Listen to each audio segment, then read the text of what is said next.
Hello everyone. Going on? How you doing? What's good, what's good? Molcom, Dr. Dinosaurio, VO Smith, Booty Bear. Yo, are you the bear that everyone's always telling me on? What good, bro? Dwan, hello to you as well.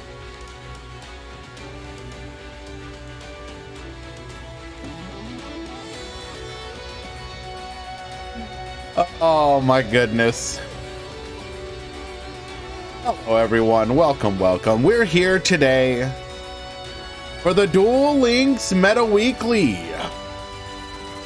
Every single week, bros. We're feeling a little under the weather still. You know, can we just talk about this for a moment? Am I wrong in the belief? Okay, so you get sick, right? You get like a cold, flu, whatever it is you get. You know, your common ailment. I want you to imagine that. When that happens, how many of you think to yourself, well, I can't get sick again, right? Like, not for a little bit. It's like that scene in Pacific Rim where they, like, you know, they beat with a kaiju and they're like, restart the clock.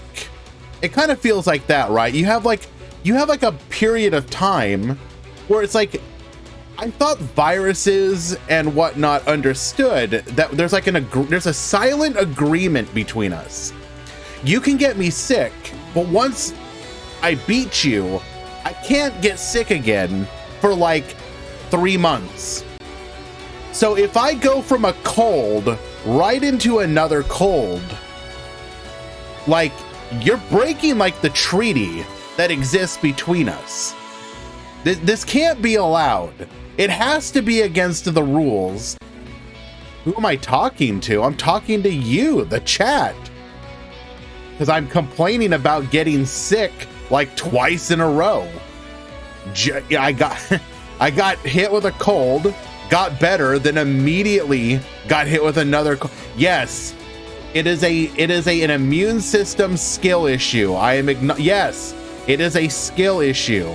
But like, and it's not even like that bad. Like, here's like the hilarious part. Like, this most recent one, I don't have no headache, no fever, no runny nose, no sneezing, no body aches, chills, like nothing. It's literally just a cough.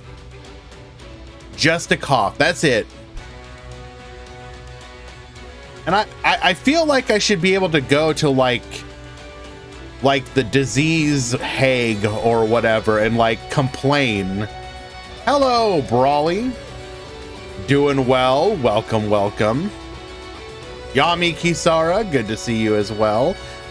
Wanted, you can kindly go bork yourself. You're getting old, get used to it. God damn it. Only 8 days to go until my birthday. We do be getting older. Go to a doctor? For what? It's a cold. You know what's gonna happen? I'm gonna go to the doctor. He's gonna be like, hey, dumbass, did you know what you had? And I'm like, yeah, probably a cold. He's like, yeah, you have a goddamn cold. Why are you here? Like, what's he gonna do? Here's some cough syrup. Congratulations. What do you want from me? You're literally wasting my time.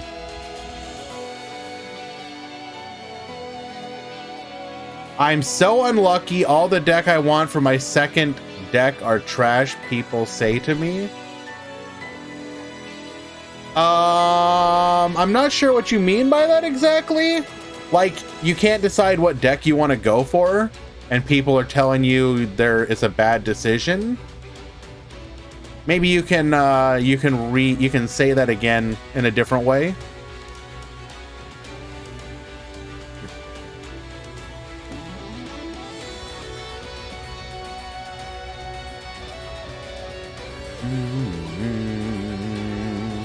You have a cold, the bill's gonna be $100. Dr. Dinosaurio, you must not live in the United States. $100. No, the $100 is for like the napkins you used when you sneezed.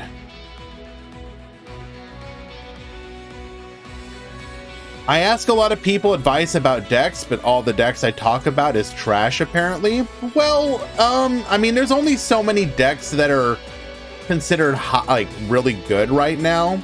And so, excuse me. So it is possible people are gonna say something like, nah, that deck's bad, which is just something, unfortunately, you just have to kind of accept. Like, so give me an example. What are like 3 decks that you were talking about? Because I'd like to know what your example of the decks like people are trash talking.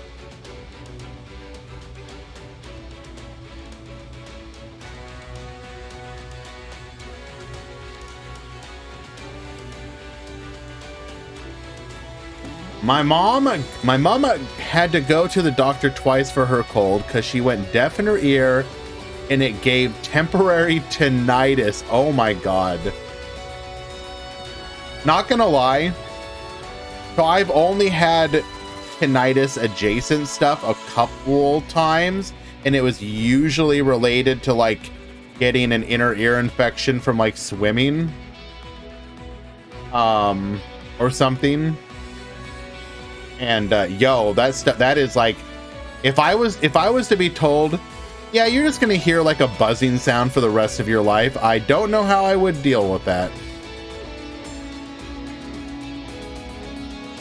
Hi, quick question. What can Raw do to not be whole ass? Unfortunately, you just have to like play in a meta where Crow isn't everywhere.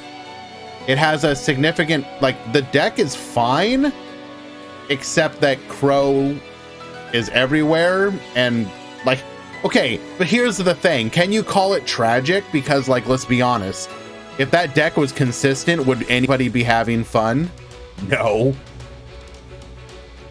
Take it on the ladder though, and you can destroy everyone.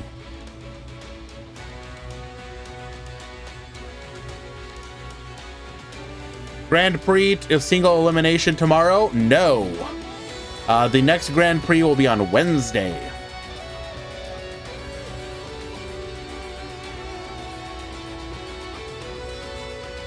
What loud noise? Talking about tinnitus.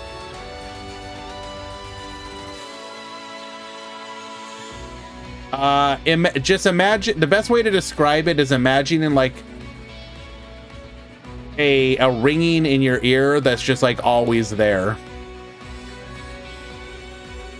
Not necessarily, depending on the severity, it's either like, if it's a low level one, it's like, imagine like an electrical hum that's just always there, or not like that, make the sound of like a TV being on in the background, like not like a modern TV, I guess, but like those the older TVs, the tube TVs, like just like this hum that's just always there.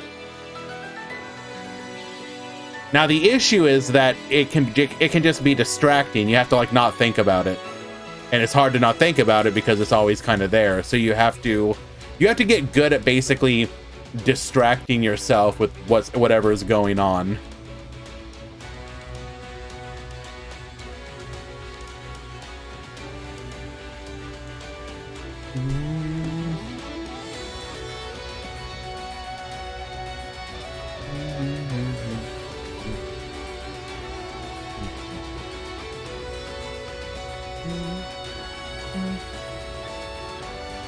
We have about 10 minutes to go for people to still join the tournament, which they are doing. Very happy to see.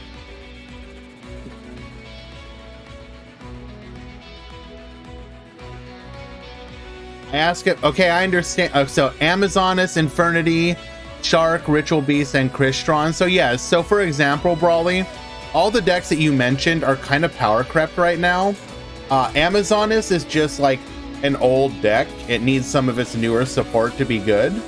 Like if they got their newer cards that just came out a couple years ago in the TCG, it would probably be decent again. Infernity is hit by the ban list. You can play it, but it's very inconsistent. Water, of all the ones you listed, Water is probably the best one. So I assume what you mean by that, by Shark. Water decks can be viable, but we do want to see new water cards come out to improve the deck. So something like number 101 Honor Art coming to the game would be amazing for a deck like Shark. Ritual Beast also kind of power crept. You can, if you get good at Ritual Beast, you can probably win some games, but I don't like the play style and I don't think it's fun for the average user. Crystron you could potentially do okay with. That's like the second best one of the ones you listed. You could theoretically combo it with like Earth Machine stuff like the Machinas, but I don't think I would recommend that. But yeah, so of the ones you mentioned, Shark and Crystron are probably the best, the ones that have the most chance of being able to do something.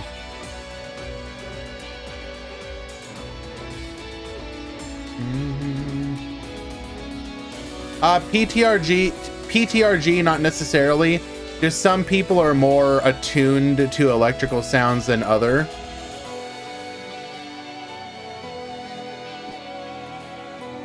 Like, for example, there's some people, if you live really close to power lines, some people can hear the hum of the electrical currents flowing through them and other people's can't. Or hear is like a weird way to say it because it's almost more of like a feeling than hearing.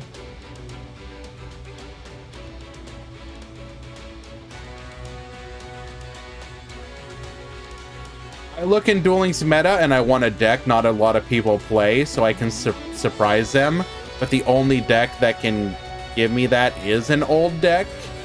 I mean, you can also choose a deck that is good but out of the meta. Like, for example, I would say, for example, of decks that are currently available that I think most people wouldn't necessarily be prepared for might be something like Abyss Actors, which is in the in that pickup box. Like, most people have not really played against Abyss Actor. No, I understand what you're saying, Brawly. Your English is quite good, all things considered.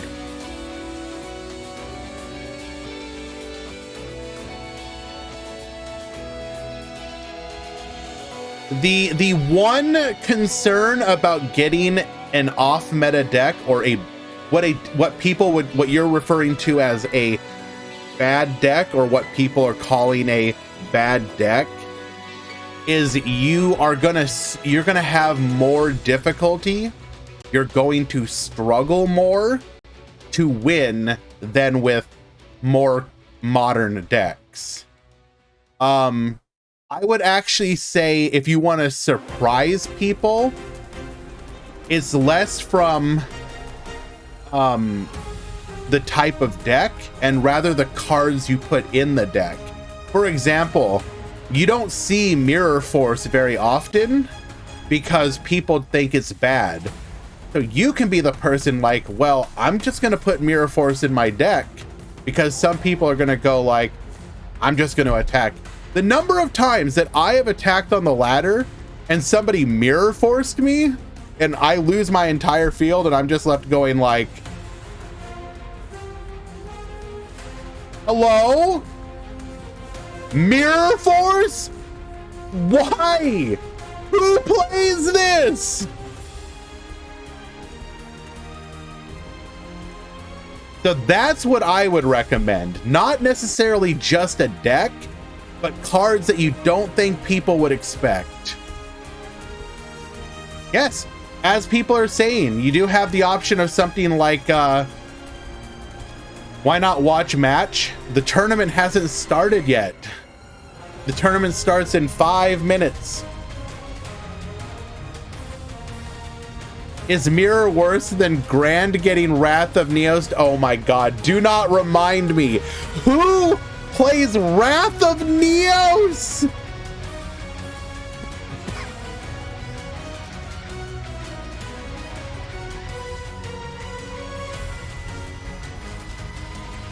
All right, what do we got here? So we have Mayakashi versus the Winged Dragon of Ra.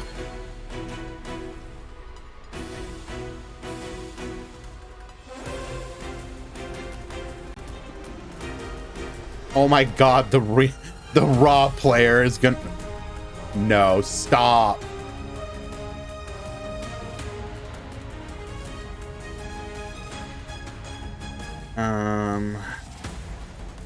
Okay, JJP.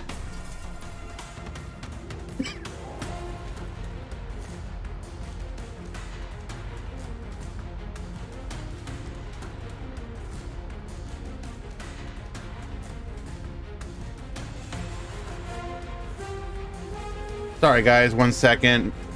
We got a couple last minute additions to the Raw player just passes.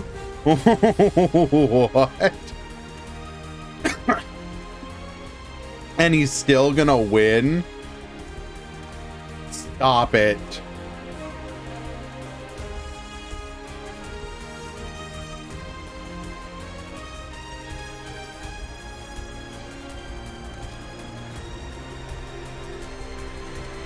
I uploaded an image so it won't get dropped. And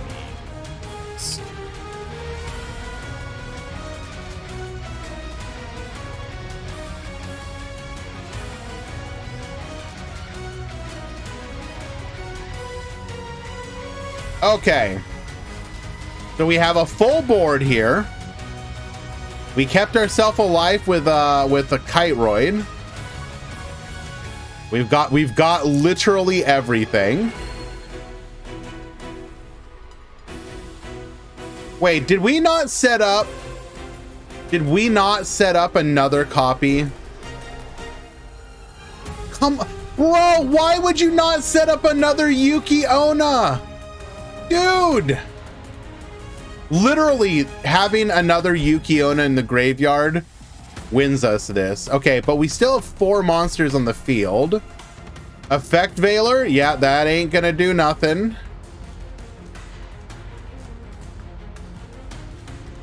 Metamorphosis, we're gonna try and pop the... All you had to do was wait! You can pop this!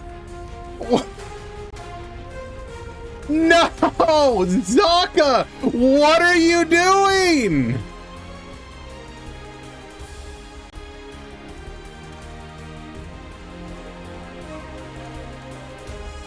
Oh my god. Yeah, for double Forbidden Lands, sure don't do it.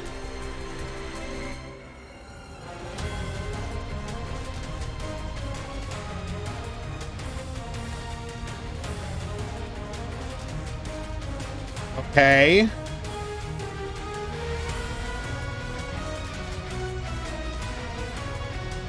Why is this still in your extra deck?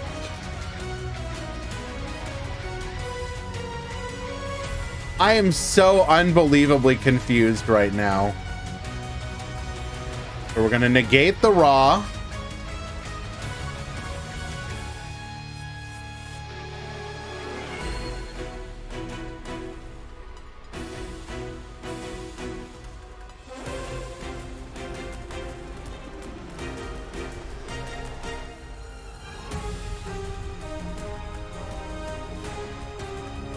All right, then.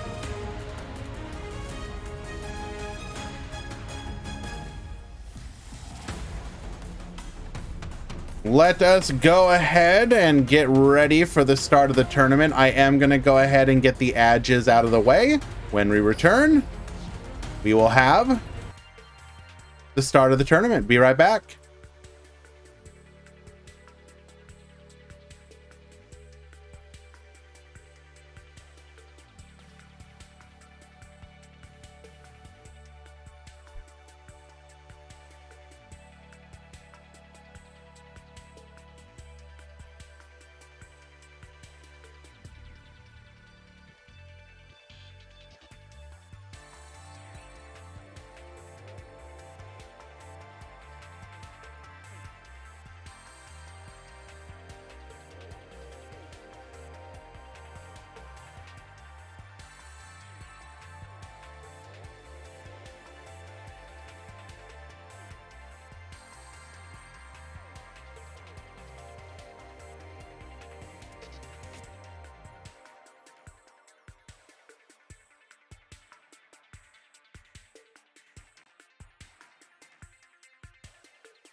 The tier list update should be today.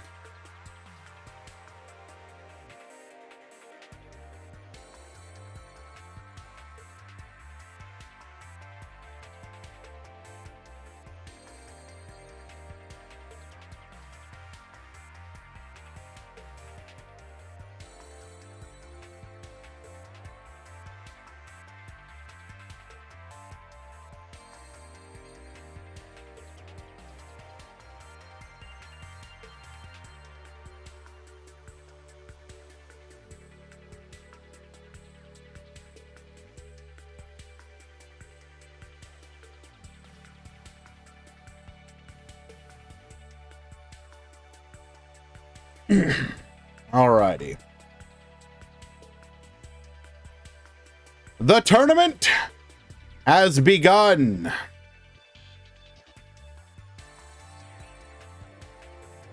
And yes, to answer the question, the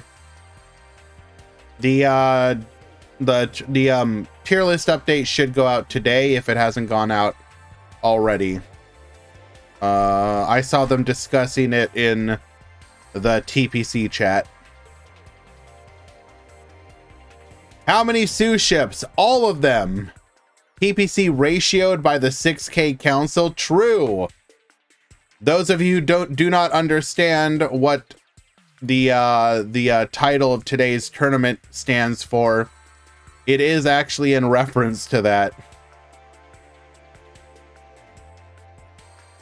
I'm gonna bring this up, by the way, because this was posted by David, and if you know, so those of you who don't know, community member Paris is pretty dang good.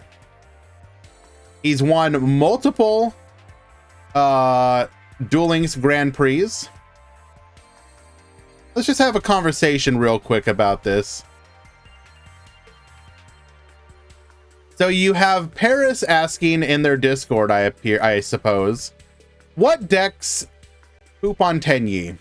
Also, the list that exists on DLM and are from tournaments are there because they got top results. So basically talking about, because they rate Tenyi very poorly.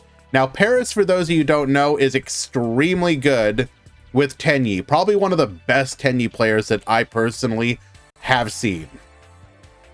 Quote, a box full of rats is going to have the best rats come to the top. That doesn't mean they are the best rats that rats can be.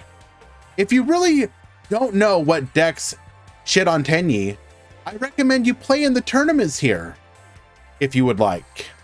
Paris says, I will, I just came here, but since we are having the convo, why don't you inform me? Well, because we've talked about it in videos and community posts that are publicly available. And I have like 13 videos to make this month and don't really want to type at length for you. It wouldn't just be saying deck names. You'd also be asking me how. And I don't have time to have that long conversation with you. I'm not going to teach you the whole ass format in an evening just because you don't know it. Yes. Paris, well known to be one of the worst players within the Duel Links community. So for those of you who are unaware, again, Paris is an incredible player. I don't care what anyone says. They are a fantastic player and have more than earned the right to be called a top tier Duel Links player. So who is it? I don't want to brigade people. So I don't want people to go and like start beef. It is a Duel Links content creator, of which there aren't a ton. So personally, I've seen their channel occasionally and I've watched a couple things.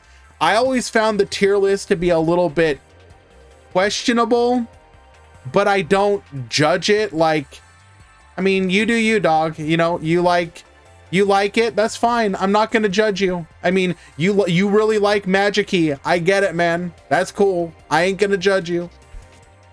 But the tier lists that they have been putting out have been getting just weirder and weirder. Like they're like, and they'll have these explanations that are like, well, please refer to last week on why Magic Key is the undisputed tier 1 deck of the format. Just know that there's currently nothing in the format that can break a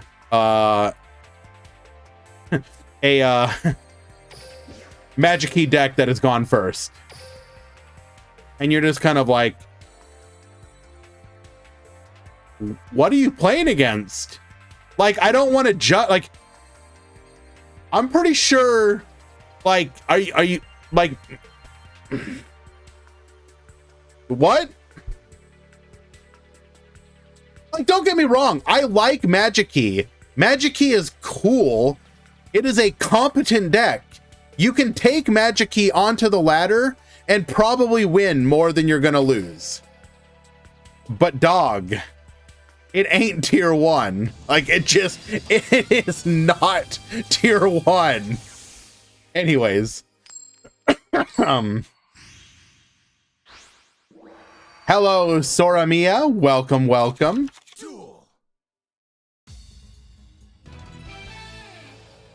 The duel has been ended. We do not take those.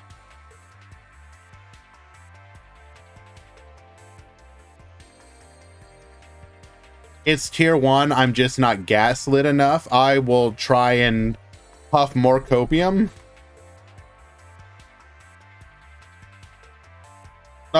Like, so for example, let me see if I'll pull up their current tier list. I mean, I'm down for the discourse. It's funny. And again, I don't want to like brigade them. I don't want people to go and like start fights or I appreciate having Duel Links content players in the metagame, but or not the metagame, but in, you know, making content.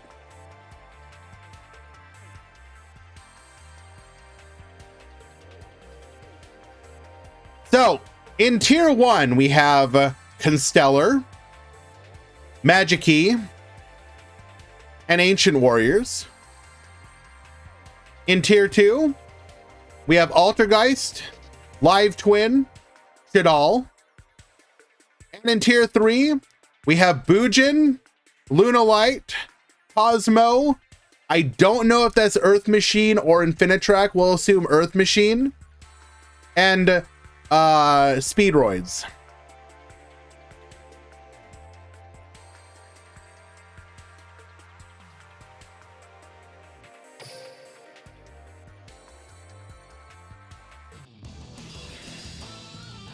And actually, you know what? I think there might be more. Oh, no, sorry. The image is bigger. Holy crap. That's not even the full image. I'm sorry, guys. You've been robbed of...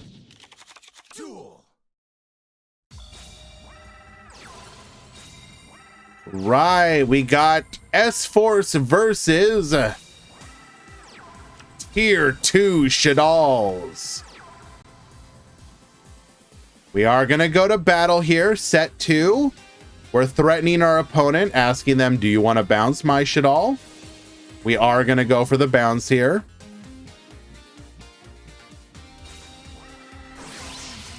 Super polymerization. I don't think so. Ooh. So what can we go into? We could have gone for Winda, but we are going to go for the Construct. Squamata effect, Construct effect. We are going to send a Dragon. Dragon can force out that other back row. That's actually a really devastating play. So I'm going to cover the screen for just a moment, but we need to get the full tier list. There we go. Also in tier 2, Rockets and Yubel. And then also in tier 3 is Red Eyes and Mayakashi. Thank God Mayakashi is getting the represent. Excuse me? Adia the Heavenly Squire. I don't have the bracket updated yet, Bonko. Give me a second.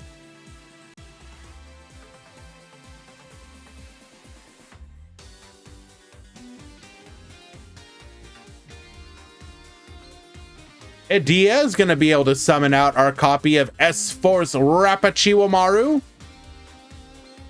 Okay, we've seen this tech before very early on.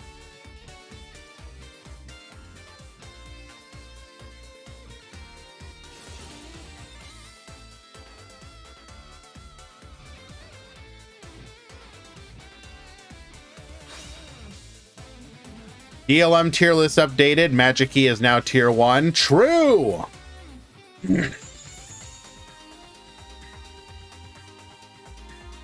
We are going to activate Shadal Schism here. Bring forth the Winda. No more special, only one more special summon. And send the Rapachiwamaru.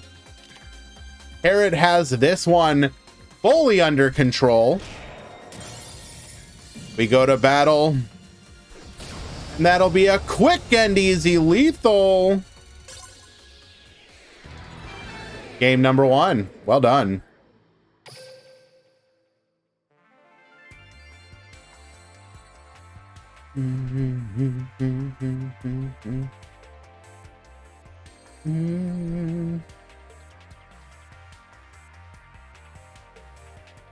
But yeah, on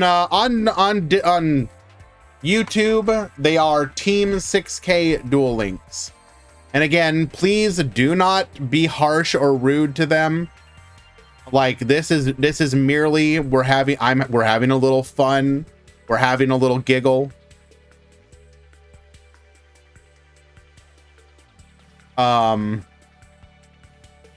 You know.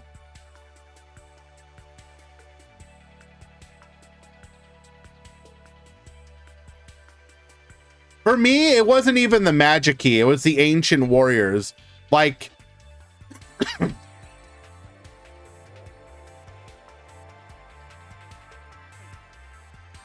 well, I mean, people already kind of knew they were gonna do it. They were gonna, yeah, pretty much Soul Glow. I myself, like I said, any and all Duel Links individuals. They put out, for example, they put out guide videos, and their guide videos are more or less fine. So, you know, does the fact that they think Ancient Warriors is tier 1 change the fact that their guide videos are actually okay? No. I'd rather people be able to find that kind of dedicated content.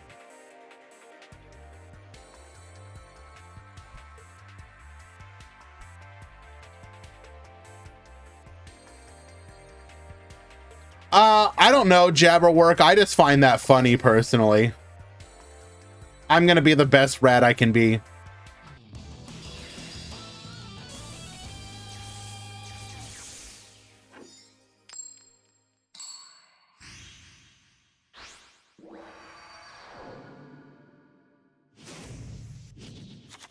Duel.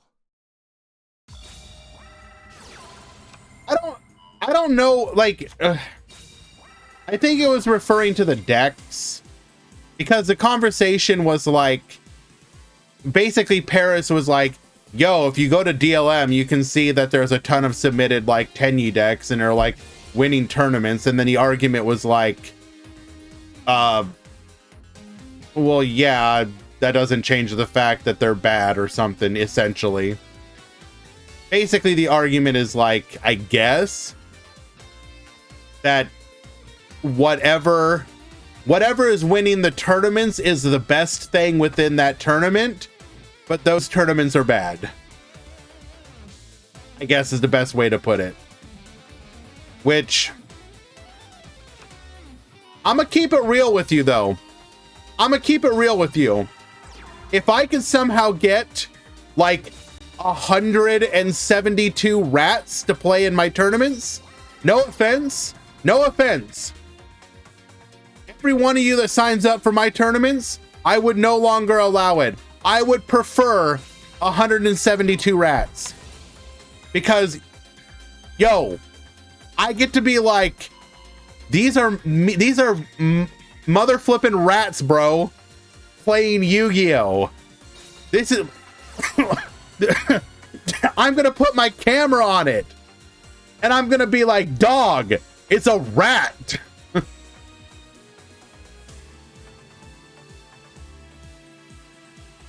All right, triple set from Rookie Barber here. We did search for a copy of S-Force Chase. Activating Magistus Invocation. When's the next Grand Prix? It is every Wednesday at 2 p.m. Eastern.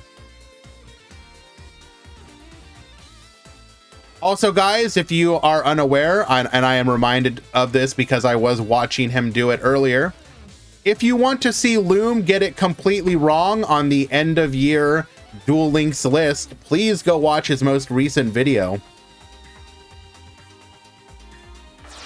I'm actually inspired personally. I'm probably going to do it myself here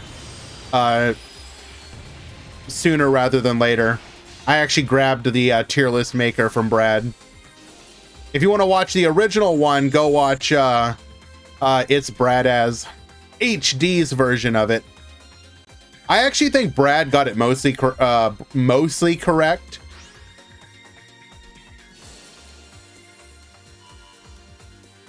We can start beef with Loom. Absolutely. I'm honestly down to beef with anyone. Like, here's the difference though. Like, at this point, like, I think the only people in Loom's like size category that rivals him is like Playmaker. Realistically speaking, it's like him and Playmaker, and then like Brad. There's Renan Sparrow, I guess. Live Twins weren't meta. Okay, look, I didn't say he got it all right. I said he got, well, if I said he got it mostly right. Going for the Shadal fusion here. Shots fired. A cat with a mustache. So Soramiya, it's actually good you mentioned them. They do some decent stuff. I think they're just not, either I don't follow them or they're not as active as I would want personally.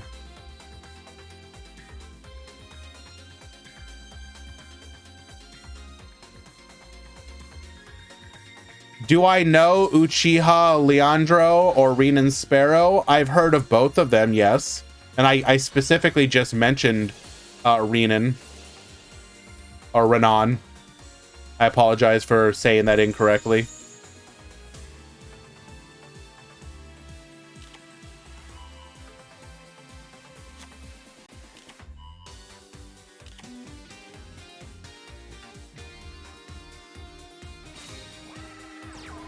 We are gonna get Falco face down. We're setting one, going to battle. We do have two back row. We've already used an S-Force Chase. Oh, right. Note to self, update the bracket. Coming. 1 second.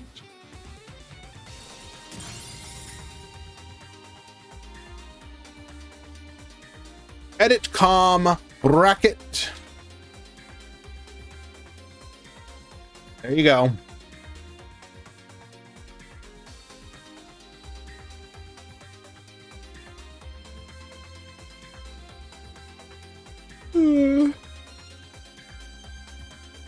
Hello, Elemental Hero Stratos. So good of you to join us.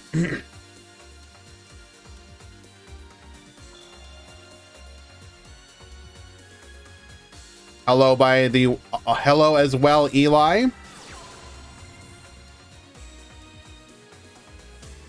Eli joining us after apparently ruining somebody's car battery. Congratulations on that.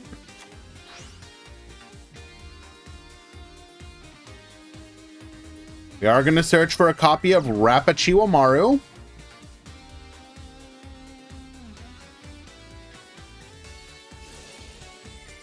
Hey, if we do have access to our trap here, the Shadal Schism, we are big chillin'.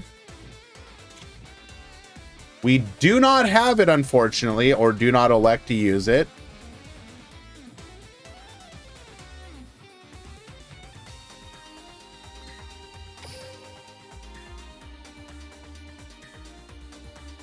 Oh, how is Rush doing these days?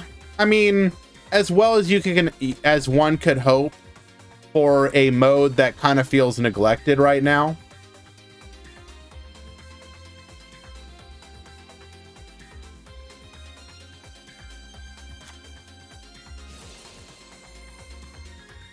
Oh, Absol, get reviving, bring back the Gravitino.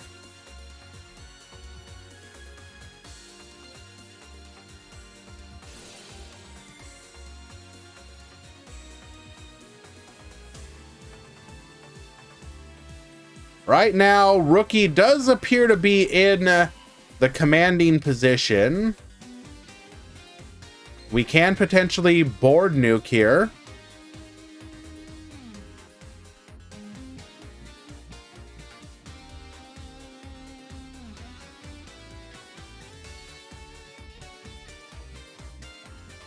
Hello, Brad. What's going on, dude?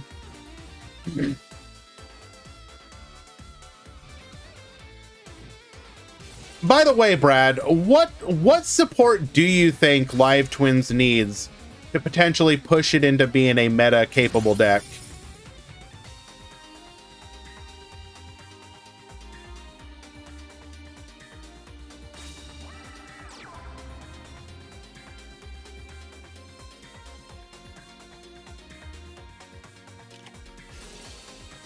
Activating Sinister Shadow Games here. Losing both Construct and Falco here is pretty unfortunate. You'll see in 4 days' time. Monka Giga, what does he know? Monka Giga, what does he know? Hello, ICU. Welcome, welcome.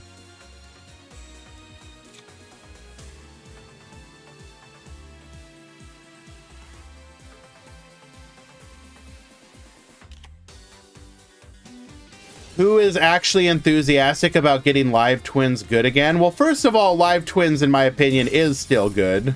I don't think that's really, like, up for debate. It's not, like, the best deck, but it's still, like, one of the best decks of the format. And two, it's actually, just like a lot of other decks in the game, it is a fan favorite for many people. I mean, it's not really a surprise. Like, there are several decks that people referred to as like the emergency, like, oh crap, we release this in case player base is getting like uppity. One of them was Live Twin. Another one includes something like Dragon Maids, for example. Like, the next time you start seeing Konami getting close to panic mode, you know, you grab the hammer, you shatter the Dragon Maid, you know, glass. When Dragoon tied to a skill, that'll be the next, oh, Shadal Schism. Okay, let's go.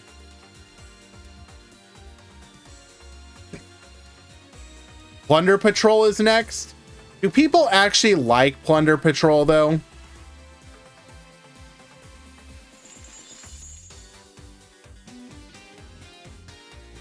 Like, if you wanted to name like another deck that's like in the game, yeah, I was gonna say Prank Kids would be the next one if you really want to get people, I think. That's in the game already.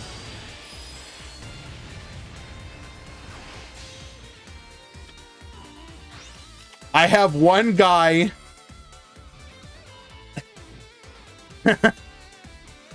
wait, hold on.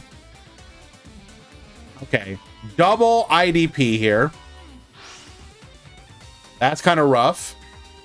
I have one guy who asks for a Plunder Patrol video at least once per week. Eventually, see, here's the thing though, Loom. Eventually, they're gonna get their Plunder. You're gonna, one day you will get that guy say, you'll be able to respond to him, hey, I got you, bro. Plunder Patrol confirmed, coming out May 30th.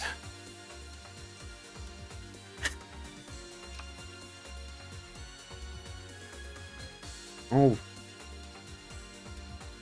We are gonna set a dragon. Dragon can bounce here.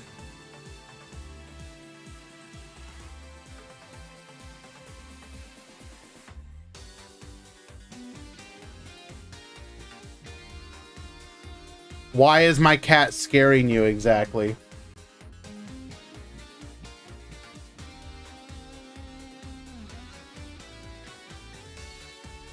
Oh, she do be looking.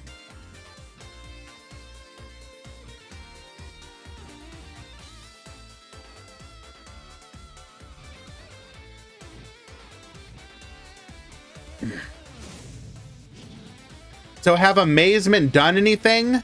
Amazement had very short success as a pure deck, and then a little bit more success as a splash index, but I would say it kind of got overshadowed by the most recent box at this point. It's still, Amazement's still perfectly good. Like, by no means is it bad. It's just people are very excited for what, you know, the kind of stuff we're looking at right now. For Constellar, for Mayakashi, for apparently Sue ships.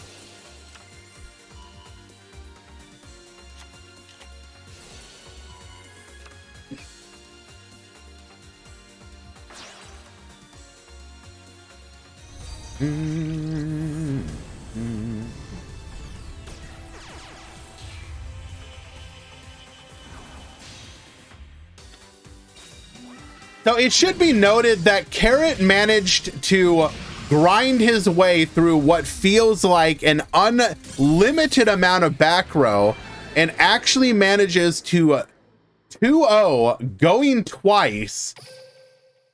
Very well done. And actually a very good showing of Shadal there.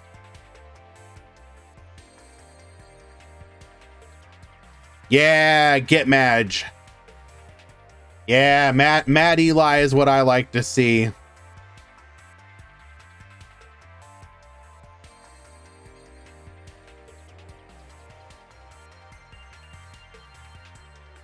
We do have the breakdown. Let's go ahead and get it up on screen. We did have pretty good turnout for today's tournament. Duel Links Meta Weekly 3/12 breakdown.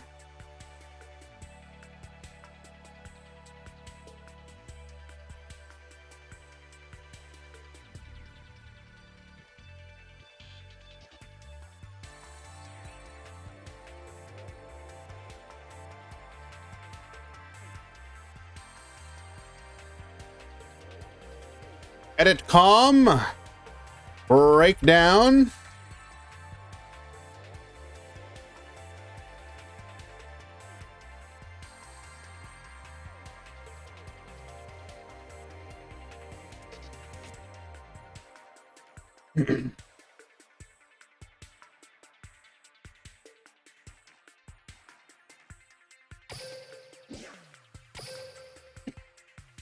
Yeah, we had a rush tournament yesterday.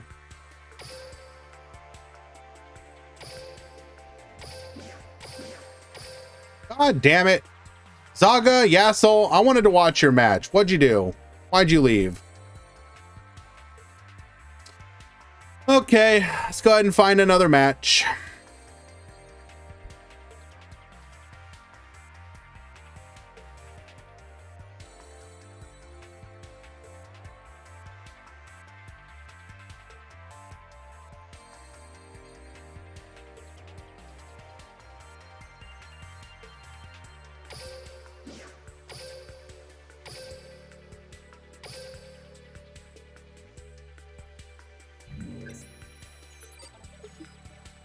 So in today's tournament, we have 8 Mayakashi, 7 Constellar, 6 Tenyi, 4 Live Twin, 2 Infinitrack, 2 Cosmo, 2 Lunalite, 2 Phantom Knight, 2 Phoenix Gearfried Amazement, that is particularly specific, 2 Red Eyes, 2 Rockets, 2 S-Force, 2 Shadal, then 1 each of Altergeist, Clock Dragon, Gandora Orcust, Ubel, Monarch, Speedroid, Trickstar, and Witchcrafter. Yes, that is actually good numbers for the Meta Weekly, Booty Bear. I'm always happy to see that.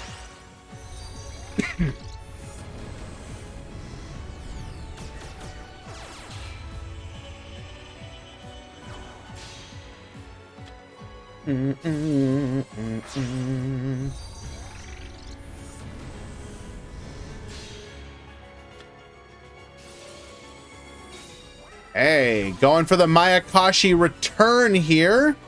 We're gonna set up our Mayhem Mayakashi Winter, drawing a card. We're gonna go Marionetter, setting a copy of Manifestation. We're in for a grinder here. Mayakashi Mayhem as well. We're gonna go for the back row pop, Mayhem to send a monster as well. Dumping another Yuki Musume. We're gonna flip that down, going into another copy of our Link 3 Yuki Onna. Both Dakis activating. Kind of annoying that you got to do this, but you want to excuse me, you do want to ensure that your opponent's Crow can't end your play here.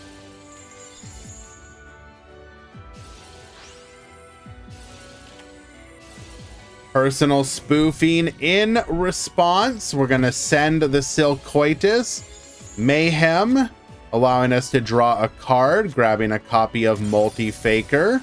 Multi-Faker to the field, bringing out the Silcoitus. We're gonna go for the returns, adding a copy of the Metamorphosis. Go into the Link 3, activating to negate. Silcoitus will get spinning though. We're going to attack in. Silcoitus will return the Manifestation, dealing 1,000 damage. Compulse is going to return the Silcoitus to the field. Linking all of them off into our Link 3. Return the Daki as well. Nadia get flippin'. This is going to allow us to activate the Altergeist Multi-Faker in our hand.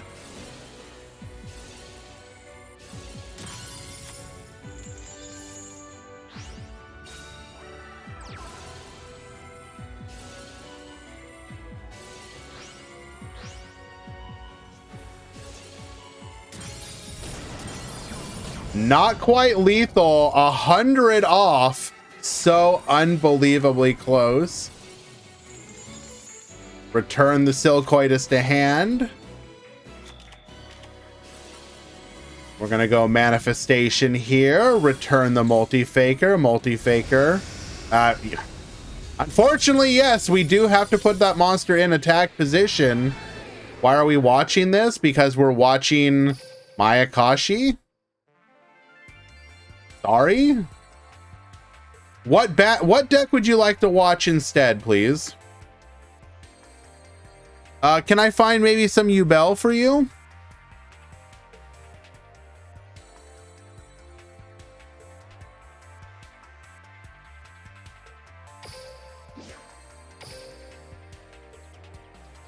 What do I think of Shelmy's 30-card Constellar deck? I don't think it's like the way to play it. It seems cute, but I don't think it has necessarily any inherent advantage.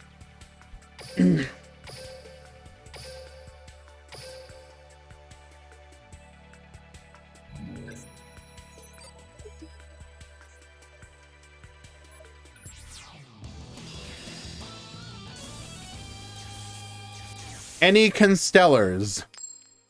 No, unfortunately, Constellars just completely fell off of, you know. Duel.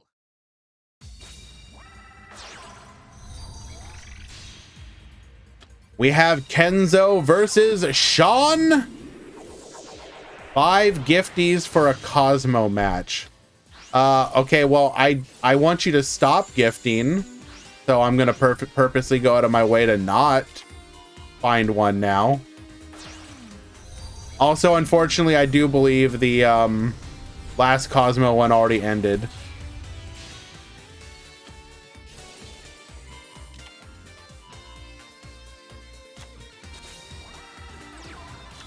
All right, heavy forward. We're going to add a copy of Brutal Dozer, activating Brutal or our level 5 reload.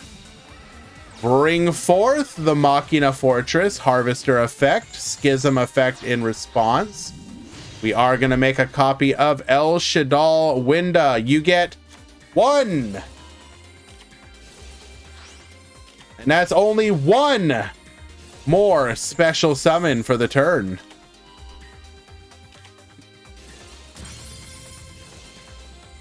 And, well, Machina Fortress is a hell of a special summon. We are going to go for Shadal Fusion here into a copy of Wendigo. Wenda, who asked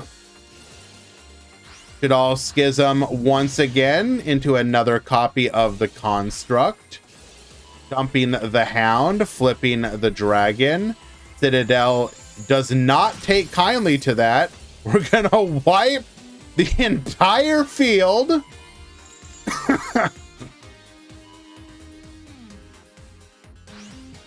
It's whatever you want it to be, Rooster. If you want it to be Machina, then it's Machina.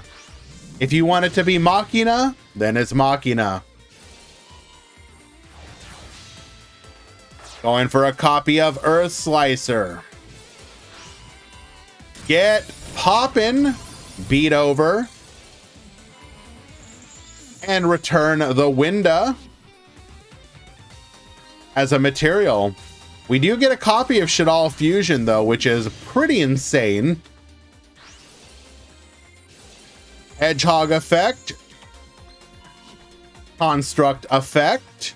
Getting the value here, sending a Wendy. However, Machina Citadel is very angry that you did that. We are finally going to get to play the game that we actually intended to, going into a copy of the River Stormer.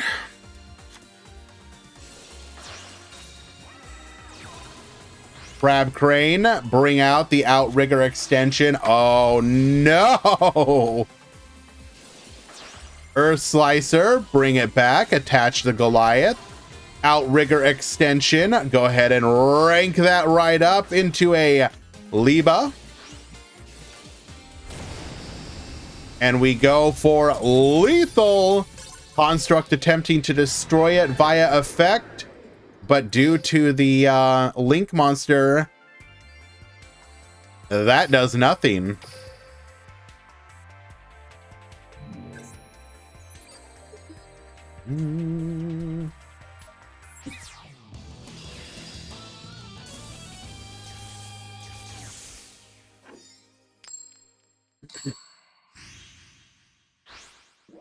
We need to watch Cosmo. So our options right now are Mayakashi versus Altergeist, which I got yelled at for watching. Mayakashi versus Constellar. This one. Or Tenyi versus Live Twin.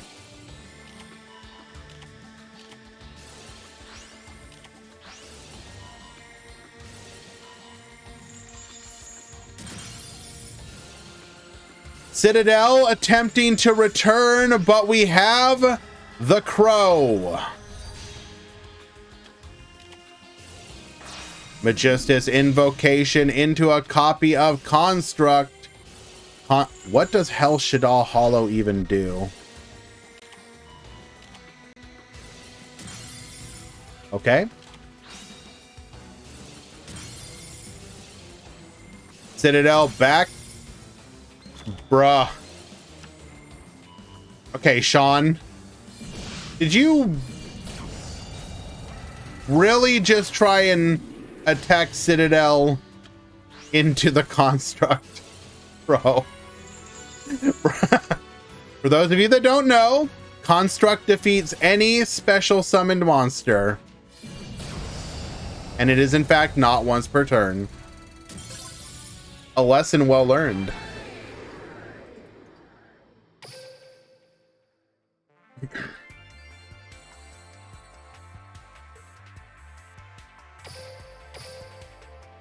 Game 3.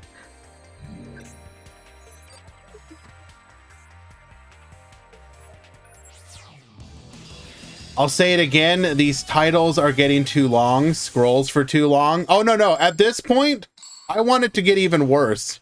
Like, I want like double the amount of like titles that I have. Duel.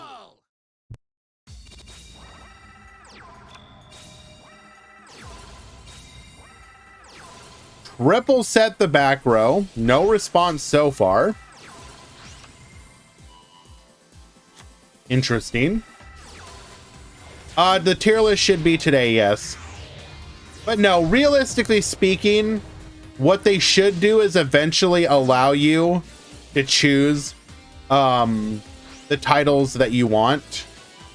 But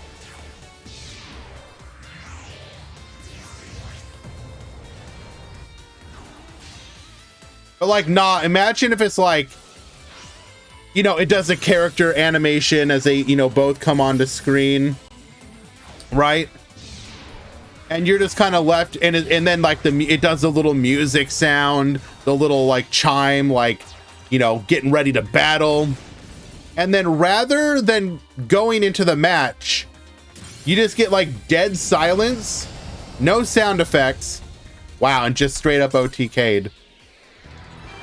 You just get dead silence as the titles just continue to roll by. And then just when you think, okay, surely it's done by now, just continues to go, rolling, and then finally goes to black.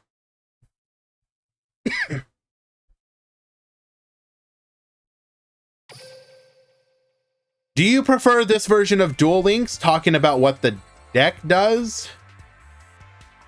Or the old one from the 5Ds? I'm not sure I understand correctly.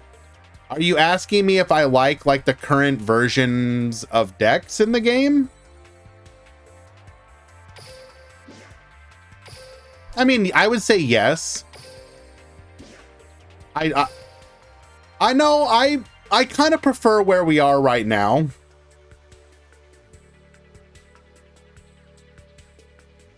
I mean, I appreciated it then as well, but like, I don't want to exist in a stagnant world forever, right?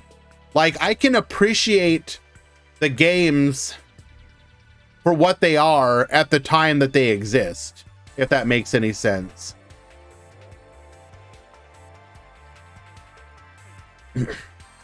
Like sometimes you'll hear people be like, well, maybe they could start like Duel Links over again and go back to the very beginning. And it's like, I mean, I would like for people who want to experience that to be able to experience that, but I already did. You know what I'm saying? I've been in this community now for, you know, going on almost, what are we about to have, the 7th anniversary? 8th? What is it? I actually lost track. 7th. I've been here since the beginning. I don't need another 7 years of waiting for decks that I want to play.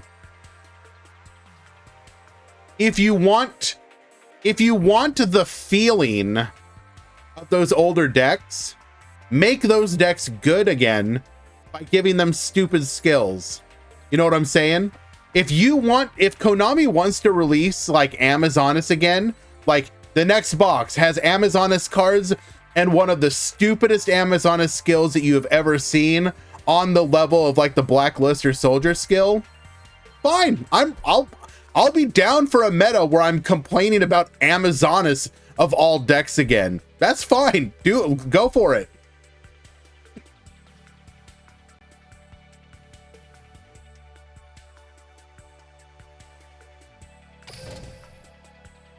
I will say, was it boring for me? No. I mean, you have to understand, you always experience things in the now. Like, so when Duel Links first came out, there was a novelty to it because even though it was very basic, that was a style of gameplay you had not experienced, you know, in for many people quite a while, you know. As a bit of a B-boomer here, you know, I had not played that style of Duel Links, or not Duel Links, but that style of Yu-Gi-Oh! In like 15 years. So being given the opportunity to experience it again, I was ready for it then. I'm not ready for it now. Not anymore. You want Goaty in Duel Links? Goaty will probably be unironically pretty decent in Duel Links. Especially if they give them a an archive skill at this point.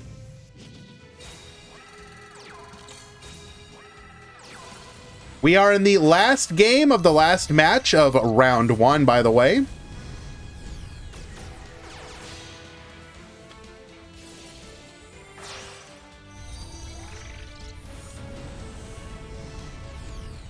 No, I'm gonna say it, Goaty.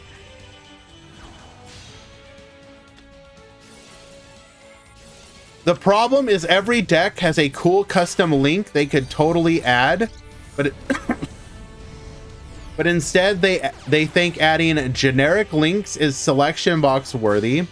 We could have Madolche, Melodious, Super Heavy Samurai, Cyber Dragon, etc. Just the links, not the other support. And we would have a varied, fun meta. Instead, it's a cycle of release 2 meta decks plus generic stuff each box. I mean, I'm not sure I agree with you there, Lemon. Well, okay, yes, they release new decks per box, but that's kind of a given. Like, that's just the nature. That's like the nature of how they release cards. That would be like complaining in Master Duel, like, damn, this next box gonna release like Super Heavy Samurai and Gold Pride plus generic stuff or whatever, you know? Like, yeah, that's what they do. Like, we could ask for them to completely change how they do that stuff, but you know, I'm not sure Konami's gonna do that. But isn't Duel Links always going to be so far behind OCG it won't matter to be more lenient? I don't think it's a matter of them being worried that the decks are going to be too good or whatever. I think it is more a fact that they just want a long-term release schedule, right? So put yourself into the shoes of John Konami, who is running Duel Links. You want the game to continue to do what it's been doing, the same thing that Master Duel is doing, the same thing that TCG is doing, which is to make money month after month, right? Okay? You don't do that by putting everything that people want out all at once. Because then, yes, you get a great month in that month where maybe you get some people who wouldn't normally spend money to spend money or dig or whatever. What you do is you trickle month after month after month. You put stuff out for people because not only are you going to get the people who want to play with that content, you're going to get the whales and dolphins who are like, I can spend $100 every month, $50 every month, whatever it happens to be for you. And I'm just gonna get whatever you put out. If this was true, why are they releasing deck boxes for cheap? Are you talking about the pickup boxes?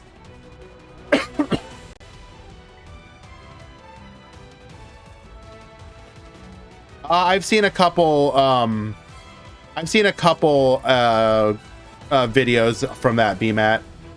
The deck build boxes. So I'm gonna assume you mean deck build and pickup boxes. Basically, the cheaper to get boxes. Well, those exist to solve a problem, which is you have an almost 7-year-old game which has a problem of getting new users into the game. Okay? Like, you obviously care about your whales, your dolphins that are already in the game. How do you get new people in? You're not going to get a huge amount of new people, but you are going to get new people. We have people come into this channel and ask, you know, like, we just had one here today, and they will talk about, like, hey, what deck should I get? If we have to tell them, like, well, sorry, unfortunately, there's not really a great deck for you to go for right now, maybe start building X, Y, or Z, that's more likely for them to be like, you know what, I'm just not even gonna bother with this. But if you can tell a player, hey, go into the newest deck build box, go into the upcoming pickup box, then go back and pick up a couple cards from this previous box, you're gonna have several meta playable decks. It's gonna be great. You're solving the problem of you need products to get people into your game. That's what those exist for. Previously, Konami was able to ignore that because the number of people coming into the game was extremely high.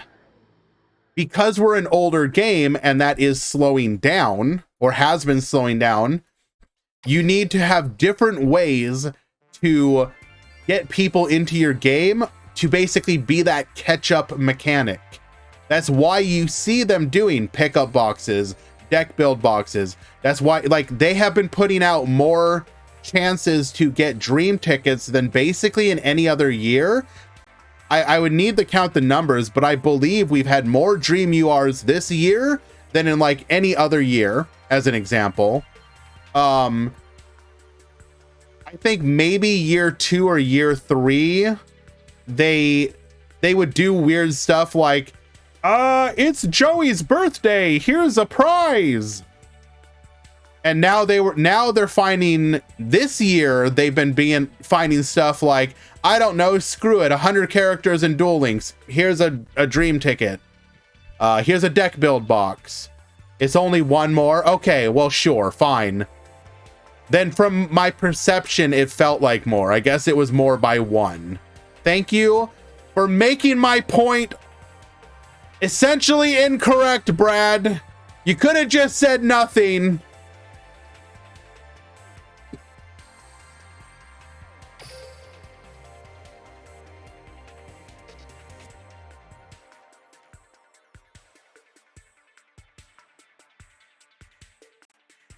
Alrighty, round number 2.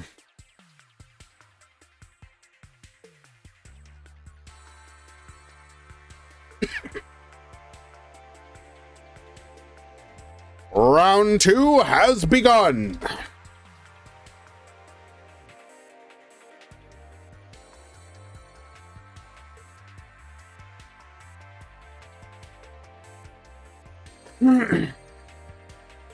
Okay, I don't disagree with anything you're saying, Gran, but I would think Duel Links eventually has a shelf life. We still have so many archetypes they can introduce in boxes, and they're alternating with Rush. Okay, saying that they're alternating with Rush is a bit of a stretch, Lemon. That was the concern that we had early on, was damn, bro, Speed Duel's gonna feel neglected. Now I'm actively getting concerned about Rush Duel.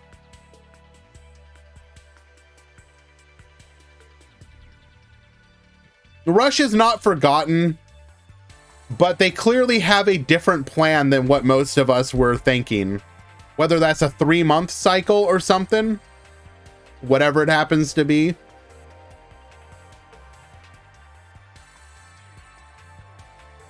Rush is not bad, just a joker.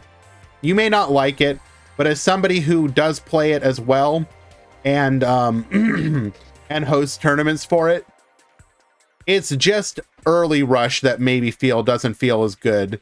Even the improvement from set 1 to set 2 was pretty immense. So I'm really looking forward to them getting to like set 4, set 5. The problem is just getting there. If Rush isn't bad, then name 3 Rush. I couldn't tell you the names of 2 of them. I don't know. Rush Dragius box and Rush Heavy Metal and Barrier box.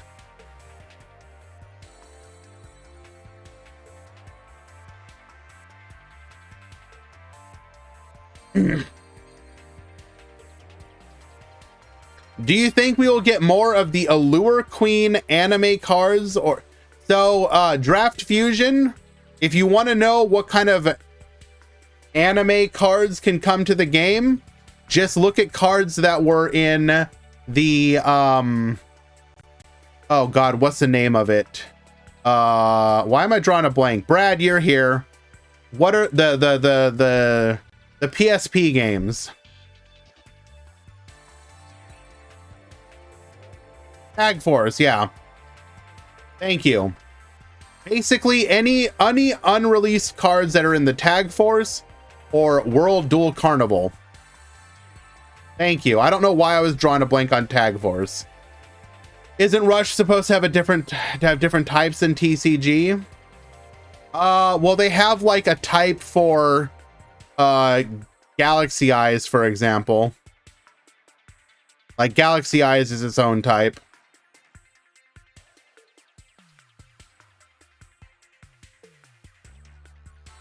Yeah, every anime style card we've gotten has been a Tag Force card, to my knowledge.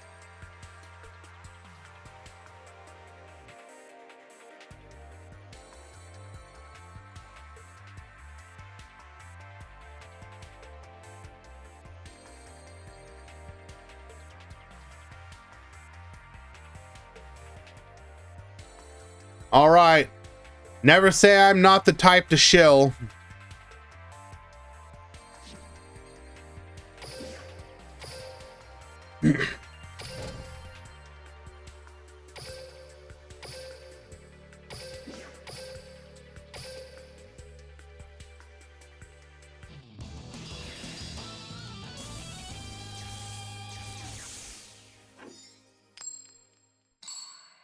We've got Gym Leader Brawl at the top. We've got Necro at the bottom. We're going to start things off with a tin can and 1 set back row. Adding a copy of Dark Destroyer to hand, milling the Forerunner and Dark Eclipser. Book of Moon on the Ma Pura, but we have the Heavenly Dragon Circle to dodge it.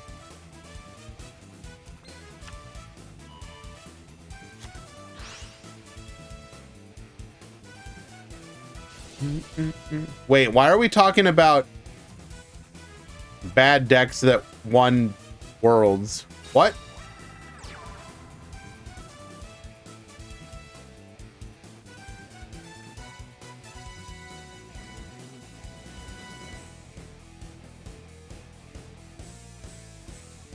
Well, you're talking about Burn Stall.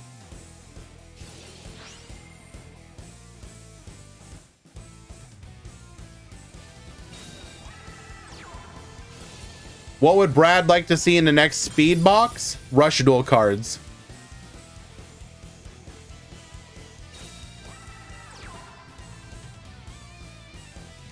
That was actually enough to end our turn? Bro, what is our hand? Activating Cosmo Town here.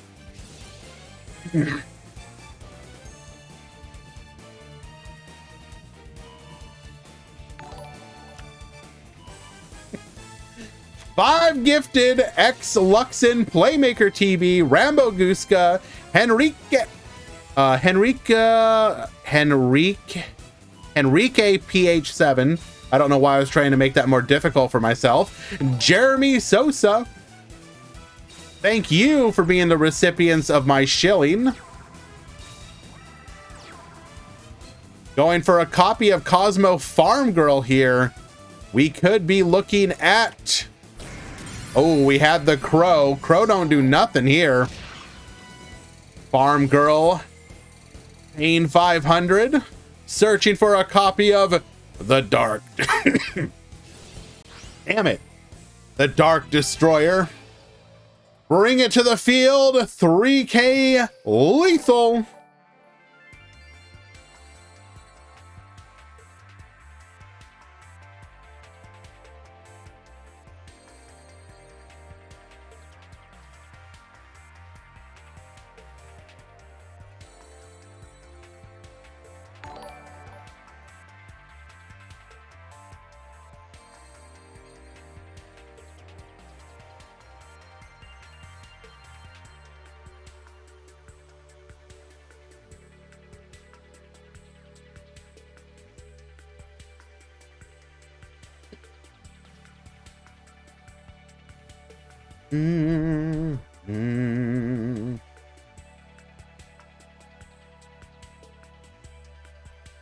Oh.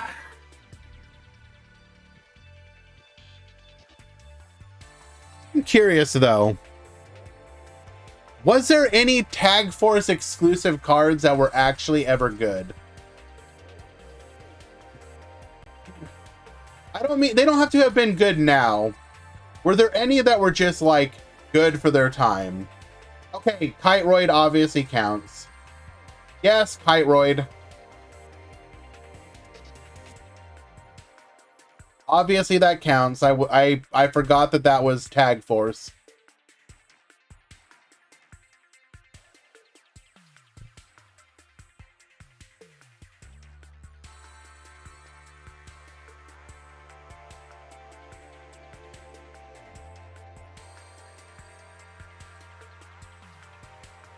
Wait, is Dark Bribe actually... Wait, hold on. You guys are saying Dark Bribe. Is Dark Bribe like a Tag Force card that became a real card? It was a promo card. Gotcha. Okay, that makes sense.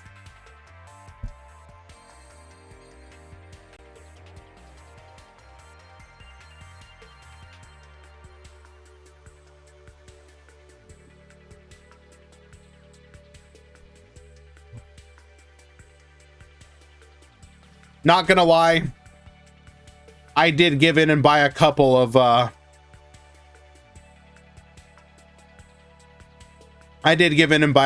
those games just for the promos. I think didn't you get Harpy's Feather Duster in one of them, the alt art?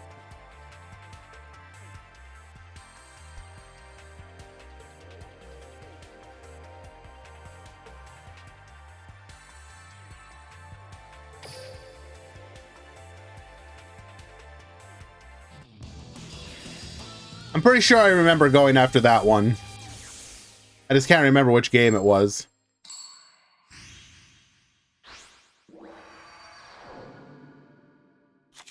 I could probably just Google it.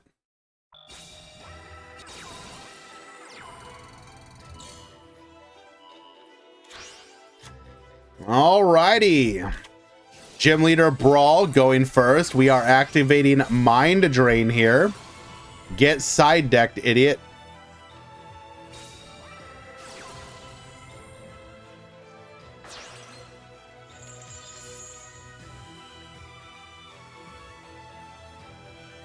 Going for the pop, but we are going to be able to dodge here.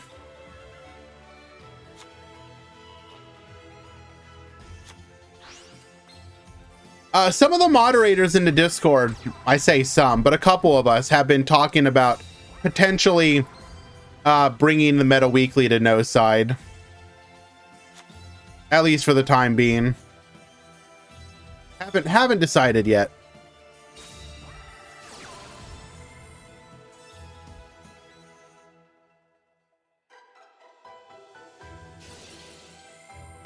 The reason being is because recently I have felt like no side is actually fair and balanced.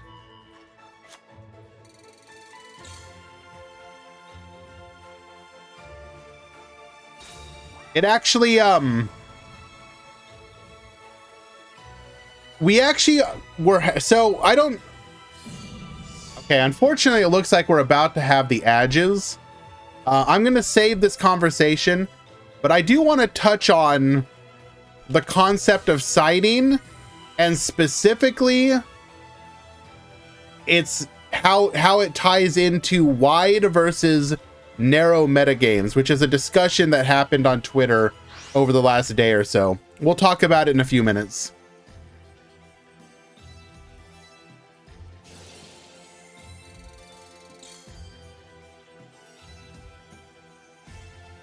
IDP is able to take out the Cosmo Dark Destroyer, adding the third copy of Dark Destroyer to our hand.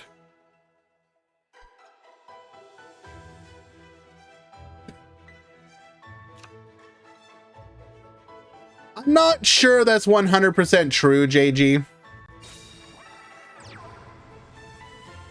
The side deck tournaments are rarely that out of step from normal tournaments, or from no side deck.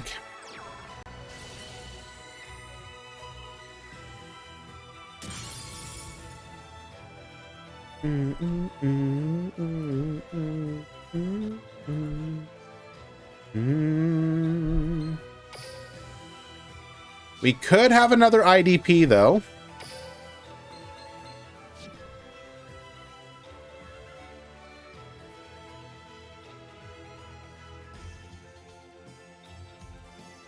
Alien HR, we can't do custom ban list. You either get access to all side deck cards or no side deck cards.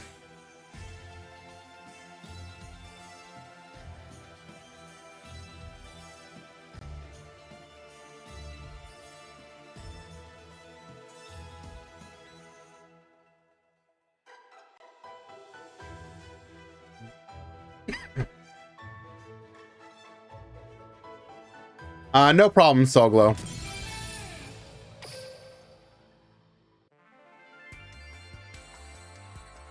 It's just the reality of, you know, you want to do ads because it helps fund tournaments, but is what it is. Alrighty, let us go ahead and find ourselves another match.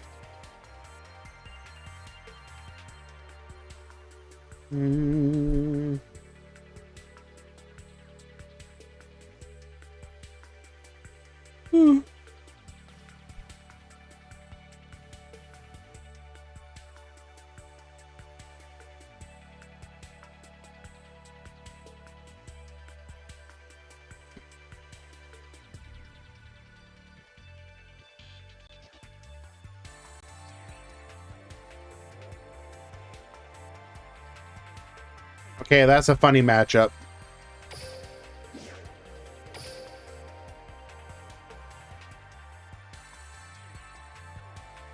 Okay. So, for those of you that aren't aware, there was a discourse that pops up on Twitter let's say every couple months. And let me see if I can go. We talked about this a little bit during the Rush tournament, but it kind of got expanded on, and I want to expand the conversation as well. Where is it at? Here we go. Here was the top cut of a recent PCG event. 14 decks in the top 16. Holy mackerel. There's a little bit of everything. Up to and including friggin' Trickstar. What the hell are you doing there? Now, you had a bunch of people on Twitter basically saying, yo, there's too many decks in the format. I don't like this. This is like, and I kid you not. Let me see if I can bring up the quote. And this isn't anything negative against this guy, because I actually follow him and I do watch him on Twitch, or not Twitch. Yes, on Twitch. Hold on one second. Let me see if I can find his tweet, because it got me responding.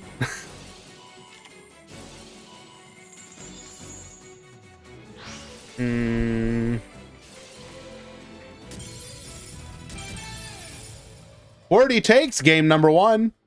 Okay, here, I found it.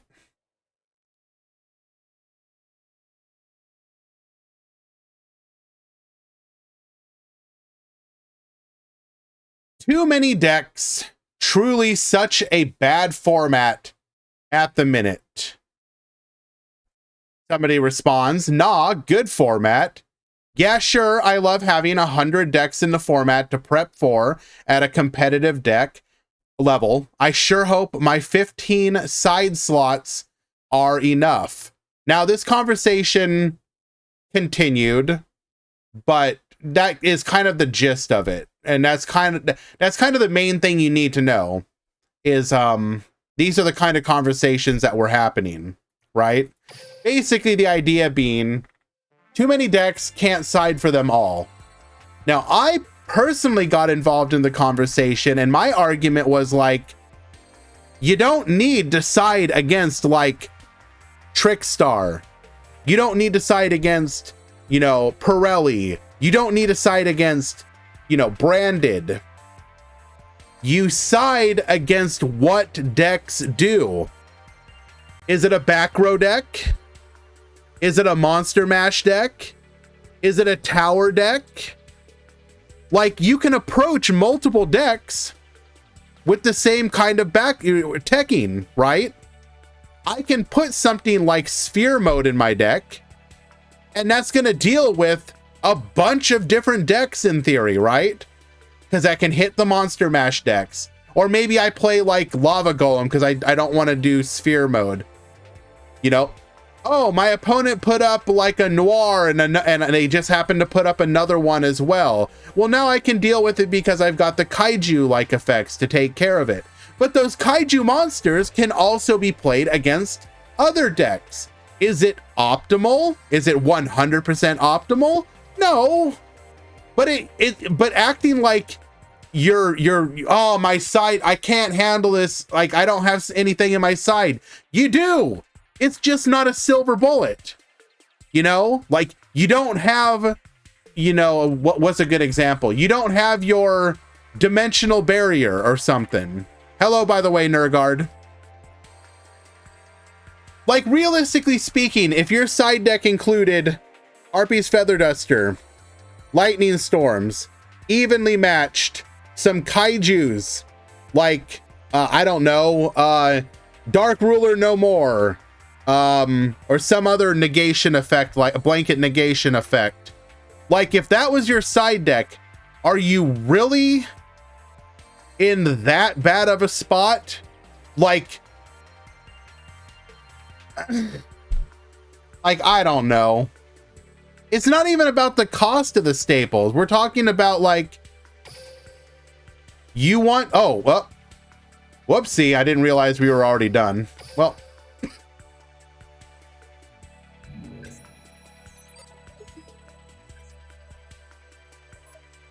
I saw the diverse versus narrow format discussion was back in rotation. Not my favorite, but better than card prices.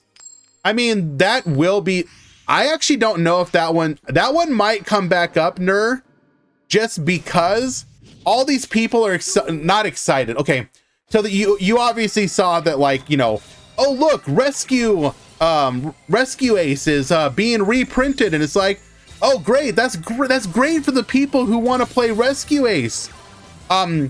Small problem, you still need your Diabell Star engine, which is, you know, approaching like $500. So Now your $1,000 deck is only $800. Approximately, Rooster. Depends on. Yes. Let me show you.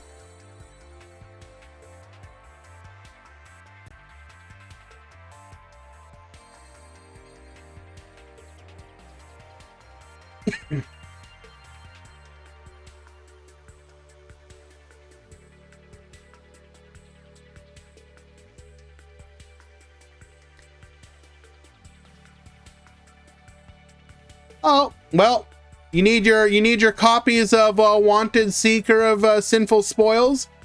You're running about $120 each for those. So there's $360 right there. You need your 2 to 3 copies of Duel Star. Let's say you're gonna only run 2. There's another $80. So you're up to like $440. There's a couple other cards you need, which is gonna push you closer to that $500 one. Yeah, it's pretty bad right now. And basically, like 80% of the decks coming out right now they're specifically being designed to include a level 1 fire. And also, why did I leave? We didn't watch game number 3. I'm getting all worked up here.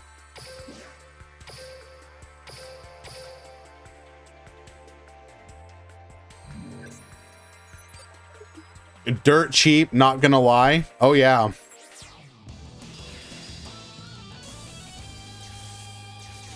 Just proxy. Unironically, just hope your opponent doesn't like notice that you're running proxies, right?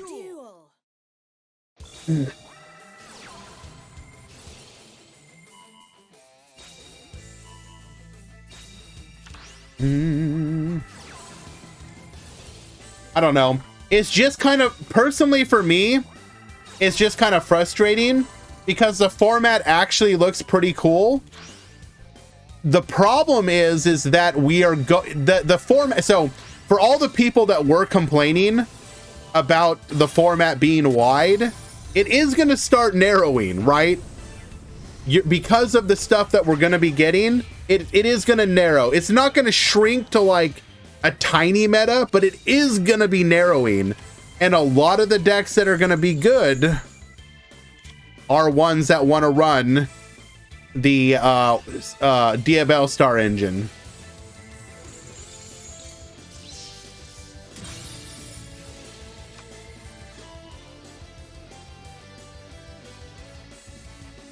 We are going to go for the pass here after we get negated.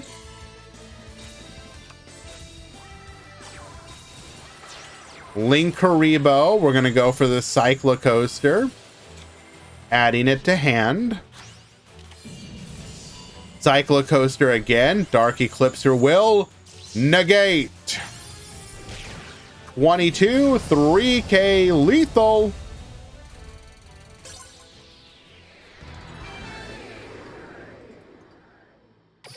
But, so to circle back around what I was talking about, the reason, in my opinion, that I lost my train of thought. Let me reorient myself. The nature of side decking is kind of what it got me thinking about. Because one thing I have noticed is that side decking in Duel Links, there have been a couple formats that we have wanted and needed it to a degree, but for the most part, we really don't need a side deck like 80% of the time. If I'm just gonna pull a number, like, it really doesn't feel like we do. Like, they have done, I mean, outside of some tier 0 metas that even side decks didn't really fix, the game has been okay to play without a side deck.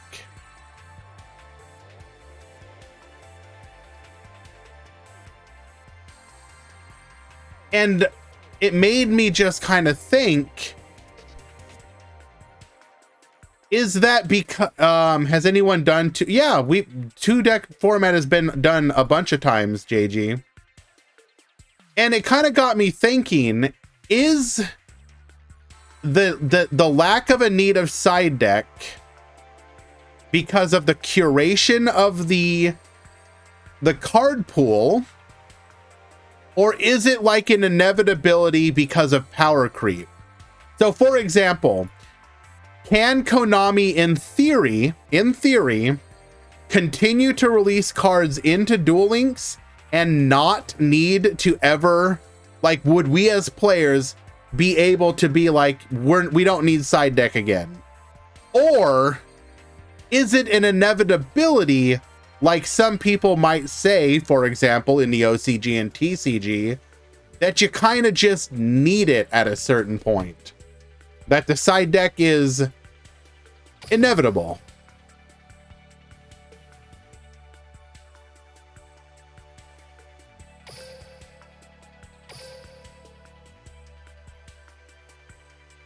Hello, Hiden. So,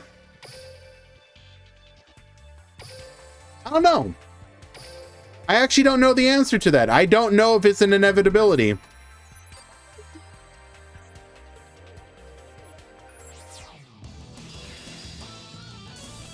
And the reason I ask though is because, like, look at your average Edison format deck list. Many Edison decks feel like they don't even need to side deck. Like, they kind of include an answer to most things in the deck, because that was still a time where you would play anti-back row, you would play answers to monsters, you would play answers to well, I mean, that's kind of it, right? But like, every deck kind of had an out for most of what you were gonna be facing against.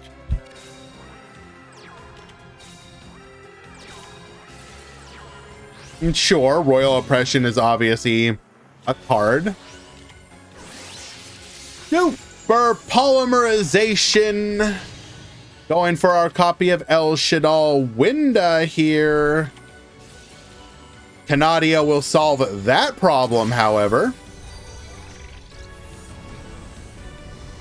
Deck's game plans are more fleshed out nowadays, but like, I'm trying to think though, like, does that mean you need side deck though? Like, for, I guess, how to put this, let's take some decks that, like, Nurgard. What would you say are some decks that theoretically don't need a side deck? Because, like, offhand, I think about something like pre-branded expulsion sanctifier branded, like the one that doesn't attempt to floodgate you. Like, I think branded, you don't really need to side deck against branded. It's a good deck, right? But you can beat it with your average deck. I think of Sword Soul. Do you need to side deck like Token Collector to beat Sword Soul? No, those are just kind of like Silver Bullet, like I win cards. Do I need my Dimensional Barrier against branded to beat it? No, I can just beat the deck just by playing a good deck.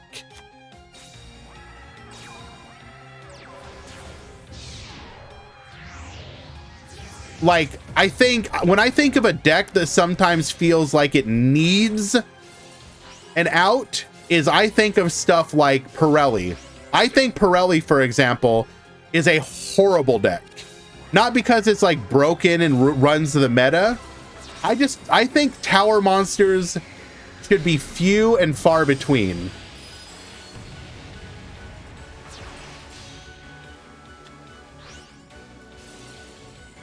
I'm calling it Pirelli. Yes.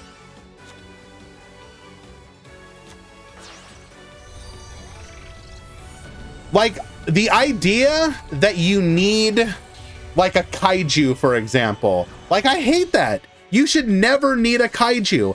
every towers in the game should have some kind of like natural way to beat it. So like, you know what I'm saying? Like, even if it's just make big monster. What is a tower monster? A tower monster refers to a monster that's typically unaffected. So originally it was Apocalyphor towers, like the Klee monster. Another good example would be, yeah, Ultimate Falcon from Raid Raptors. The modern version is your 5+ Material Noir, which is unaffected by everything. Basically, the idea is that the monster is supposed to be like, nah, dog, the only thing you can do is like beat over it, like make a big monster, fight it on fair terms.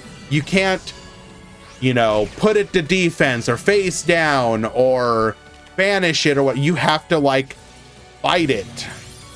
The problem is that a deck like Pirelli, its tower monster goes, I have massive stats, so you can't beat over me. Anything that you put on the board to try and beat me, I can just quick effect spin back into the deck, and I can do it multiple times. Good luck, GG.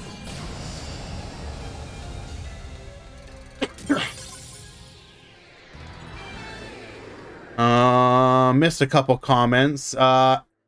FL Climax says, I don't agree. Duel Links has shown multiple formats where multiple decks are playable and there is no clear best deck. Side deck encourages building your deck to be better at dealing with everything, while your side decks help specifically with your weaker matchups. I know I'm alone in this take, but I think deck building is a very important part of the game and good deck building should be rewarded. I don't think anyone agrees with or disagrees with that, Climax. Like, most people would say, yes, good deck building should be rewarded.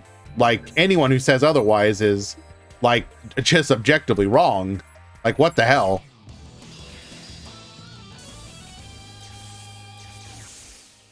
I will continue these in just a second. Got a mod call. Hello. We are asking for a deck check.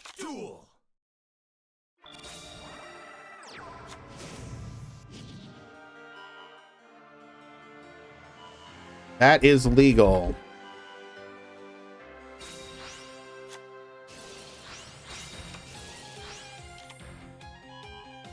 Fair decks like Sword Soul are good because they can have flexibility for non-engine sidecars and are not easily hated out. Sword Soul, for example, had lines through Collector. I mean, even if it had lines through Collector, Nurgard, I would say that was like an unfair tech card. Like, it was just stupid. Like, let's be honest, Token Collector is a dumb card. A card like that should not exist, but it did. And it, whatever. It is what it is. You're right when it comes to Pirelli versus Rogue decks, but during full power Pirelli on Master Duel, Branded Lab Cash and Pirelli and Dragon Link were all equally good.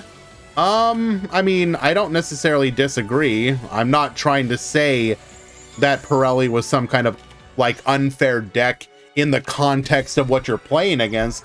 But most of the time, the way that people beat it was like, go first, don't let them play.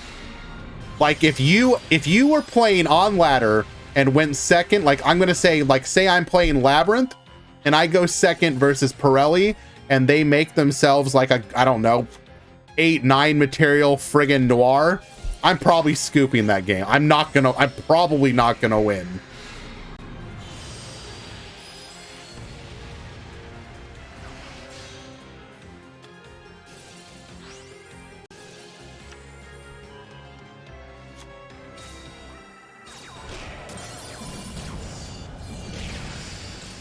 And Sword Soul could break a 6 material Noir.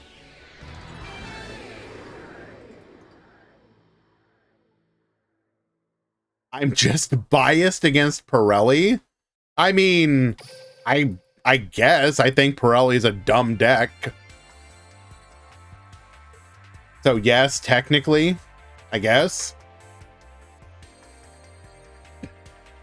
Deck building includes choosing what text to bring main. Running side alleviates that by giving you a ton of slots. I'd say it doesn't reward deck building at all. I mean, that's not necessarily true, Loom. I don't necessarily agree with that. Wait, did we watch game 3? I apologize. I'm getting into this conversation. Chat, did we watch game 3 yet?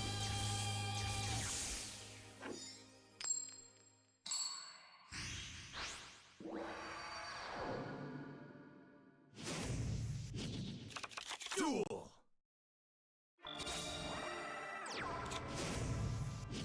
Well, I'm going to assume that we did. I'm sorry. And I do apologize to the people that were watching. I'm just kind of getting into the conversation. It's fun.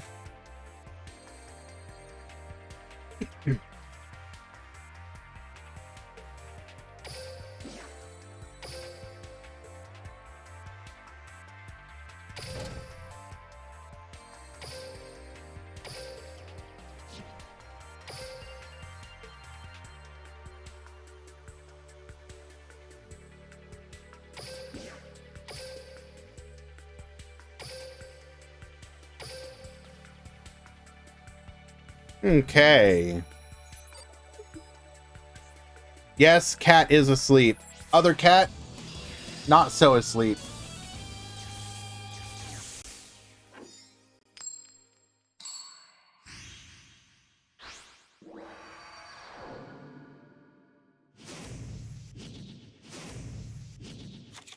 Duel.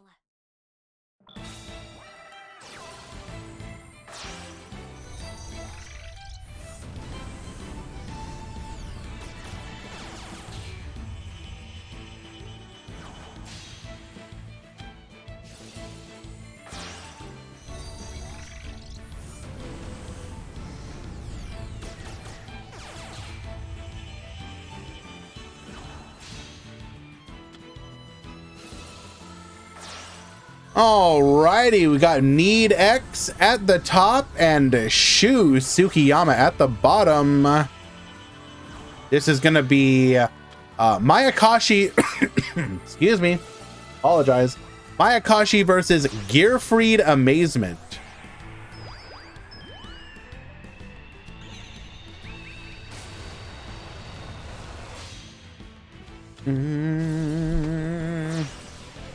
So where was I?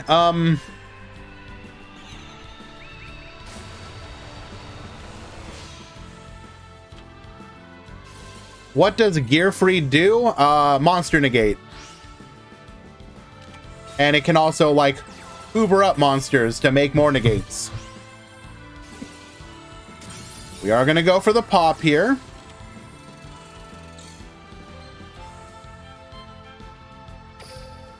Wait, what?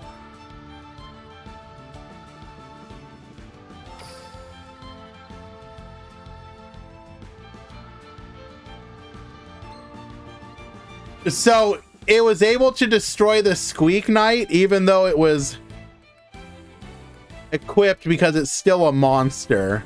That's kind of funny.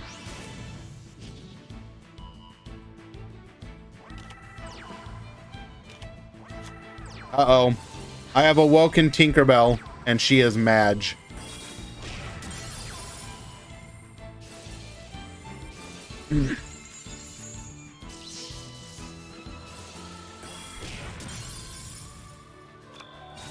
All right.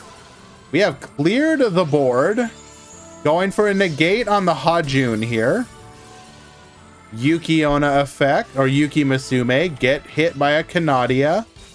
Arlecchino to the field. That's okay. We got the Yashka. Going to attach to the horror house. We are desperately trying to stop our opponent from being able to go into a Link 3 to then go back into the Link 2. It don't matter. We played through a negate, a flip down, another flip down. Don't matter.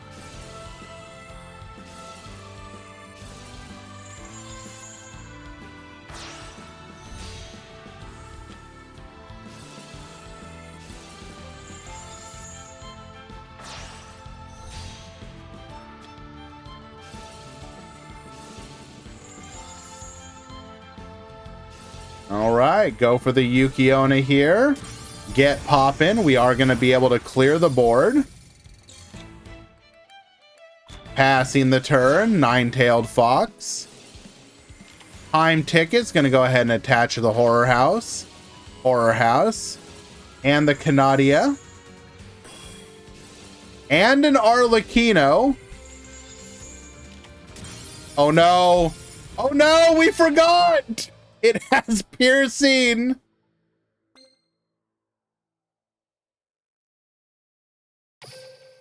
I think we realized our mistake. Come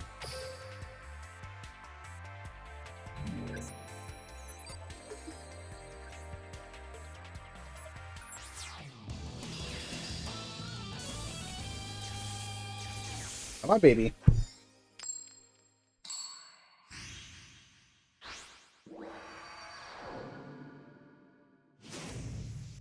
Hmm.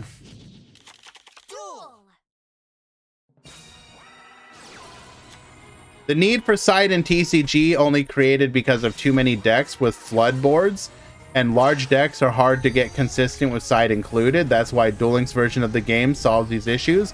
No right-out floods in the main, smaller overall decks for better consistency with techs. That is moo.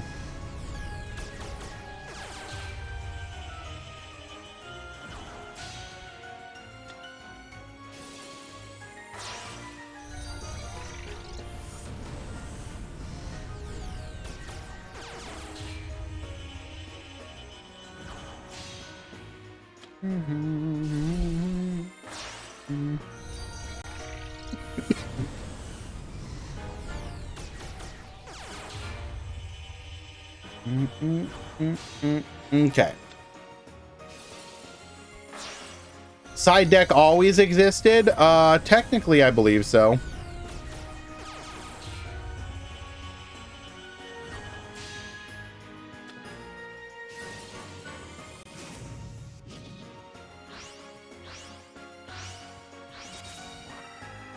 All right. We got Live Twin. Wait, we're playing Live Twin as well? So we are Live Twin Amazement Gearfried. What in the holy, unholy combination?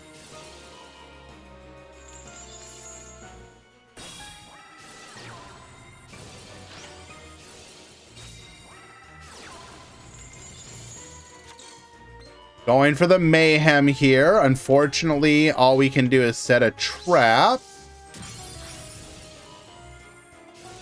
Get reducing. Bring back the Tengu. Summon the Arlecchino.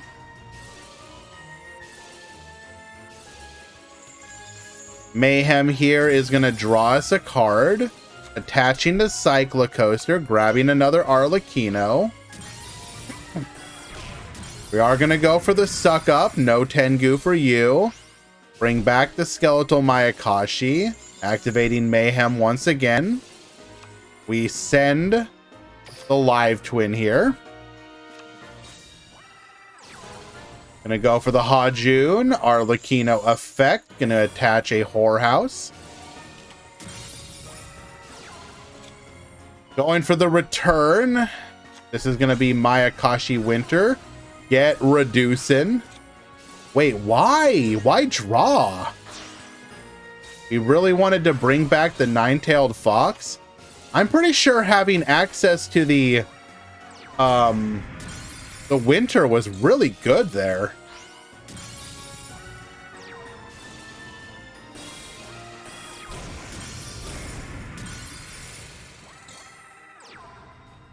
Is there anything we can do here? Mayakashi Winter. Bring back the Yoko. We're going to get negated. Chalice to negate the negate. Link off into the Icicle Mayakashi. Bring back the Daki Arlecchino effect. Can't exactly flip that down. Bring back the Skeletal Mayakashi. return. This is actually a crazy match. Gonna go for a kiss-a-kill, live twin kiss-a-kill here. We get to access our evil twin line. Going for a draw. Bring the Gearfried out. Attack in, attaching the skeletal Mayakashi. Do we have any comeback? Get poppin'. Yuki Onna effect. Yoko effect. Warning point. Oh no! We needed that to be literally anything else. Get popping, and there's the scoop. Wow.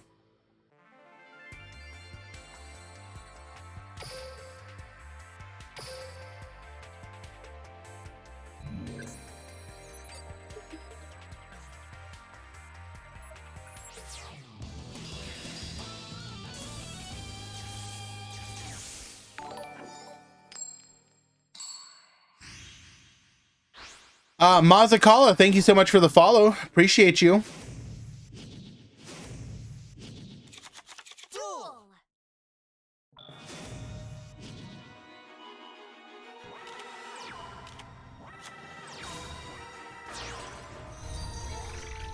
All right, round 2 is complete.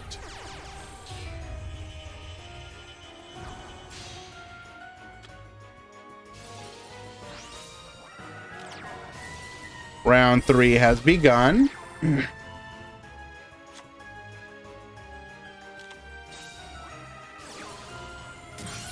Taking out the warning point.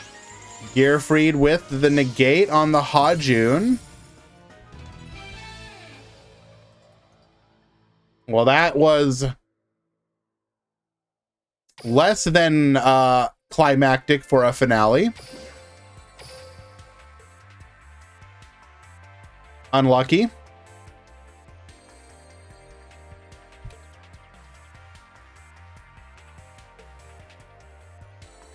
We'll always have game 2.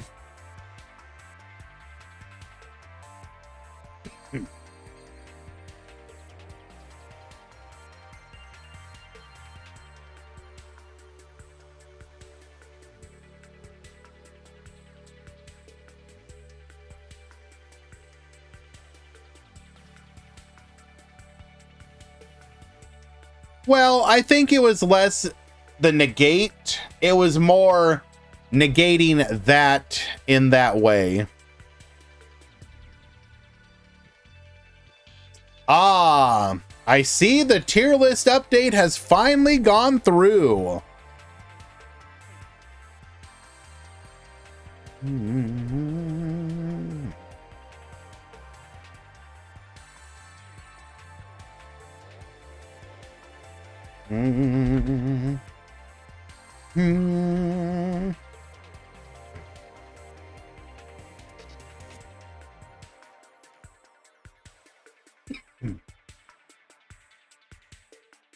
So first of all, the TPC for this season are Alia, Bash, Bismuth, Shay, David, Josh, Kaitos, Kolzak, Elsune, Max, Qwerty, Ramon, Shelmy, Solomon, Zuyo, Juninho, and Albel.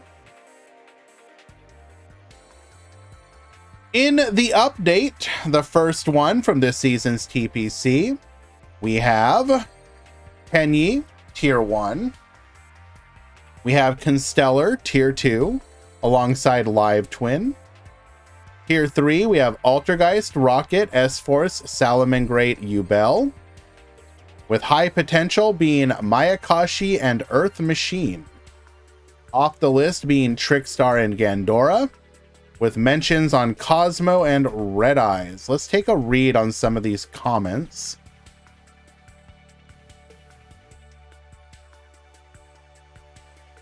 Now that we're in a coin flip meta, Tenyi is the only deck that can play well going first or second, even against Constellar Live Twin boards. Additionally, its going first board is hard to break thanks to flawless perfection of the Tenyi. This deck is probably going to be the best deck in best of one environments, but in side decks, where decks can bring in Artifact Lancia, decks like Live Twin and Constellar can make it harder for this deck to shine. Despite this, however, Tenyi is still a tier 1 deck. As most decks have a strong going first strategy, Tenyi is one of the few decks capable of dismantling boards going second while still having a strong turn 1. Tenyi is definitely the strongest deck of the format. By now, everyone knows Tenyi. It's been in the meta long enough for people to understand its strengths and weaknesses, although few.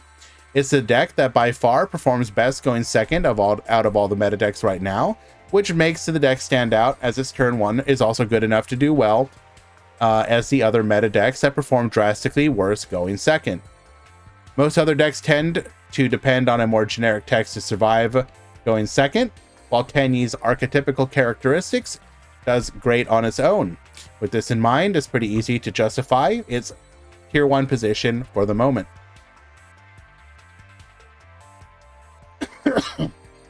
Don't be too harsh. That stuff will get corrected. This is the first time that this particular TPC is doing it. The first tier list is never going to be perfect. It'll correct itself. We are in a format where turn 1 boards are incredibly strong. Currently, we have Live Twin doing oppressive turn 1, and Constellar can produce a similarly powerful board.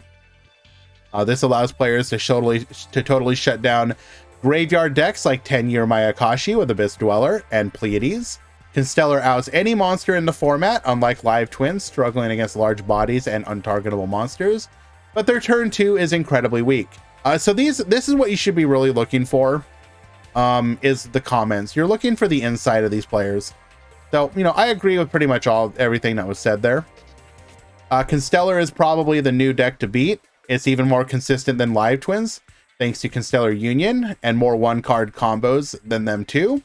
Most of the time, if the deck is able to establish disruptions on top of Pleiades, it will probably be winning. This deck should see more success, but with its turn 2 being so weak to interruption, on top of being locked out of Ice Dragon's prison, I think tier 2 is appropriate. This may change if Constellar continues to do better, but so they're wanting to be conservative with Constellar, even if Constellar has been doing relatively well, probably because if we do take a look at the top decks,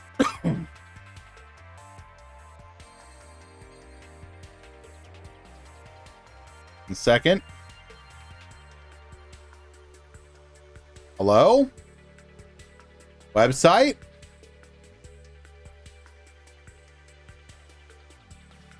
Okay, so we got first place battle phase, top 8, second, top 8, top 16, top 16, top 8, top 4, first, second. So that's okay, those are going to be older ones. We don't care about those. Let's just make sure this has new stuff. Caduceus, okay. So good list of tops there, obviously. If we look at Tenyi,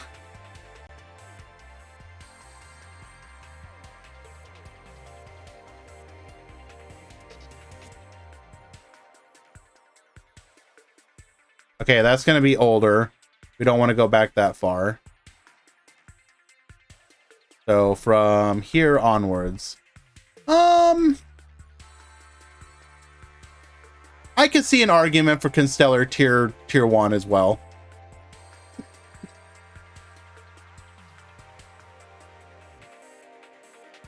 It is 2 weeks.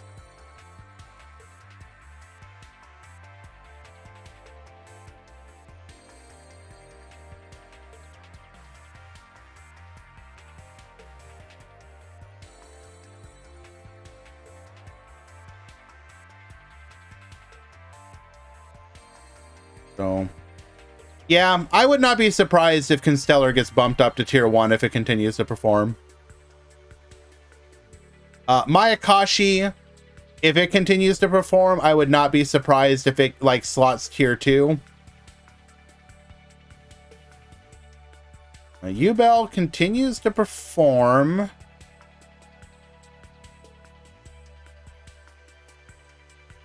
We do want to keep an eye on Yubel. People laughing at Yubel, but It'll be tiered next week, Dex. I'm almost positive. Excuse me. My Akashi will probably especially go up in representation once more people get access to the pickup box. My guess for next week would be Constellar Tenyi Tier 1, my Akashi Live Twin Tier 2, for sure. I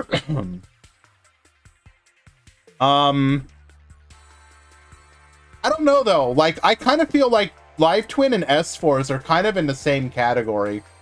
The decks are like very similar and probably belong as long as you get the representation.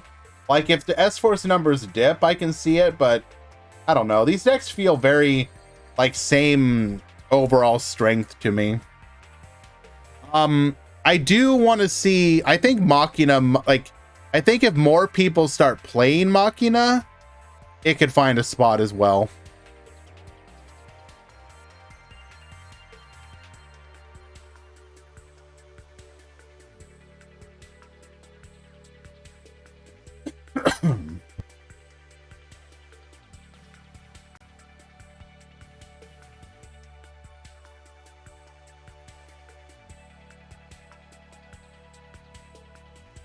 And sorry once again to anyone who may have joined. I'm a little under the weather. I feel really bad about coughing, but unfortunately can't always mute it.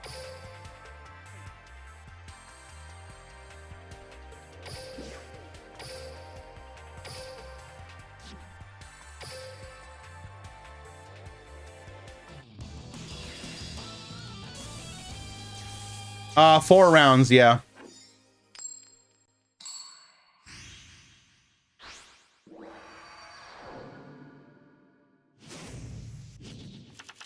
Duel. 8, 16, 24, 32, 40, 38, 2. You want.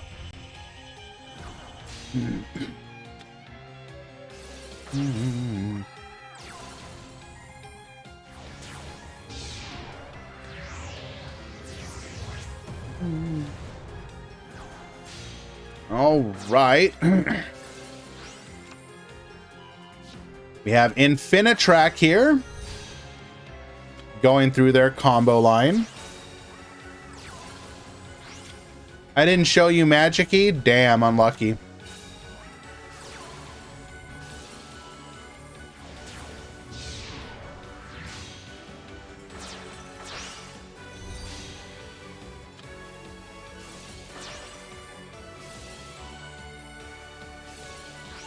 Going for the Tunneler here.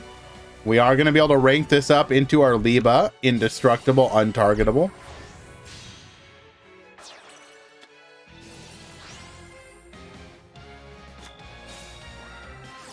Shadal Fusion. Sending Rilliona and Squamata.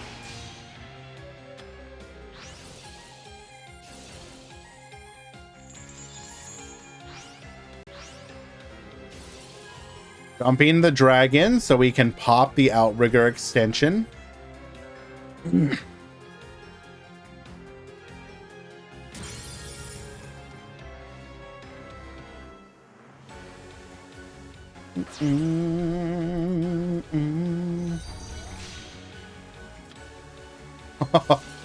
Does he know, he says. Does he know? Oh, but do you know?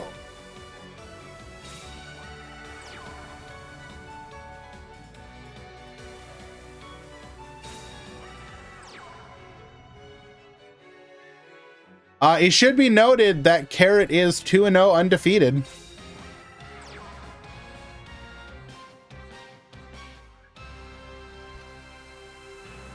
In round 1, they defeated S-Force. In round 2, they defeated Phantom Knight.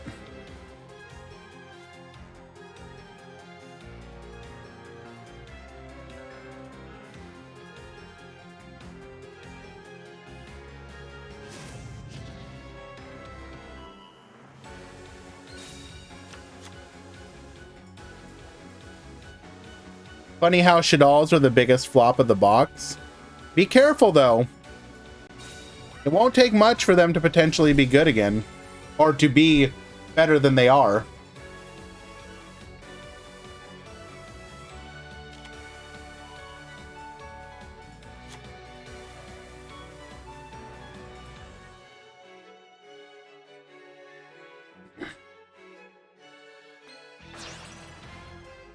I don't know, like, why didn't we attack with the gravity controller? Oh, in the extra monsters. Never mind. Well, this is kind of spooky.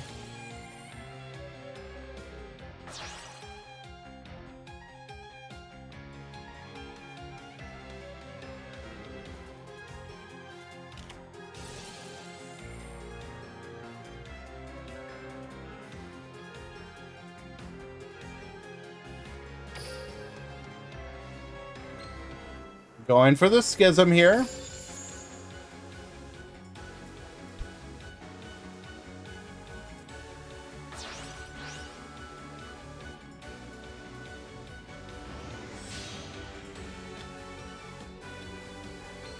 Going for a copy of El Shadal Winda.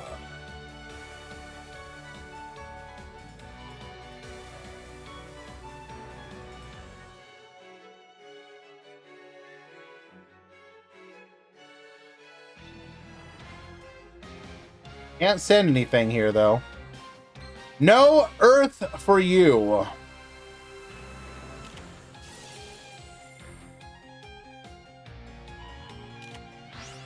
We are gonna flip. Master Duel players be like, oh my god, I can't believe my window was outed. How did this happen?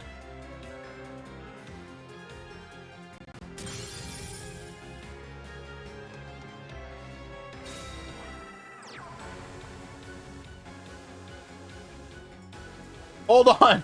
Let me read this card. What does this do? Where is this from? Dynamisk is here. We're gonna go for Banish.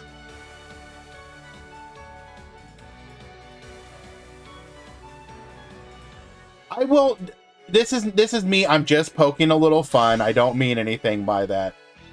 But I do endlessly find it fascinating just how different a metagame can be, where to us it seems perfectly natural to run stuff like Book of Moon. But Book of Moon in your average TCG or Master Duel deck is literally going to be like, well, here's my extremely unusual tech card choice. Like, most people haven't thought about this. Like, you know, we side deck this card because you can't really afford to main deck it. But there are certain matchups where you want to put your opponent's monster face down, and you want to do so without using a monster effect like Fairy Tale Snow. Like, it's just the nature of the format.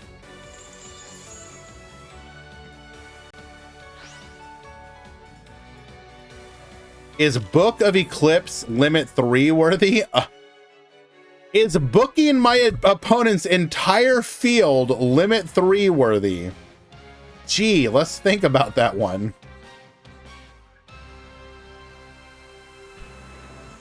Also, you could potentially, like, play to deck out your opponent now.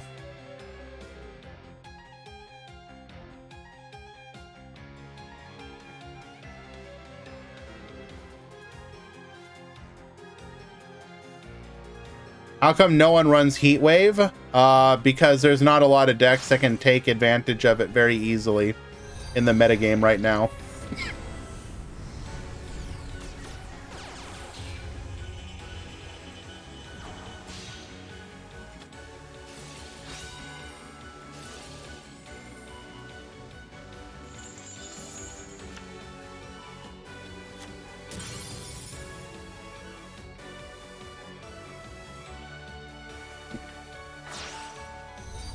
I will say though, it's also because of the fact that the card is limit 1, or not limit 1, but soft limit 1.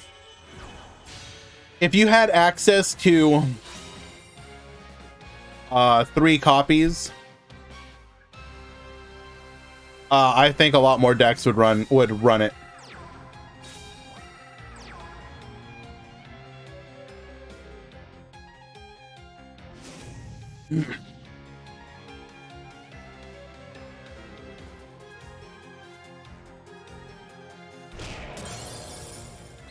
We go to battle, taking out the Earth Slicer.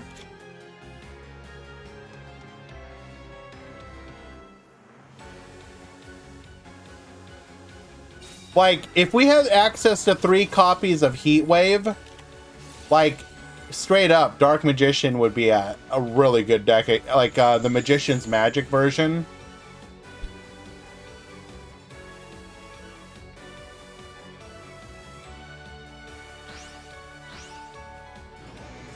Hello, Eternity. Thank you for joining us.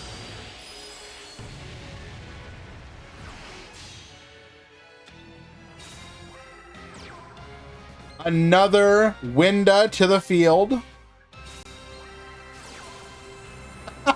But we have the Book of Moon again. Anchor Drill. Get. Modifying. And we are running a second copy of the Earth Slicer. Oh my Jesus.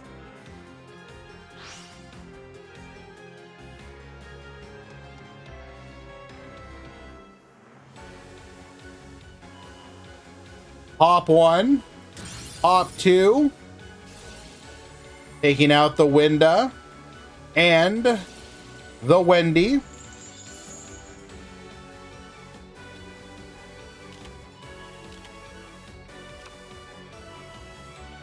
We're going to set a copy of Falco and return the Shaddoll Fusion to our hand.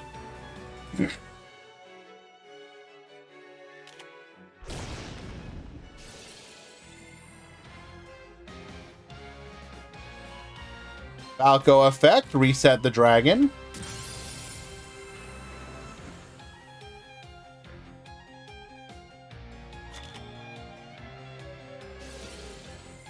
Dragon says, get out of here. 19, 22, and lethal. Carrot will take game number 1.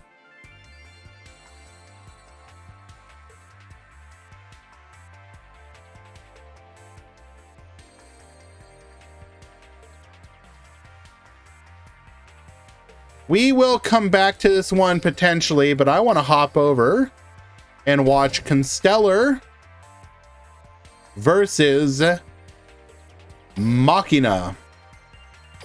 Yes, I know Dice Jar.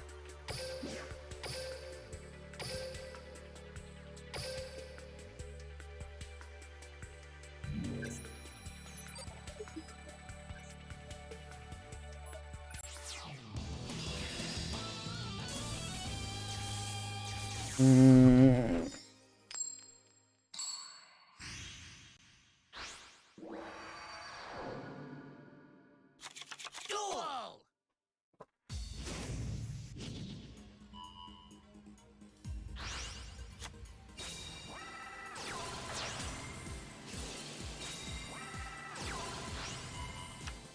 So we are going second into Constellar. We're going to be able to make a double Xyz board.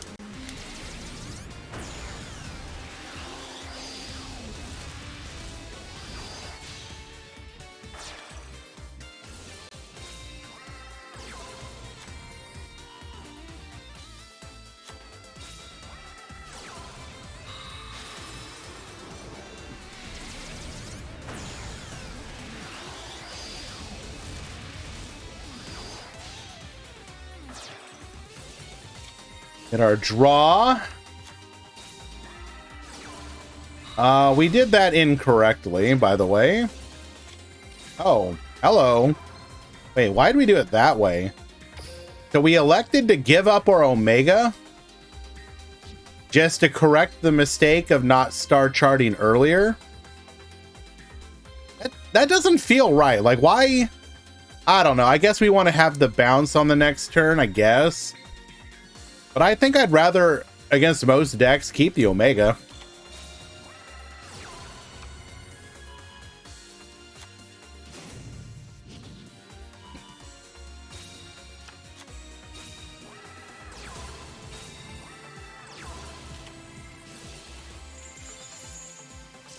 Warning point on the Brutal Dozer. We're going to go for the Machina redeployment. I think you changed the lineup of monsters that you run in that version.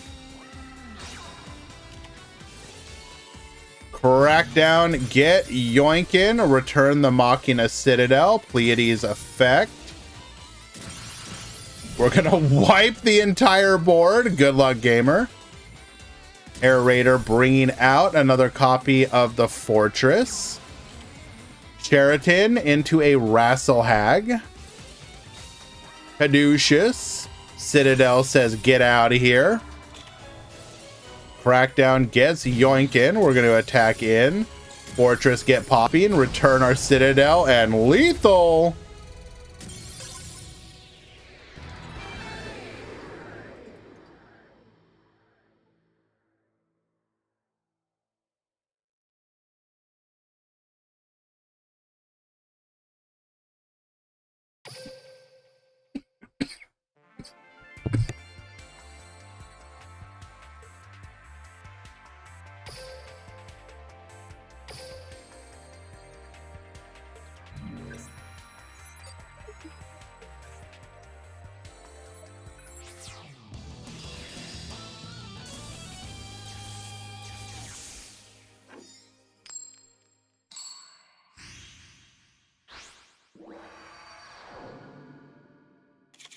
Duel.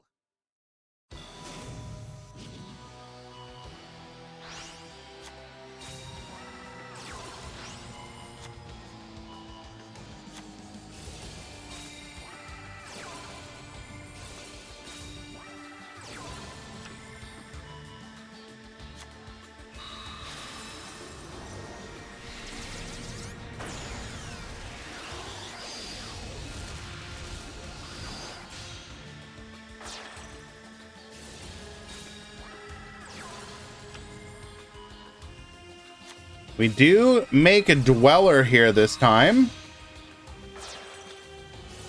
Dweller, Pleiades. Don't worry about it.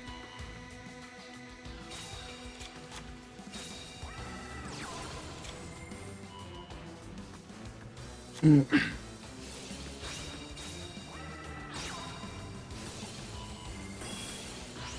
gonna go for the Pleiades. Fortress says get out of here. We are going to be able to successfully take out the Dweller. Sheraton, adding a copy of Sombra. Caduceus. Going into a copy of the M7. Draw us a card. M7 spin. Air Raider effect. Pleiades says no, so we were able to play around that. And that is just lethal on board.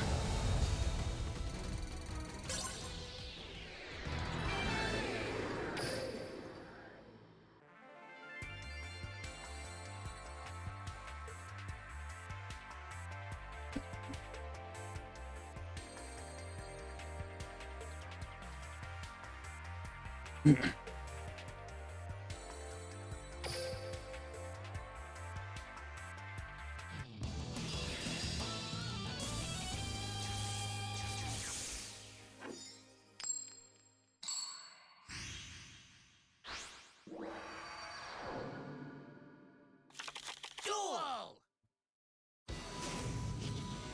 Alrighty, Sean gets to go first this time.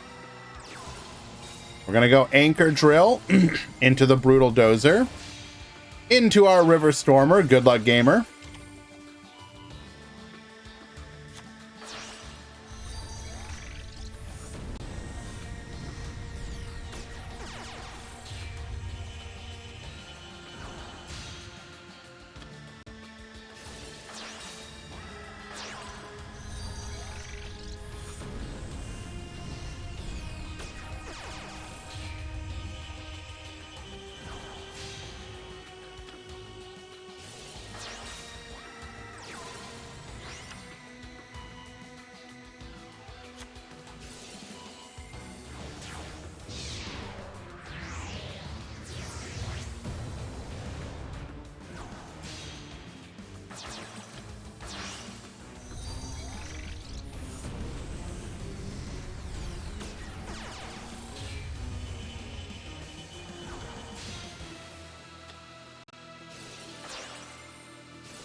Anyways, sorry. Oh, we actually get to see the Iron Rock Sunrise playing through the interruption here. Pleiades. And then pass back to you. We're going to go for the extension again. Crackdown. Citadel, get poppin'.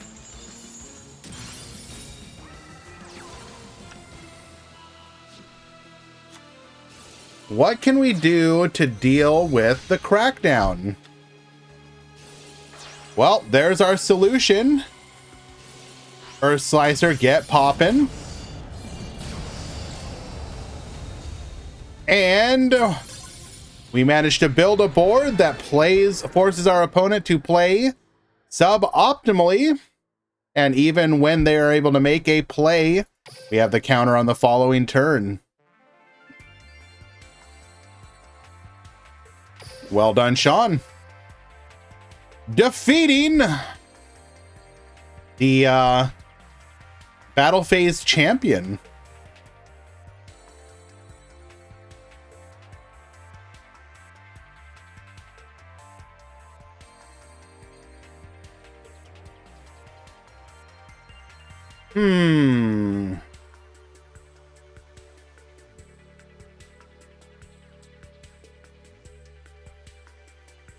What do we want to watch here?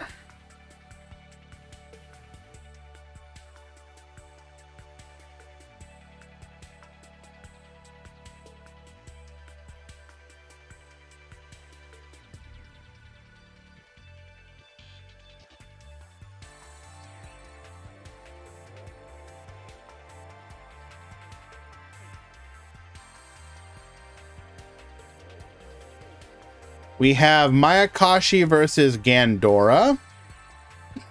Excuse me.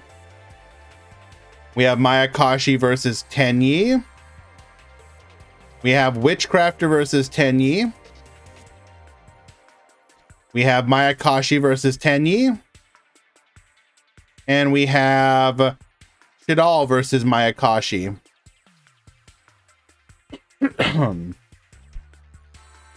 4 rounds, Bell Dandy.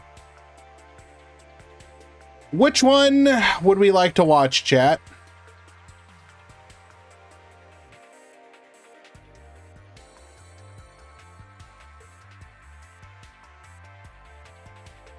Gandora. Sure. I was kind of the one I was leaning. Ah, yes, let's choose Cosmo when it's literally not one of the decks that I mentioned.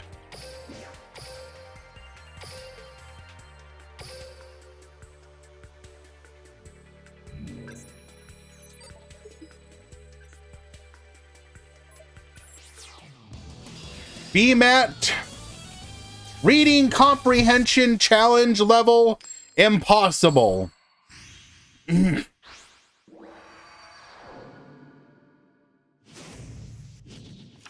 Duel. Alrighty.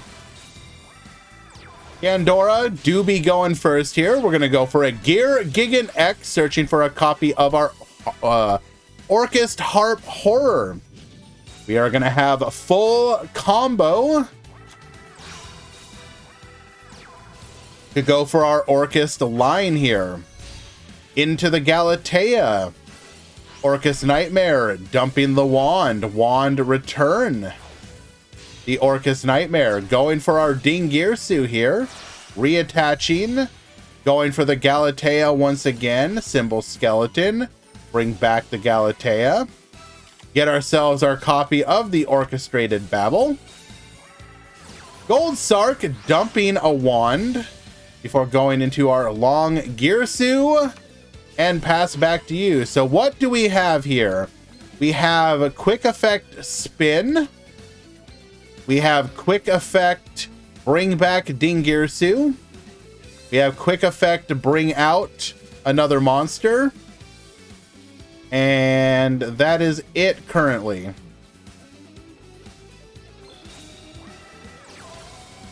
We're gonna go Hajun, Symbol Skeleton, bring back the Dingirsu, get sending Mayakashi's return for the Yasha.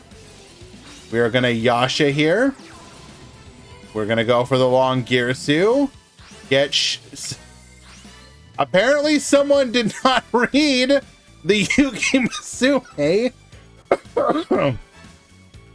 Sending it to the graveyard, but she don't care, so she comes right back.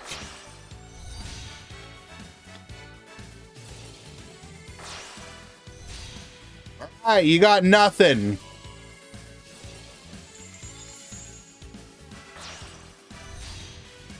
What did we choose to negate there?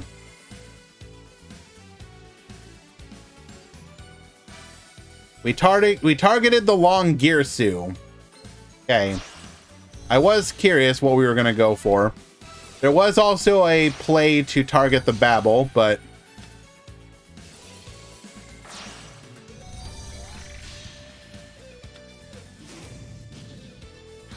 Get dumping.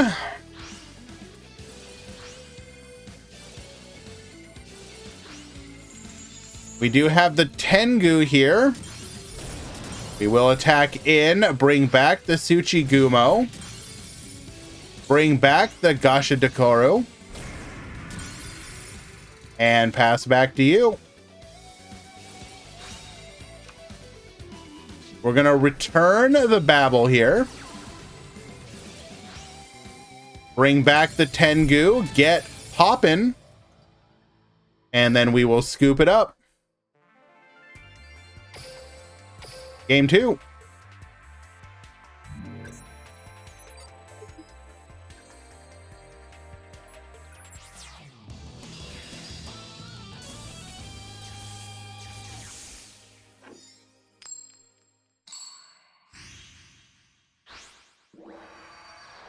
Like, what are you guys trying to imply? That he's somehow... First of all, no. Nightmare is at 3. Check the most recent ban list.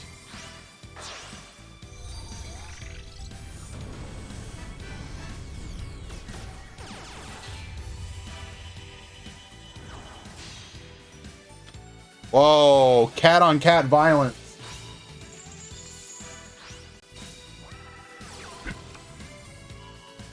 Yes. ARP is at 3. Your Nightmare is at 3.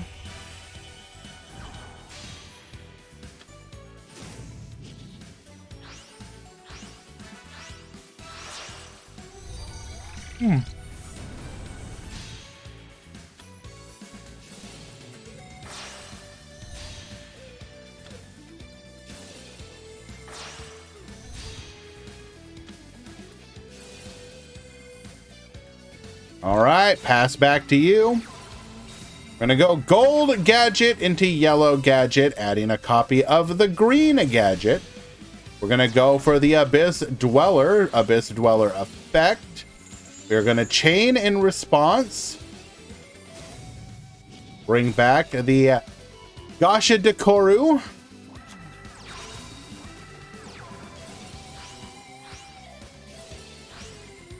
Our Horror, allowing us to go into a copy of our Galatea here.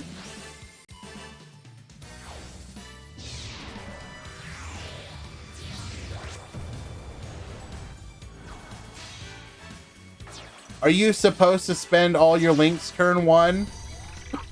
I don't think that's solved yet. There's pros and cons to it.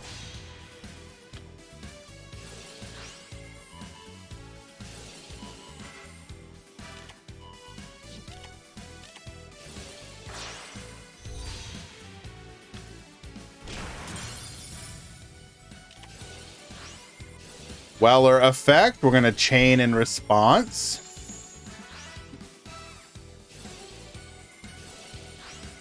Symbol skeleton. Get shuffling here.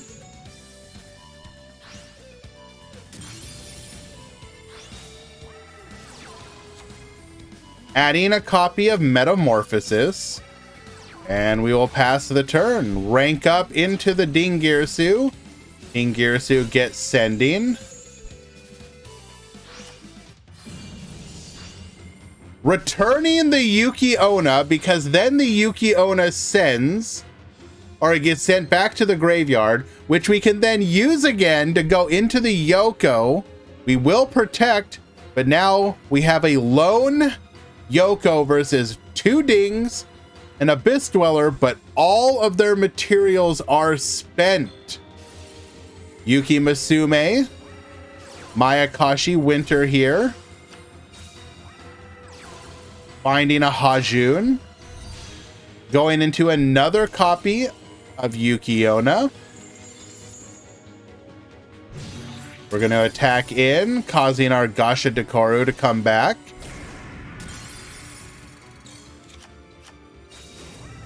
We are going to go defensive here, grabbing a copy of Giga Ray's Gandora. We pass the turn.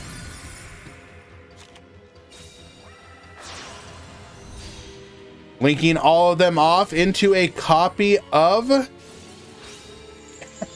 side deck Skullmeister. Mayakashi Winter, bring back the Yoko, and we'll get it in game number 2. Wow.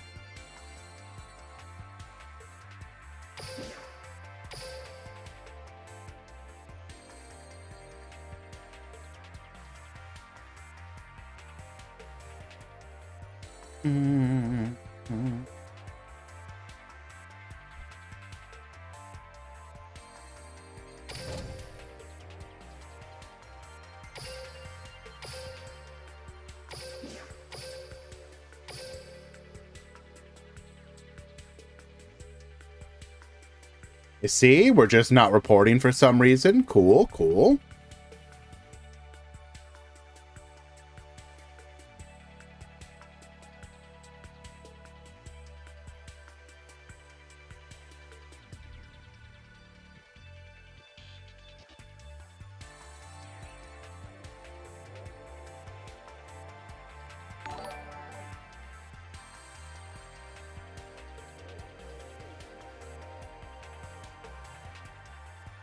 No Guira, thank you so much for the follow. Appreciate you.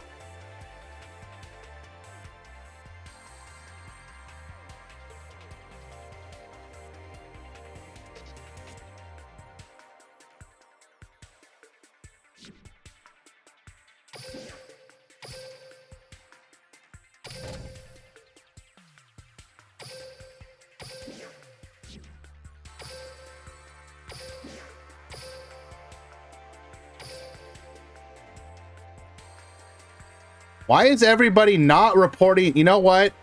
Every single one of you is getting disqualified. Literally wasting time.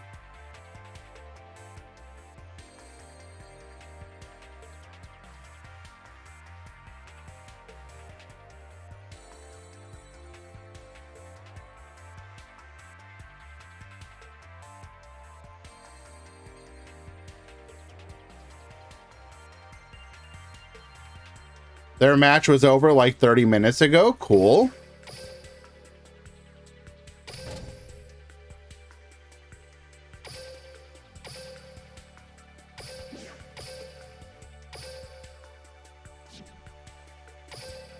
How are you guys only in game 2?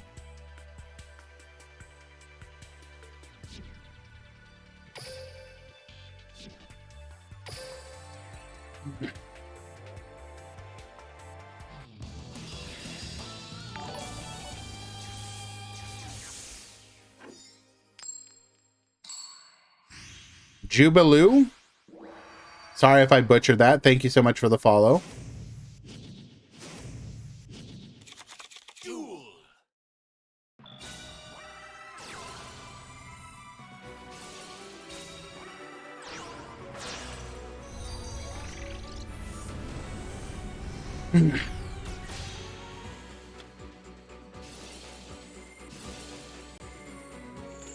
We have double Daki to play through any crow-like interference.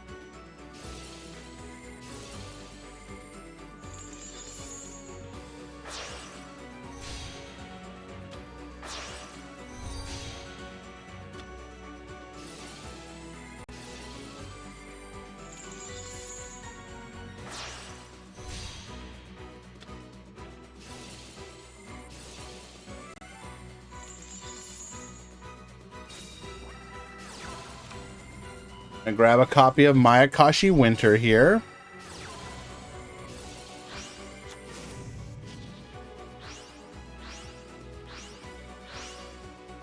All right, back to you.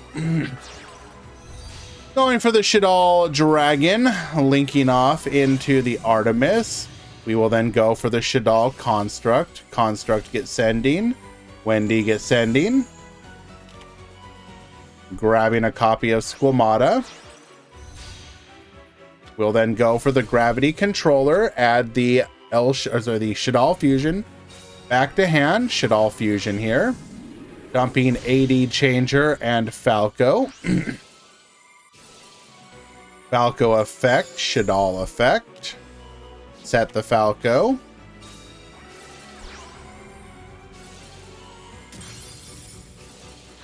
We will go for the AD Changer here. Ro is going to steal the Gashidakoru before it can return to the field.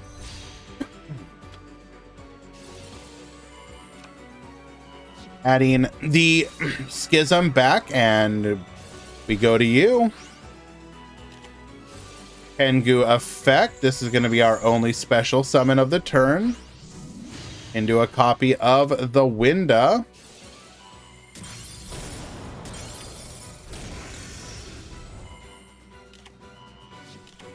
Electing to take out the Falco, because if we had destroyed the Winda, we would have just been able to bring it back with the Falco. Invocation into a copy of Iwas. Grabbing the Shadal Fusion once again. Make a Wendigo. Send the Hajun. Or sorry, Tengu. Shadal Fusion. Yoinking the Yoko. We're going to go for a Construct once again. Construct effect 1. Construct effect 2. Wendigo effect. Returning the Shadal Fusion. We are getting massive value this time. Or this game. Wendy effect. Setting. We're going to go and bring back the Tengu.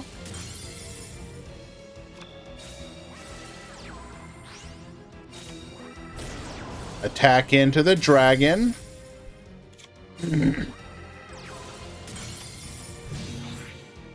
We are going to get walled by the Yuki Musume here.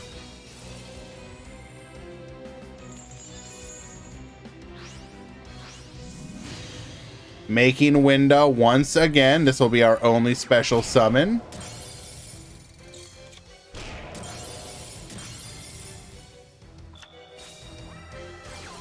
Mayakashi return, adding a copy of Metamorphosis. Pass back to you. But we've got nothing.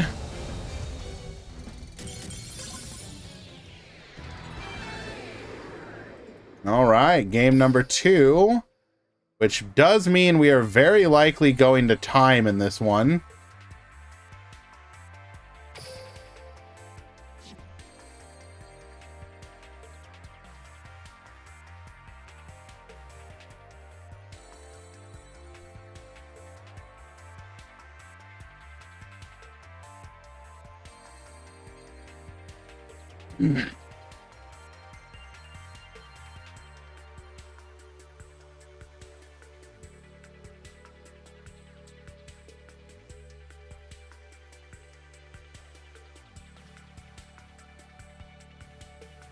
Are there draws? No.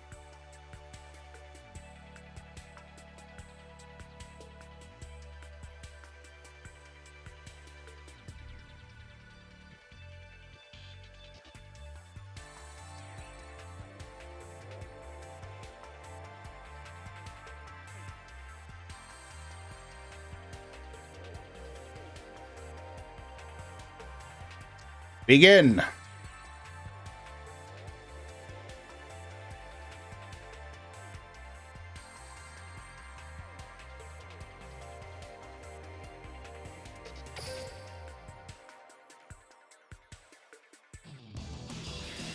Whoever has higher life points at the end of time.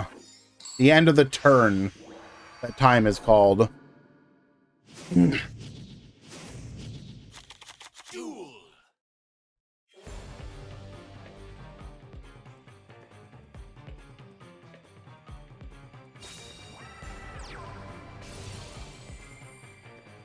Then you go until you end a turn with a different life point total.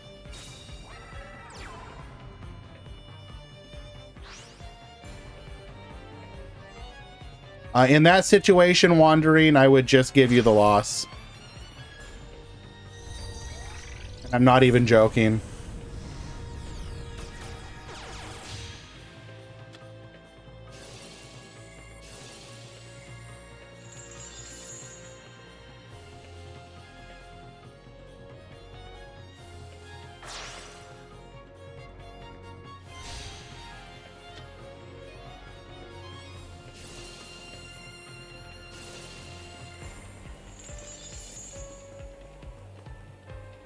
What about self-destruct button? As soon as you put it in your deck list, I would drop you from the tournament.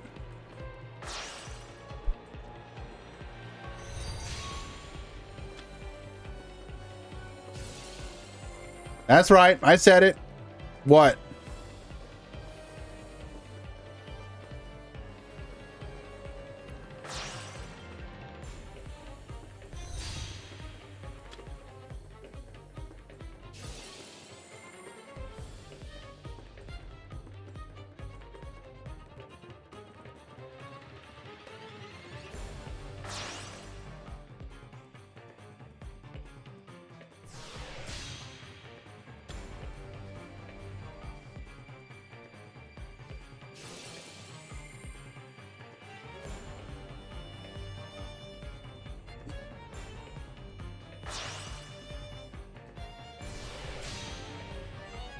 So, fun fact, if you have access to Hajun and Yuki Musume, you can actually end on a better board by not using not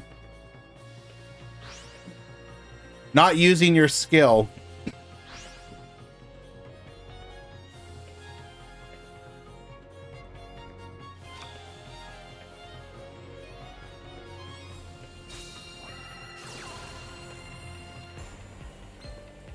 Hard opening, Shadal Fusion.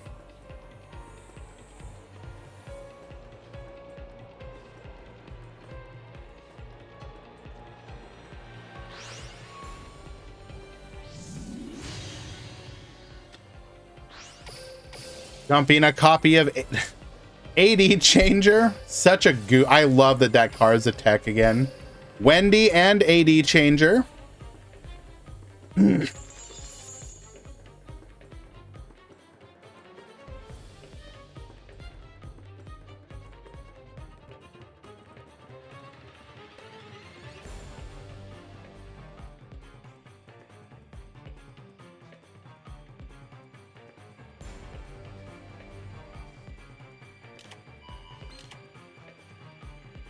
Going for a copy of Squamata.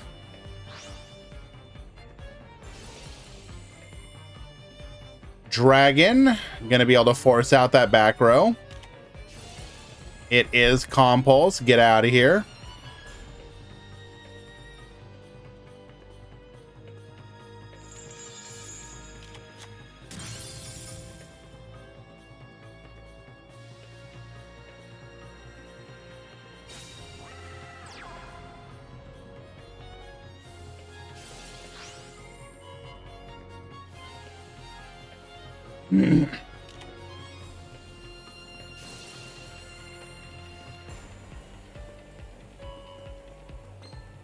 We are going to target the Yuki-Onna here.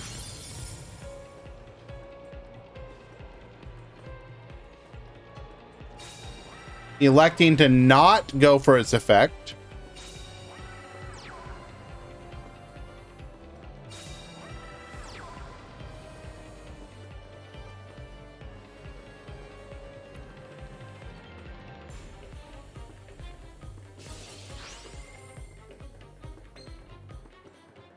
Yuki-Onna revive, going for the Yoko here. Taking out our copy of El Shadal Construct.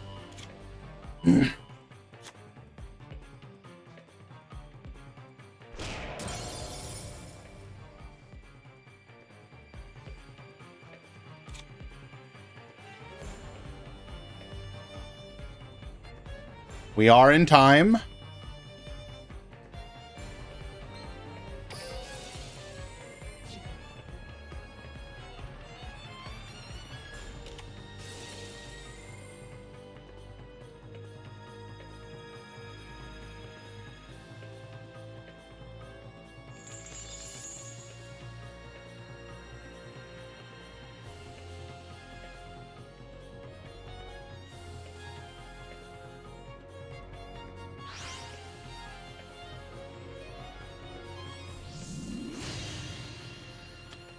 Come forth, Winda.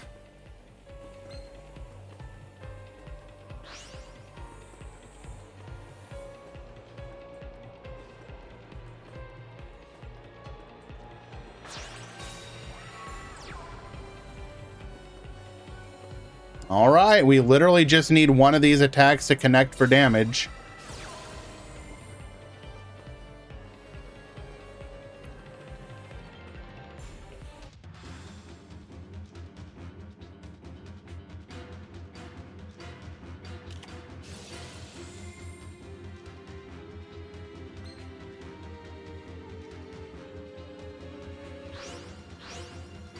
Sending a Wendy. I don't think this does anything.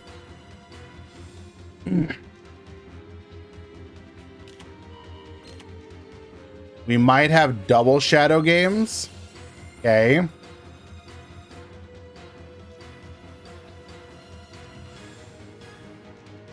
I'm pretty sure we're still dead.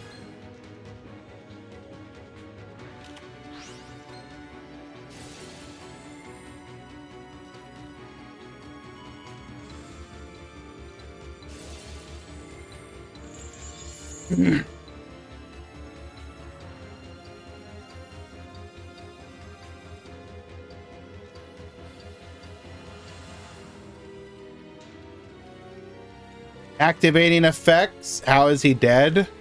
We're in time. He's gonna take damage.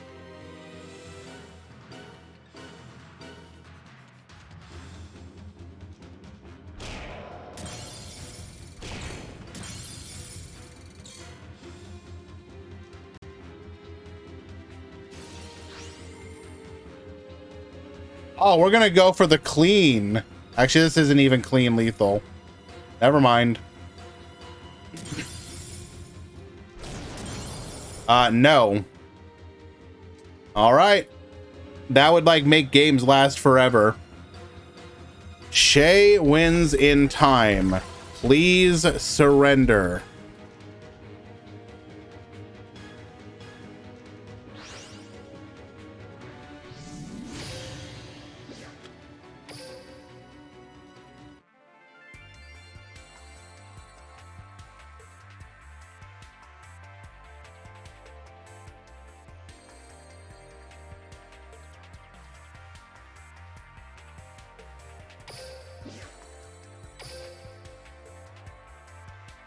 Well, they should have won this, like, faster than...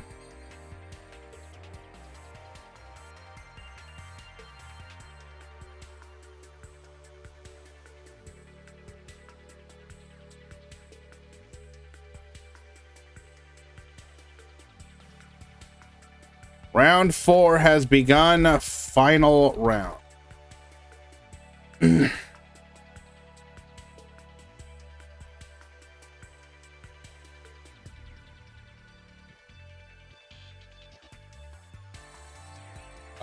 They were, I believe they were in time then, Giorfio, yes, but they weren't able to do so. Shay stopped them from being able to deal damage.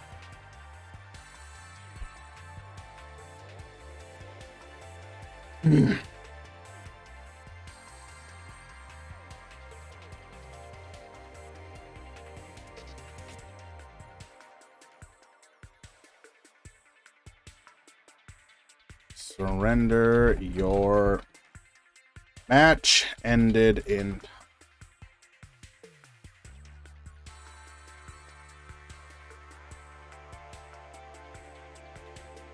Okay.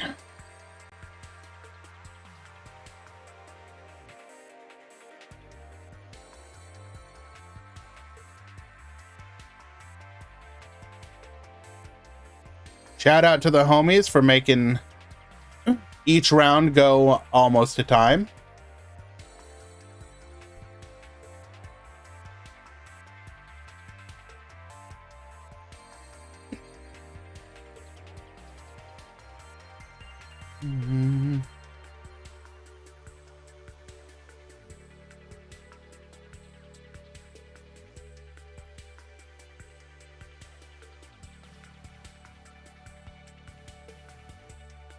All righty. So with 51, I believe it should be only X1s. Top Cut Simulator. 51, 4 rounds, top 16. Yeah. Would I accept to cast for Worlds in Duel Links? I mean, first of all, I don't think I would be good enough for that. But let's assume they were like that mad desperate. I don't know. Like,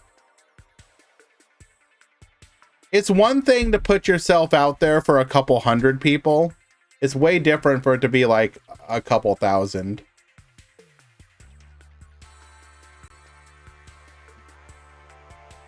Like, I'm pretty self-conscious. What if they asked me to cast in Japanese? Finally, my time has come.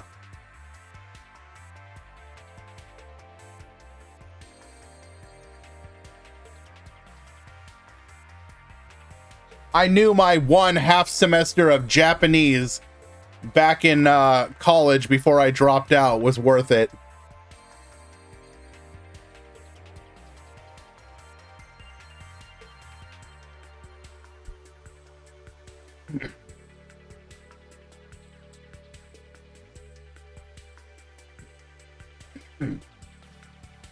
Alrighty, let us find another match, but like, I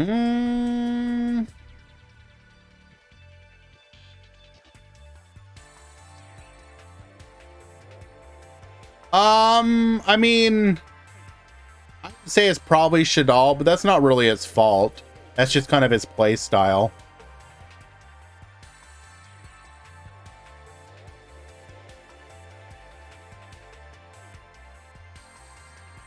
Duel Links is a meme at Worlds? I wouldn't quite say it's a meme.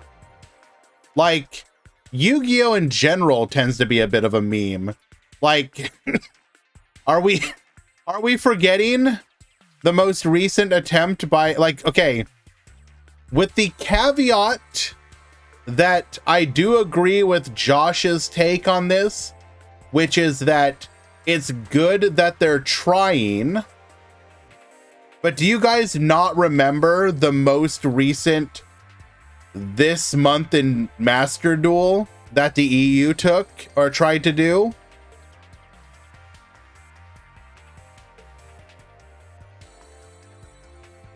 An hour and 30-minute event with about 50 minutes of waiting. I need you to tell me everything that happened in Master Duel in 60 seconds, go! And the guy was like, a new pack came out and there's some new stuff in the shop that you can buy. And the guy is like, oh, that was only like 30 seconds. Well, okay, what, we got a feature match here. And the feature match is literally getting puppet locked 2 games in a row.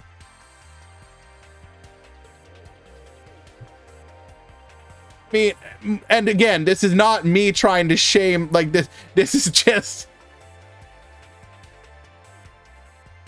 people don't always think this stuff through. Like, if I was in charge of that, like, event, first of all, you don't have to choose like Blue Eyes versus Dark Magician, but you tell the dude, pick a deck that's kind of cool and don't like Don't, no, I would have like a press release that would be like, no floodgating, no hand ripping, no FTKs. Like, I would give them like, I don't know, friggin' branded, okay, non-gimmick lock branded versus like, I don't know, friggin', what was out at the time? Vanquish Soul? Whatever, screw it, I don't know. I mean, something where there's some kind of interaction from the players.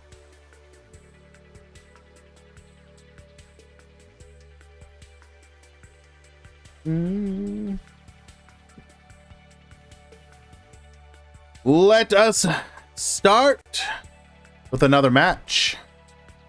What do we want to watch?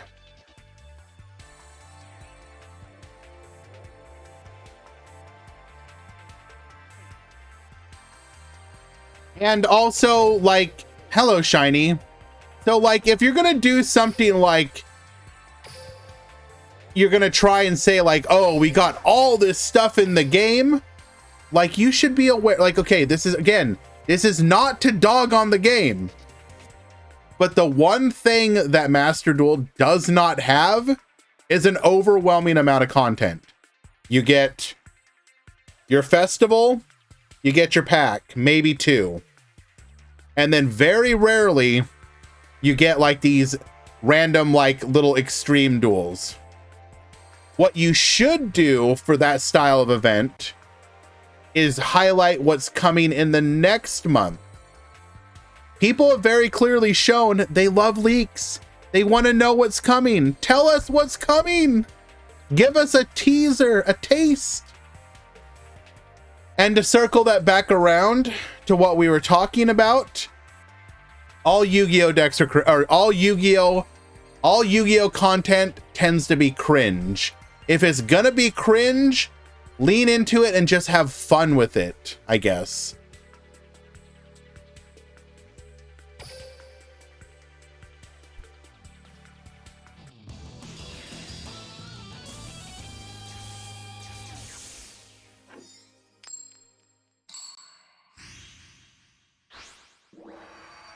I think from a caster standpoint, one person who's an active player and a non-player is perfectly fine.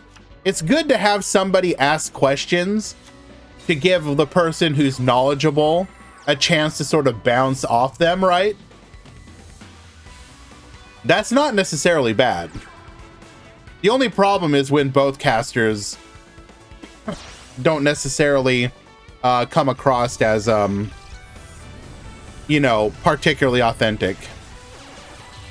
Like, you'll sometimes hear them say, like, one of the casters might say, like, oh, like, I really like playing branded, and you'll be like, dog, like, I don't know if I can trust you that you actually, like, play the game. Like, maybe you do? And are you counting playing the game as you went to Konami HQ and like sat down in front of a computer for like 15 minutes? Like, I don't know.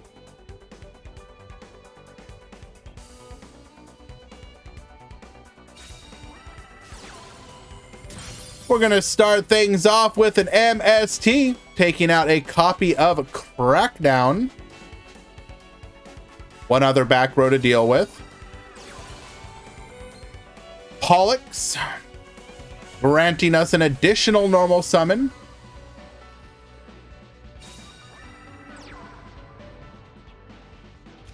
Oh no. Are we actually seeing the rare Constellar Brick? Double Crackdown, get yoinkin'.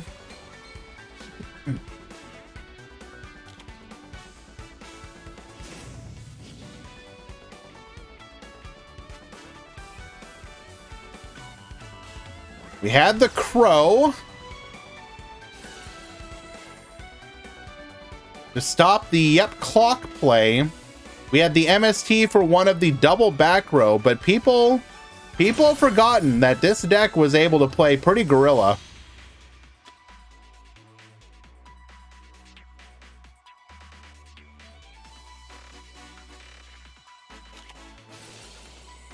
Floodgate trap hole. What the? We are going to go ahead and pop ourselves here in response. Effect. Oh, bruh. What is this hand?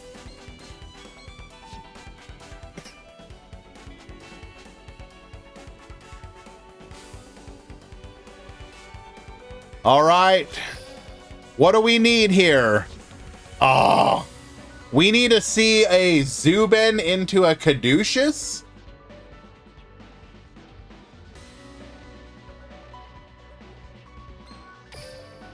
I think Zubin is like our only real out here.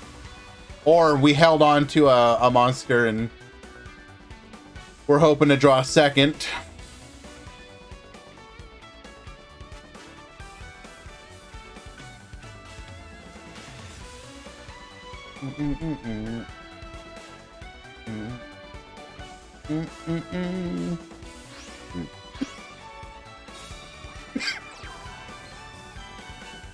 Bonish 2 Cybers going for a copy of D-Grade Buster. We are putting Oh Jaime on the clock. 2,500 straight to the dome.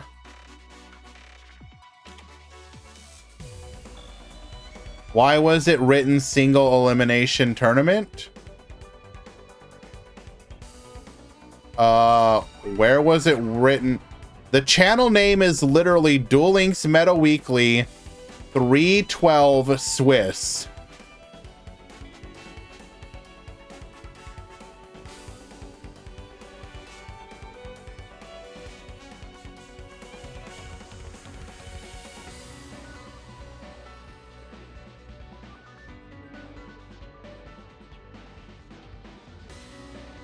In the website.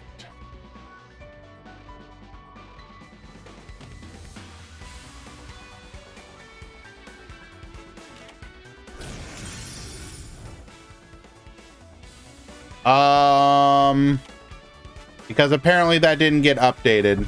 So you are correct that it said single elimination there. Sorry about that.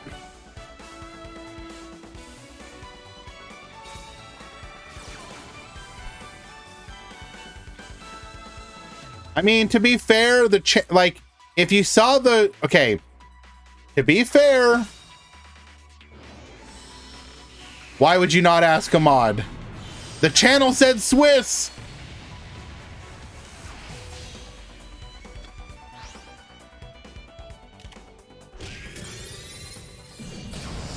Oh my god. Double Crow, double Veiler. Yeah, sorry, Yassel. Unfortunately, that was an oversight. So I believe it happened because a couple weeks ago, we did go single elimination for a day. Or for a week. Because, so this would have been what? Right after the Goha Cup, I believe? Yeah, something like that.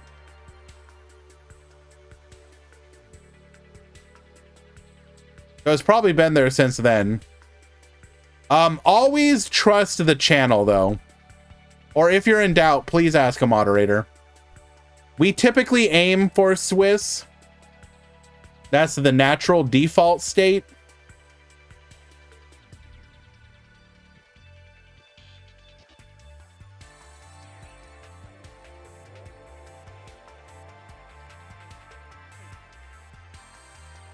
We are waiting for game number 2.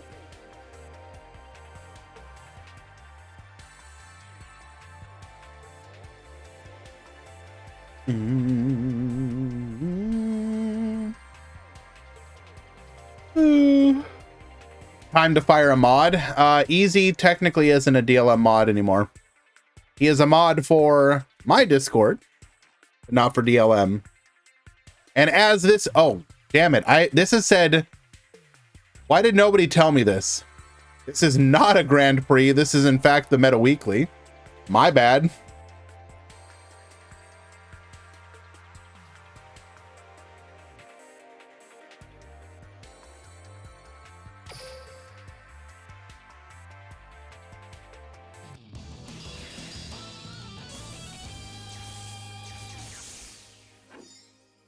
Mm.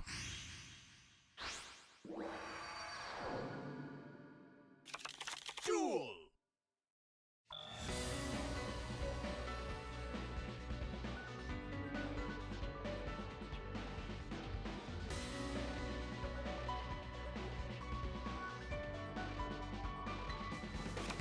All right, Mr. Ohimi. Do you get to play the game this time? Revealing the Rasselhag. We're going to dump a copy of Zubin and Sombra. Rasselhag. Eventually Soul Glow, but not yet.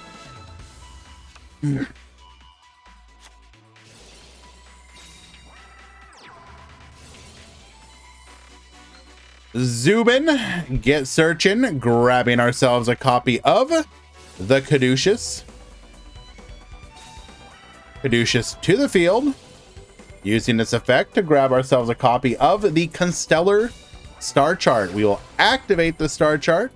This will grant us an additional card draw. Rai Alcantara, thank you so much for the follow. Appreciate you. Welcome, welcome. Hope you enjoy. Star Chart drawing us a card, and we have no back row, but there is a very high likelihood that we have hand traps, as we saw multiple crows and veilers.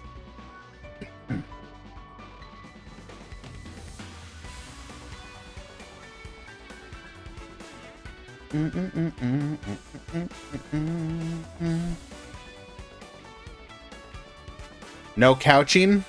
You got it. No couches.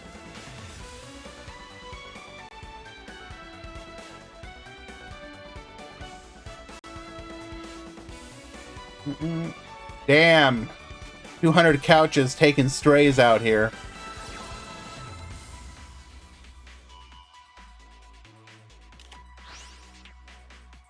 Book of Moon. Putting the Pleiades face down. That is one threat handled.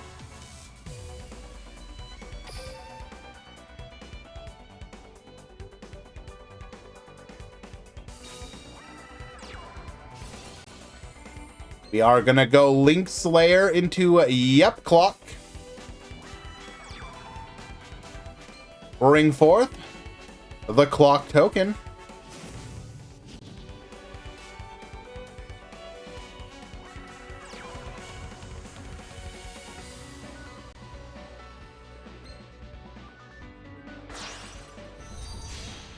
Link off into the Proxy F. Do we get to activate our stack reviver here?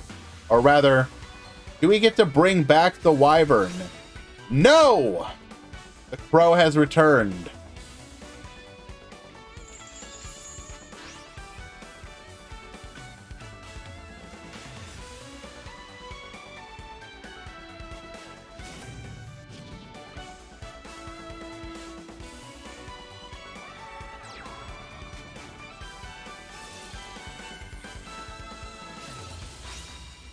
Proxy F.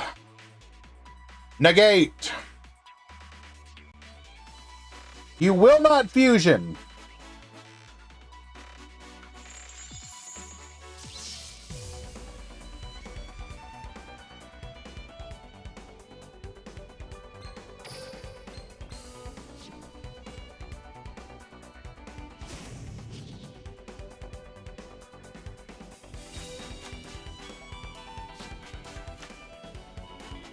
Gonna grab ourselves a copy of the Cynet Fusion and the Clock Wyvern.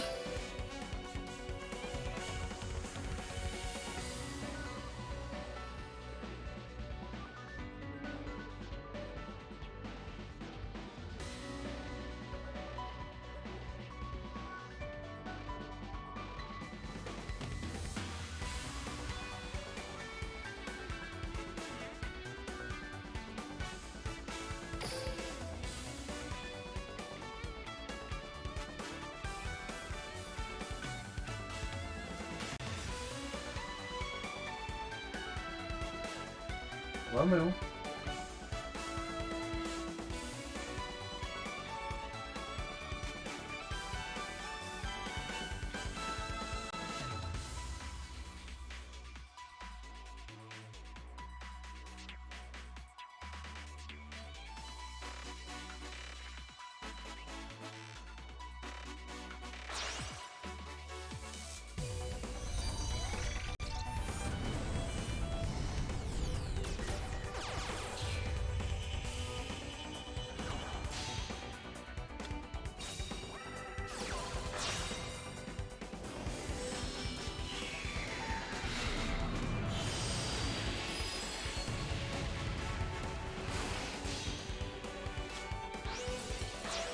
I don't want to get him too riled up.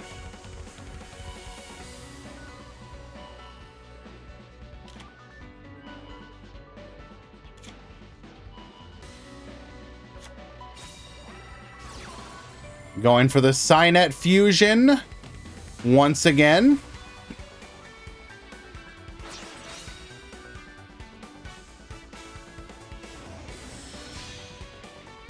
Bring forth the Yep Clock. Get Millen. Hello, by the way, Acetone. How you doing?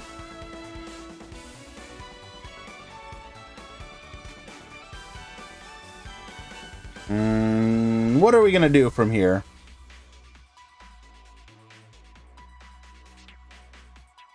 I think I kept my watch streak. I popped into your channel for like 5 minutes. You were playing some Monster Hunter, if I'm not mistaken.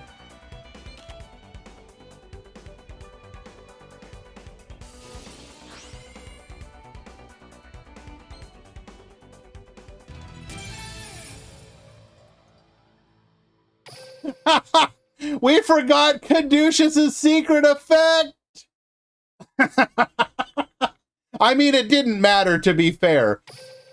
So Caduceus, when it is a material, if this card battles a light or dark monster before damage calculation, you can banish that monster.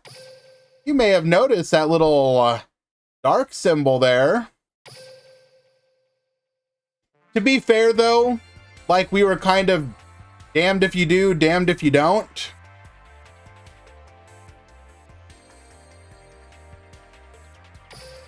That does tie it up 1-1, however.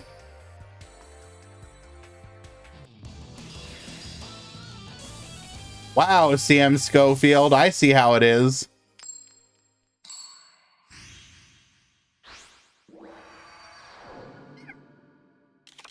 Duel. Truly. As a player of Duel Links, welcome to hell.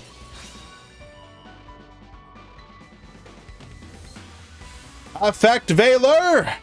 Negate. Rasselhag will do nothing here. That is in fact the Yep Clock. As you can see, if we bring back up the chart of decks in today's tournament, down there at the bottom, we have one Clock Dragon.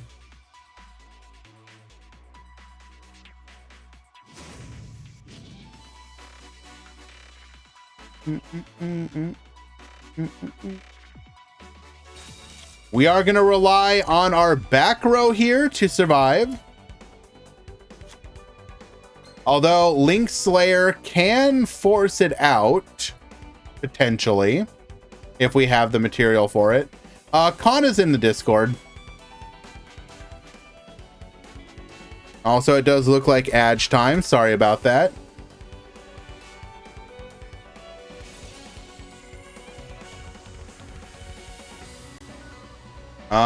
Stream looks good to me.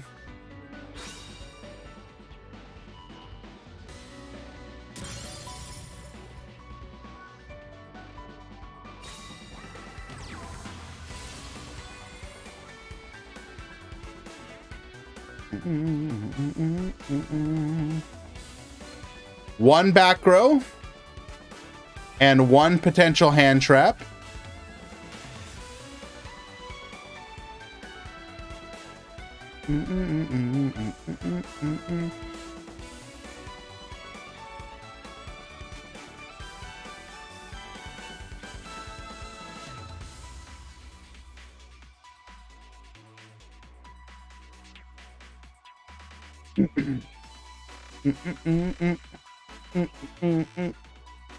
What are we gonna do? We are activating Clock Wyvern's effect here.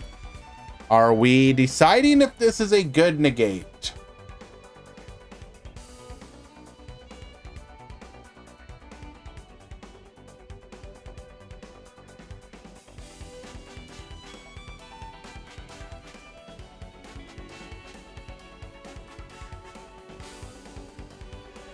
Oh, she's moving.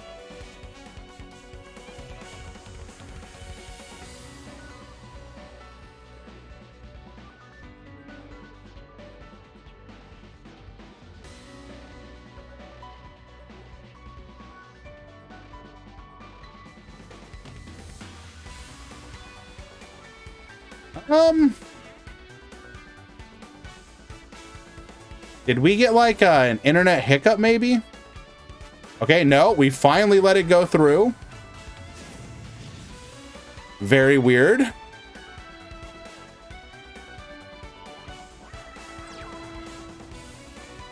Well, we were taking a long time to resolve Clock Wyvern, so I was wondering if there was some kind of internet issue, in fact. But we appear to be good, so. We are going to be able to revive the Clock Wyvern here.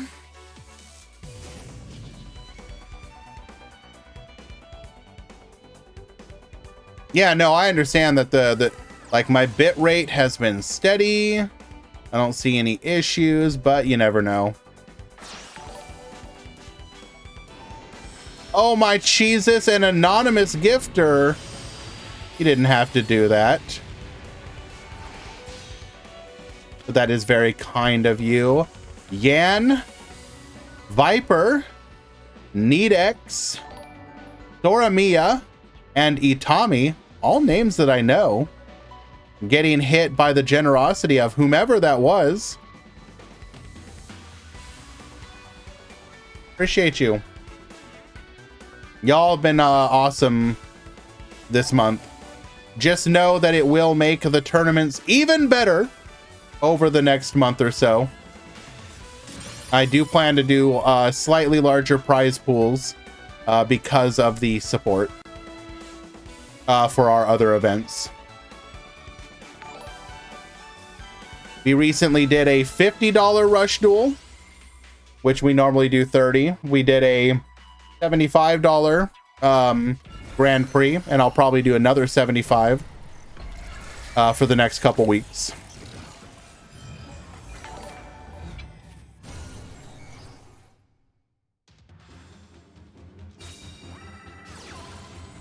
We're gonna go for the Cynet Fusion here. This will be our Yep Clock.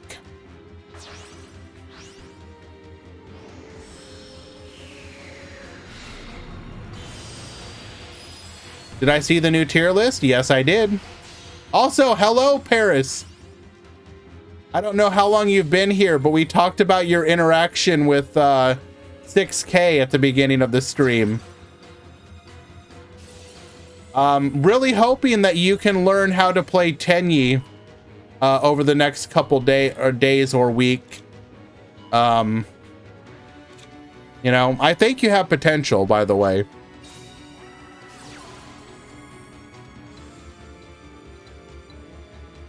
You have a ways to go, but I think you might have potential as a Tenyi player.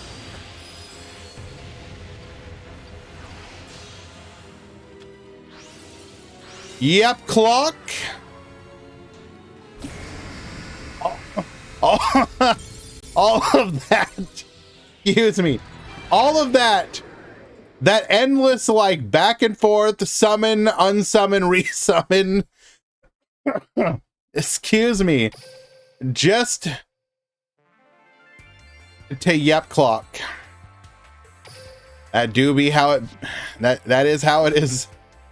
Unfortunately, no interactions there. Alrighty. Excuse me. But yes, for those of you who happen to miss it, this is going to be the interaction in particular that we were talking about.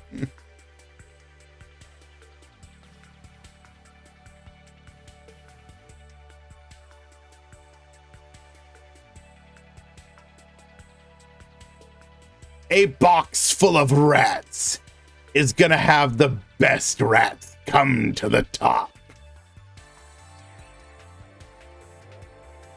That doesn't mean that they are the best rats that rats can be.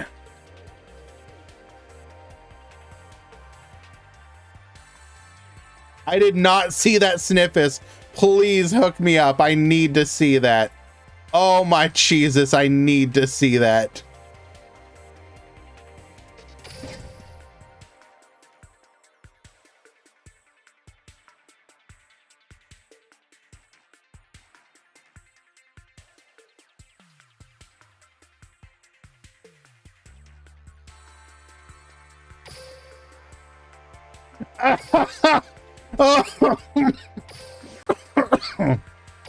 Oh my God, you're gonna kill me. Oh my goodness.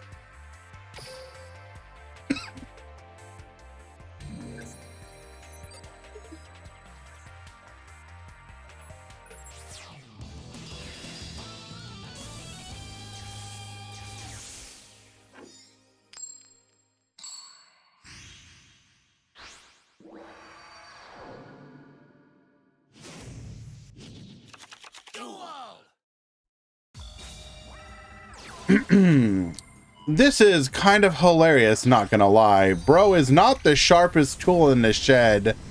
I'd give up on him if I were you guys. Doubting ancient warriors is such silly Billy behavior.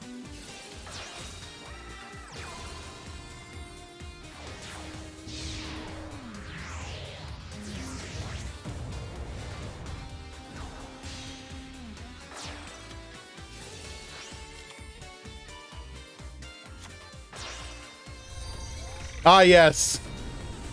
Rogue Deck Tenyi, played by bad players, sometimes manages to farm multiple events in a row.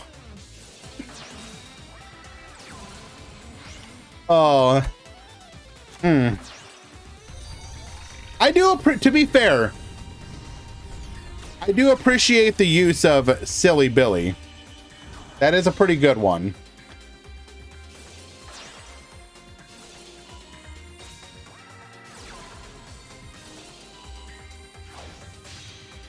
We have Sean versus Shay. This is going to be Infinitrack Machina versus Mayakashi.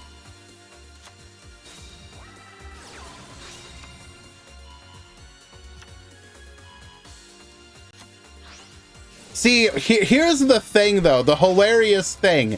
Imagine Paris joins and does just get absolutely farmed by ancient warriors, right? Like, we're talking just like absolutely farmed.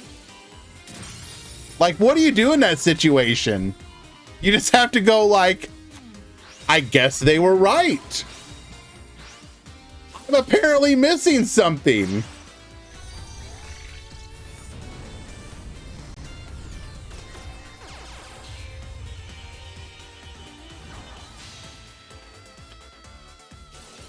I guess he just diverts to Tenyi. I am curious though. And this is not to like dog on them or anything. How big are their tournaments?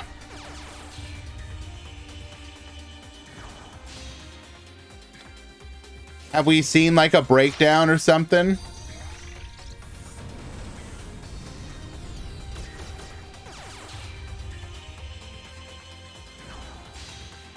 Oh, Jaime with the raid. You know, oh Jaime, I'll be honest with you. While I appreciate the raid, I don't like to see it because it means my boy is out. I'm sorry. We were watching you when you opened like 30 hand traps. It do be like that sometimes. In the future, you may want to consider not opening like 4 hand traps.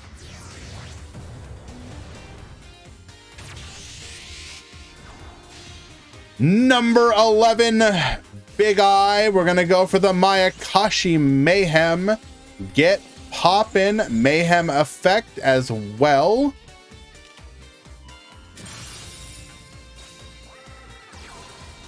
Going Harvester here. Modulating our levels, allowing us to go into an Earth Slicer. Get Poppin'. Rank up into the Liba and prepare to get farmed. 27. Can't target us, so we will just OTK over you.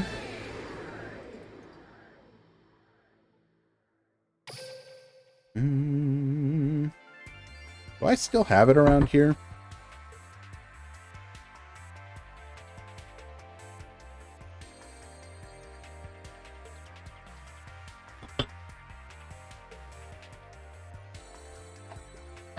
One second. I think I do.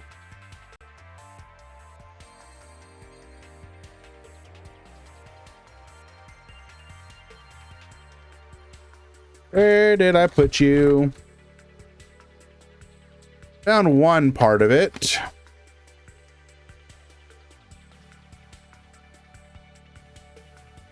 I will have you know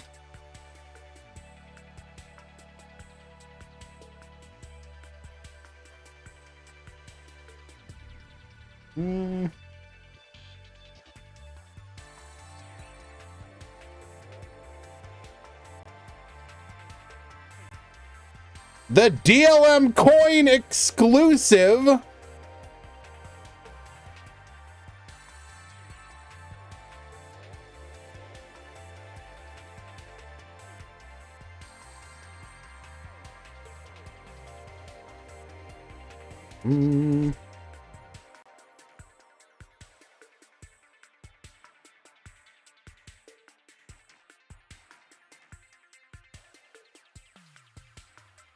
we go to game 2.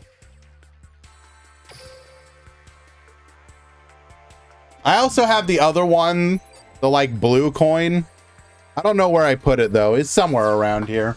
I may have packed it up or something.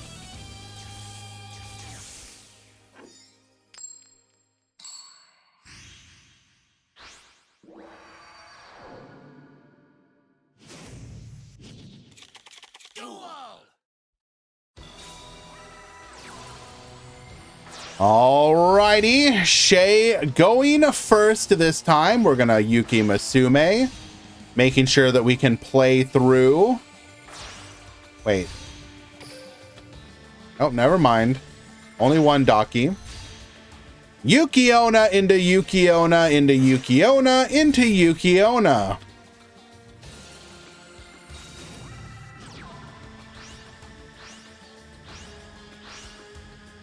That one, pass the turn. We're gonna go Air Raider here. Mayakashi Mayhem. Bring back the Yoko. Activating Mayhem. And pass back to you. Fully clearing the board.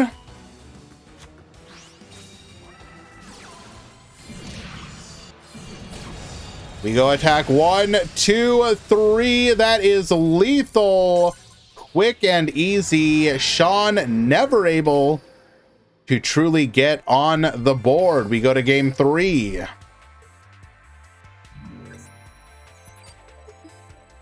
Yes. What can I do for you? I'm here.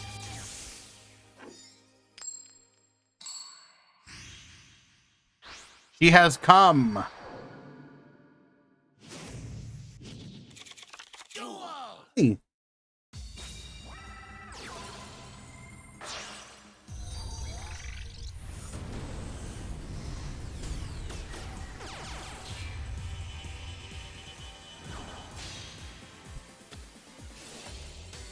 All right.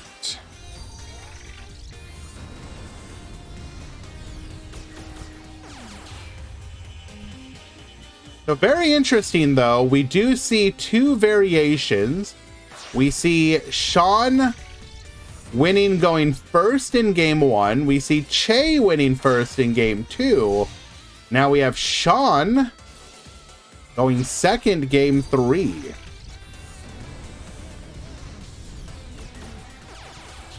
Oh, also, what the hell? Swiss has ended. Let's go check the standings. Sorry about that, guys. Thankfully, it looks like it just ended.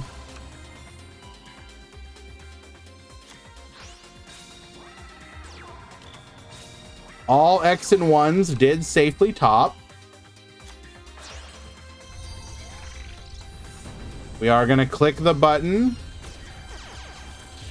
We are going to announce to the Discord, top 16 has begun.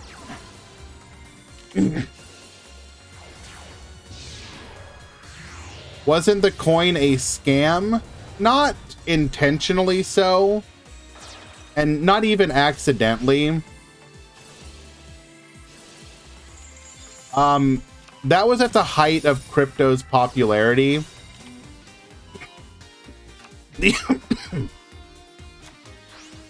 The original intention of it was to avoid PayPal fees, essentially.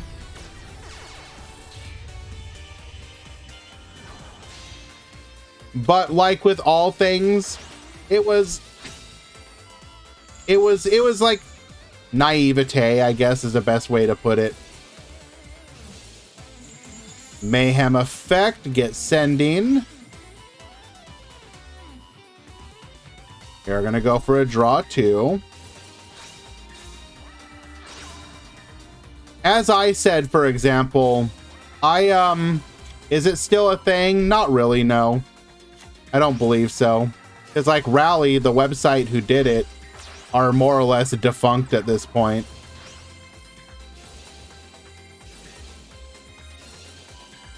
So Nico, the best way I would describe that personally is Rally basically was trying to tell people that, you know, the whole idea behind Rally was a way for communities to interact through crypto with their... Can we get a CoffeeZilla? Yes. Sure. And excuse me, as this is the Duel Links Meta Weekly, I have to remain... No, yeah, I'm always going to remain objective. So it was meant to be like a thing where creators and the community could like do neat things together. So again, the reason that you got stuff like this, which was only purchasable with it, was to try and make it like a neat thing, right? Like, hey, here's something you can do with it. And like quality wise, this is actually decent. It's very pretty. Good material. Like, I've been pretty like I have not been careful with it, and it doesn't even like have chips or anything. So like, you know, whatever. The problem is that with all things crypto, it tends to favor the people who get in early. And if it doesn't have a continual influx, it doesn't work. That's just the nature of Bitcoin. You need an influx. So it did well initially because people were giving that influx. But then when it sort of like, so it grew in value, you know, the influx starts to end. I mean, that's kind of what crypto is, Bash, but it's just like an accepted one. Like, it's not intentionally so. Or at least most people, especially during that time, did not go into it with the intention of it being a scam. You know what I'm saying? I'm explaining this really badly, but I'm also not the person that should be explaining what the hell crypto is. Y'all know what crypto is.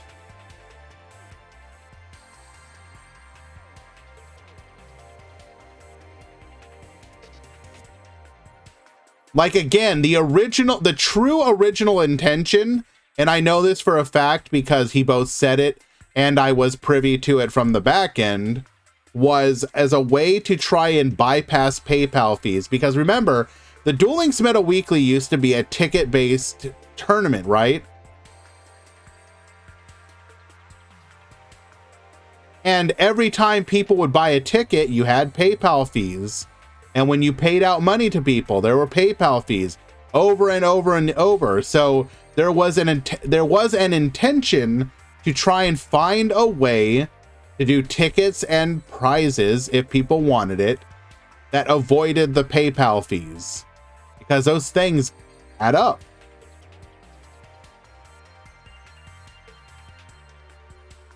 Alrighty. Let us go ahead and find our first match, and then I am going to go ahead and do the breakdown very quickly like.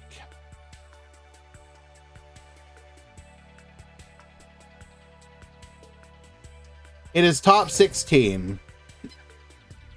What is that picture? That is Shay absolutely destroying 3 duelists at the same time.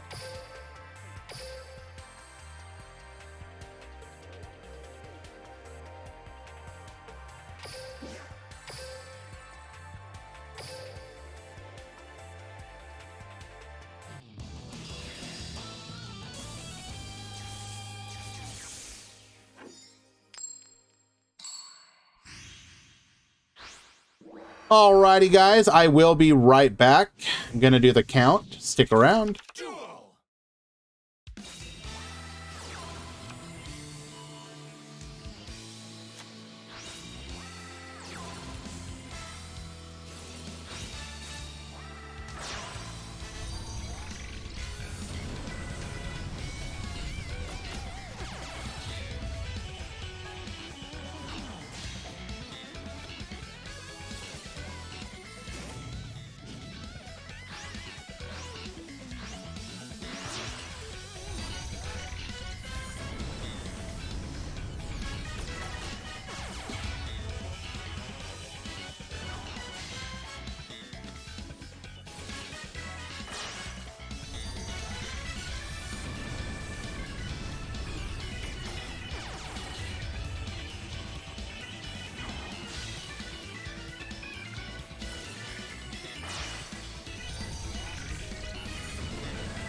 Game number 1 is going to go to KOP.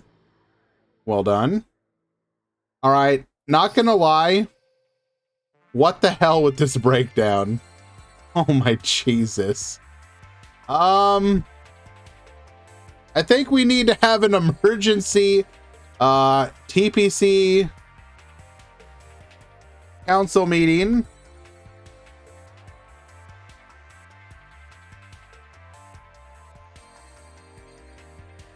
You know, Tinkerbell, you're making this very difficult. I just want you to be aware.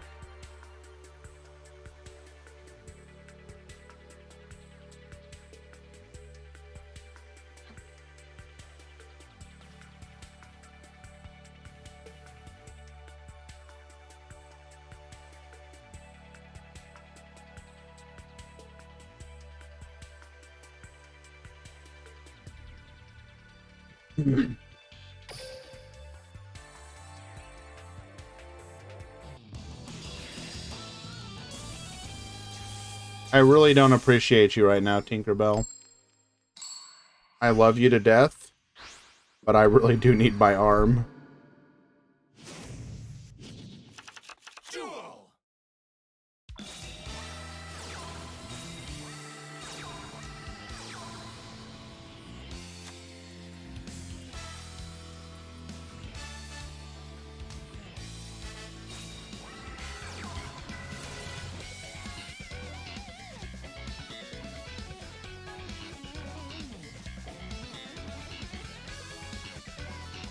All right. Sorry, it's going a little slower, but Cat is making every movement take twice as long, and she just do not care. Edit com top 16.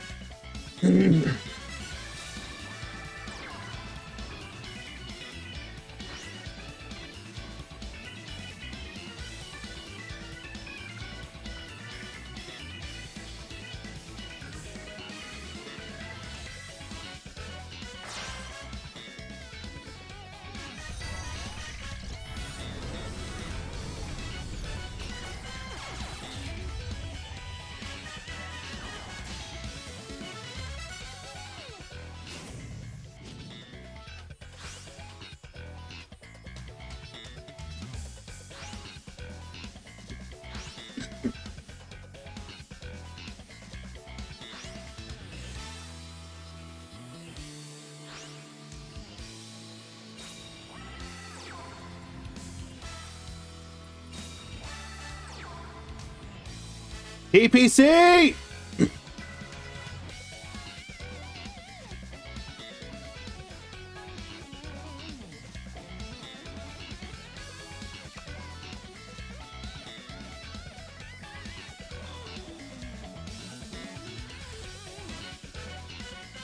TPC, we need to have a discussion. What happened?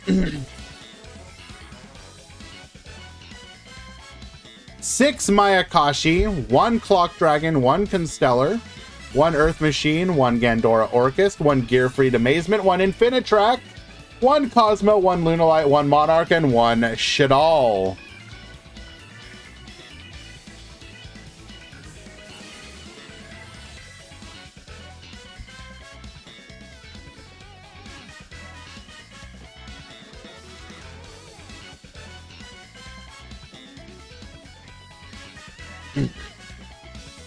No Tenyi, 6K was right all along. True!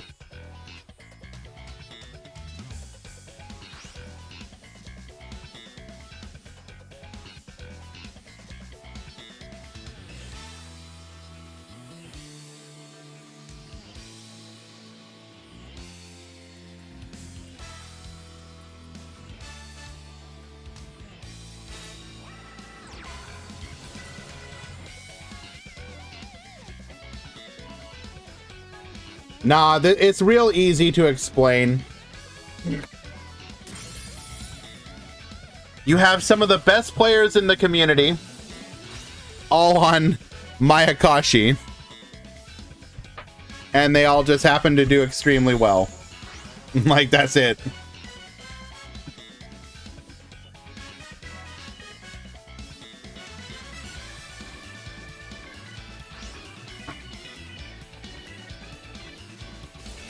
You want to look at all the tournaments in totality.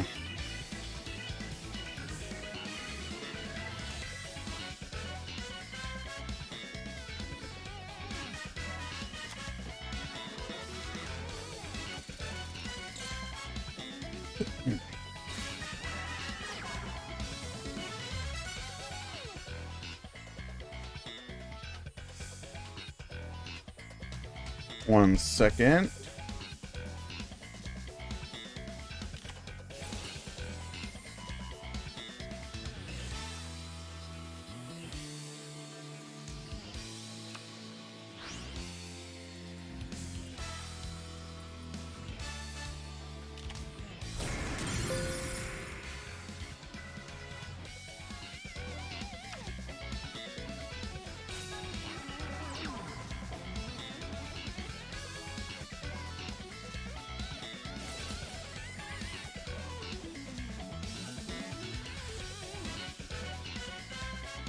Okay.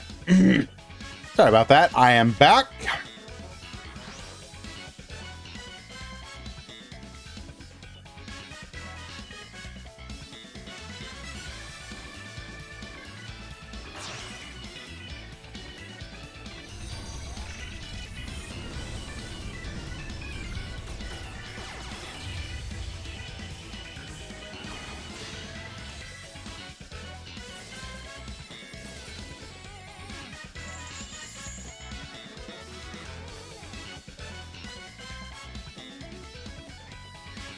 Are in the grind game here. Aesir, what the hell?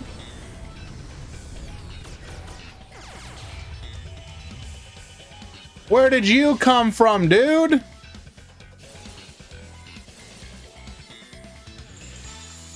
Five gifted. You did not have to do that, my dude, but I appreciate you. Bayala, El Cyber Explotado. Amazing name, by the way. Sound Shell, Give Off, and Acetone, all receiving. Hello, Aesir. Good to see you as well, my friend. Hope you are well. All things considered. We are here in the top 16, and I'm not sure if you've noticed, but holy mackerel. Mayakashi domination. Look at this. What the hell?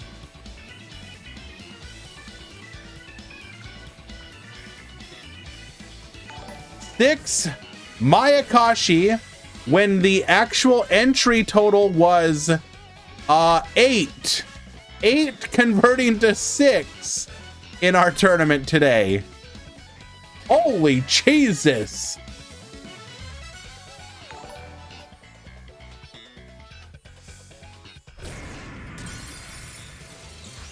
Was Tenyi banned? No, we had Tenyi. They just didn't convert today.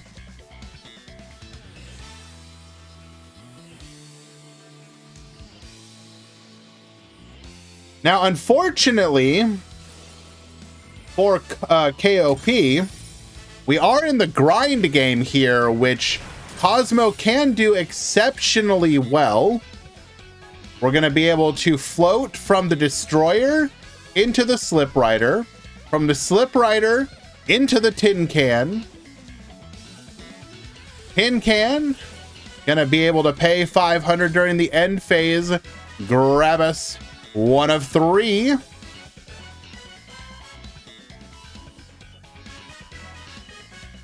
Revealing Forerunner, Destroyer, and Dark Eclipser, and we will grab the Dark Eclipser.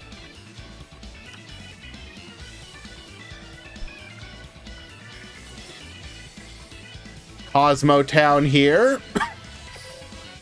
We are going to add the Dark Destroyer back to hand. This will cost us 800 life points, but that is well worth it. As we are going to be able to take advantage of that pop, we're going to send the Dark Eclipser back to the deck to draw us another card. Is he playing Switcheroo? I actually can't remember if he's revealed his skill.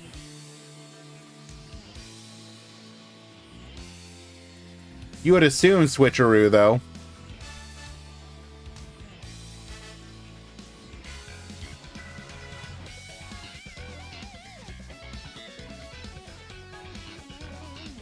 Mayakashi is a good deck. Yes, it is. More importantly, at least for my sake, or in my opinion, Mayakashi is a fun deck.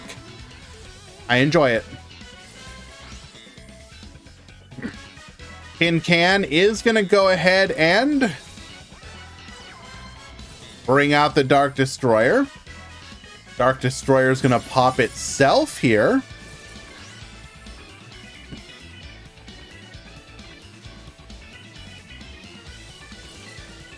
Bringing out another Cosmo Wicked Witch.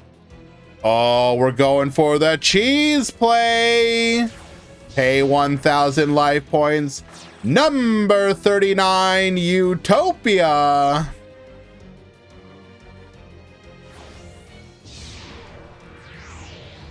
Rank up. Xyz Evolution. Number C39. Utopia Ray. Get Reducin. Get Baboostin. $4K over 0. Lethal.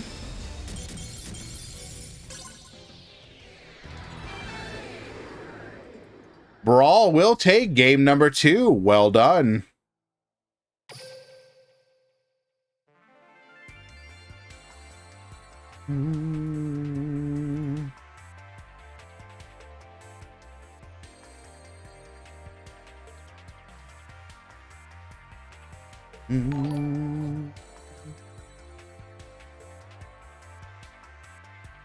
HOF Heaven, thank you so much for the follow. Appreciate you.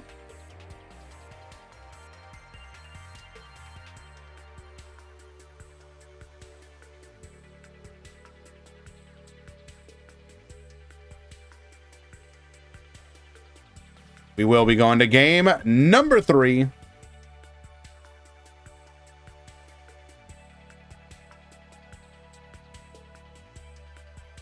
Carrot says they're out. Mayakashi won 2 coin flips. Well, there goes Shadal. That said, Carrot, you did a good job. You had a heck of a run. For anyone who is curious, Carrot did go 4-0 undefeated, making it to the top cut.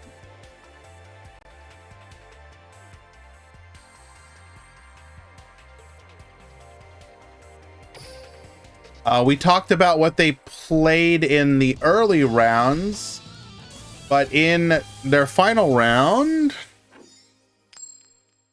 they faced off against Duel.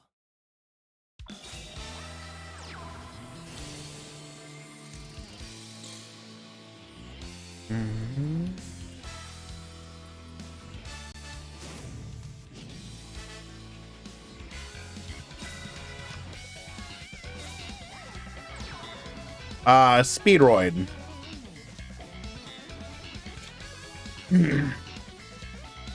Hello, Quantum. Who did he lose to? Just lost to Kaitos in top 16.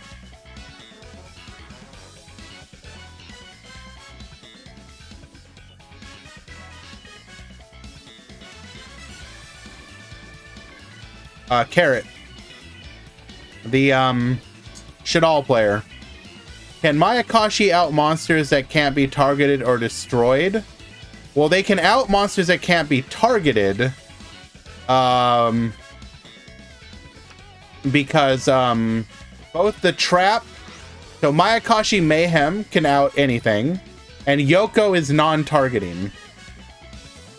Jittenmeister, hello, hello. So yes, Mayakashi does have plays for those sort of things.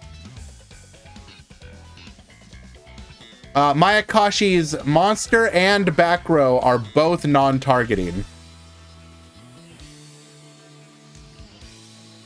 Level 11 does have big stats, but it can't beat a Leo Dancer.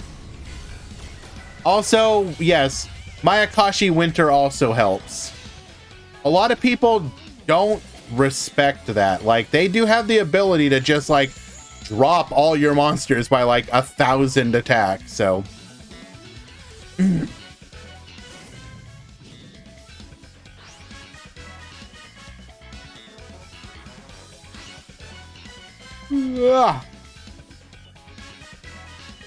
problem with Overflow, at least in Konami's opinion, is the fact that it can theoretically be like a full board nuke. Imagine getting overflowed for like, you know, 4 to 6. And there's basically nothing you can do about it.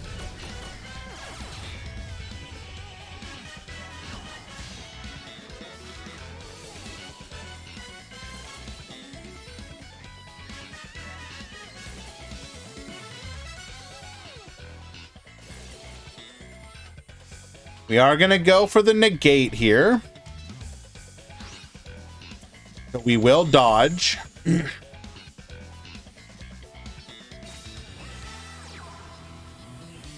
We do have Forerunner as our big boy.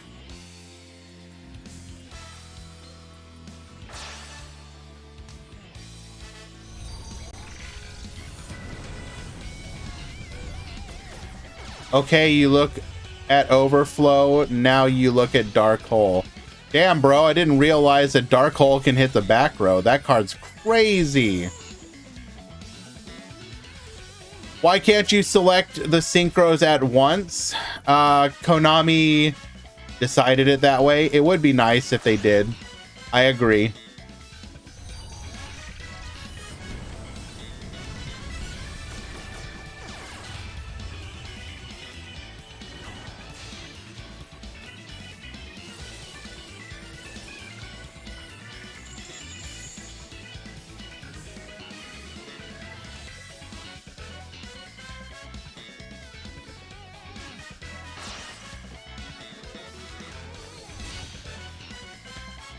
Going for the Link 2 once again. Bring the Docky back.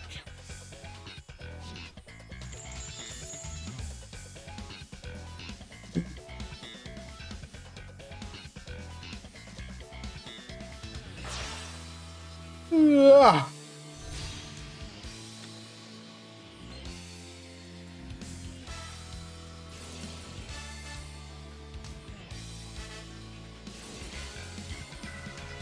Oh, hey, Sean.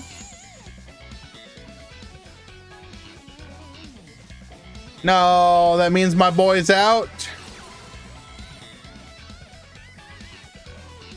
Damn. Hell of a run.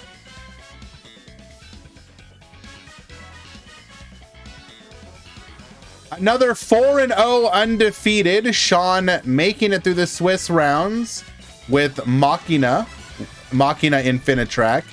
Very well done. Very clean run.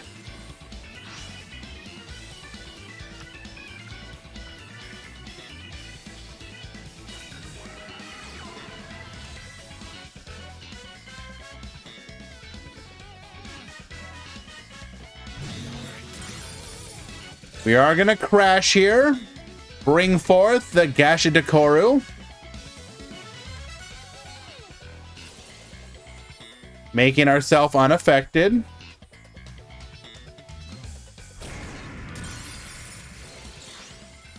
Osmo Forerunner effect. Probably going to go into the Slip Rider here.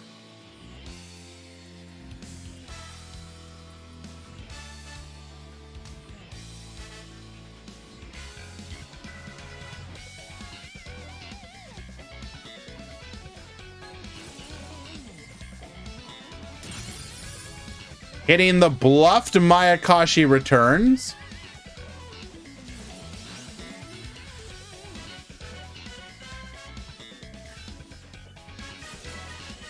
Yoko effect. Get poppin'. Slip Rider will then float into probably another Wicked Witch.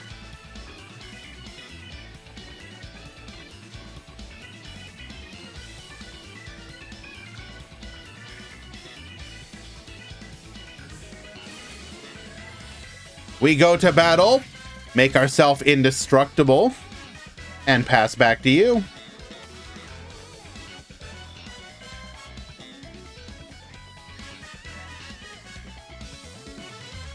It's not just if we have a 4 in hand. If we have a Cosmo Town, we can do it as well.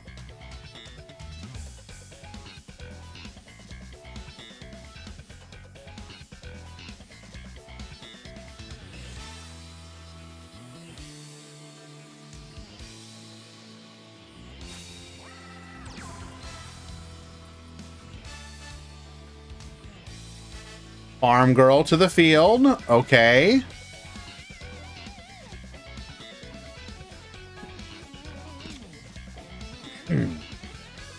Excuse me.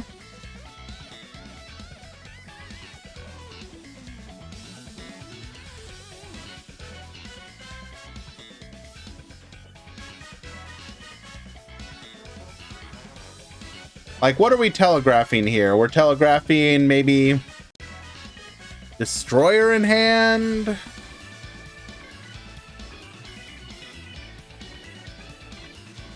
Telegraphing Cosmojo.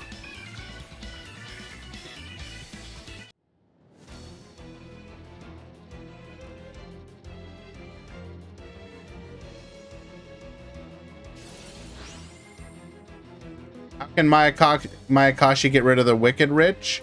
If you're the version that's playing a bounce, you can return it to hand. Or you just force out...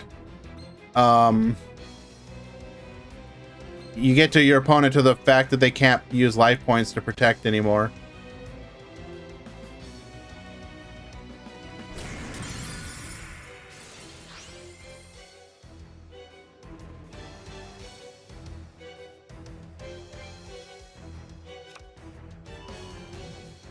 Going for the Dark Destroyer here.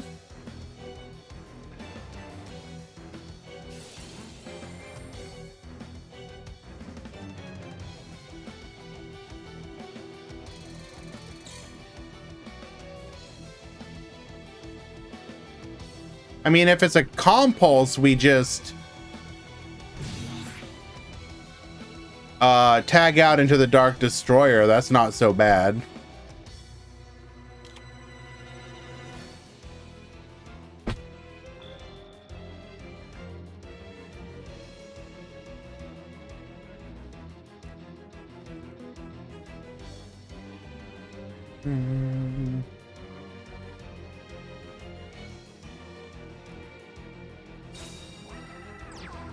Oh no. No, he can't keep getting away with this.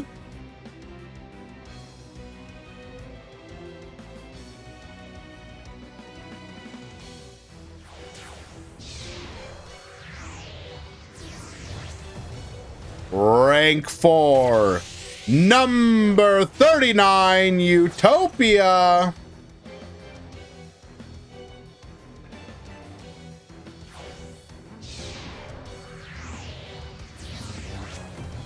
Rank up, Xyz Evolution, C39 Utopia Ray. Oh my Jesus, no! You can't.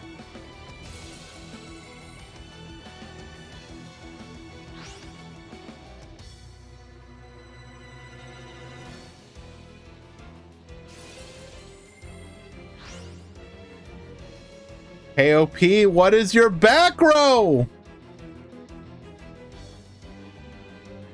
Is it really a bluff?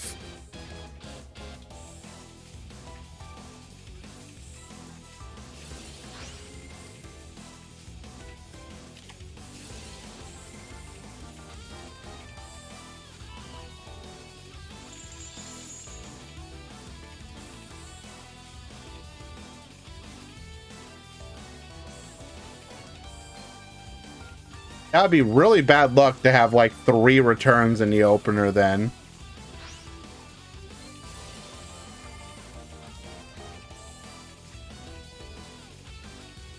Okay.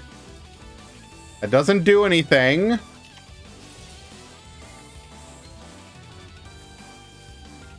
Oh, what?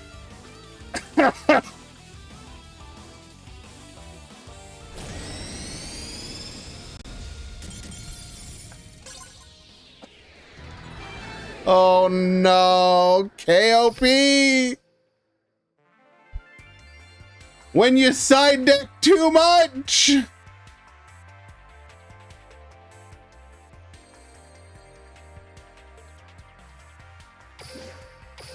Gym Leader Brawl will be moving on to the top 8.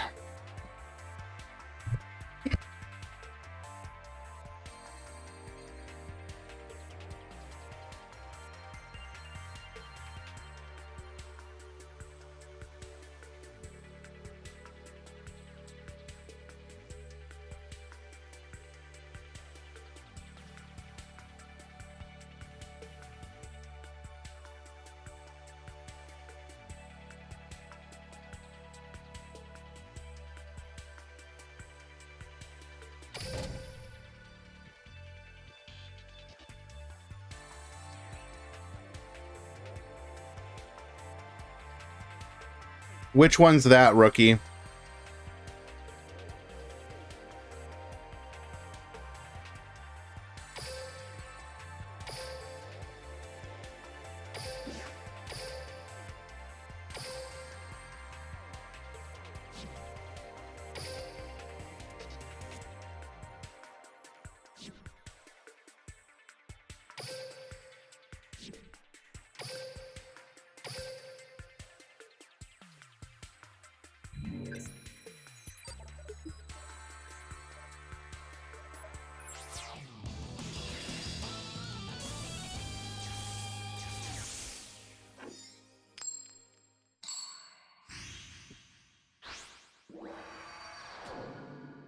Hi, mister, is your fridge running? Why, yes, Dr. Dinosaurio, it is. It does have electricity right now, and it is on, creating cold air to keep my food fresh. Why do you ask?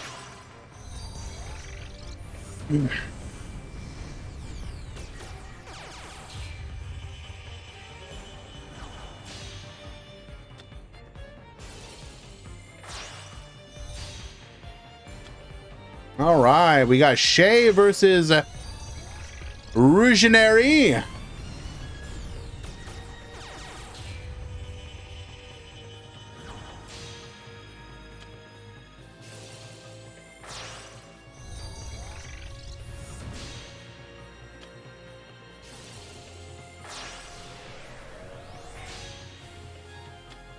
We are doing the natural climb because we want to end on a slightly better board.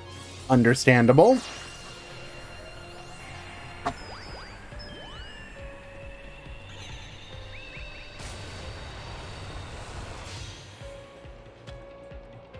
Will we see invoked support anytime soon? It is honestly hard to tell.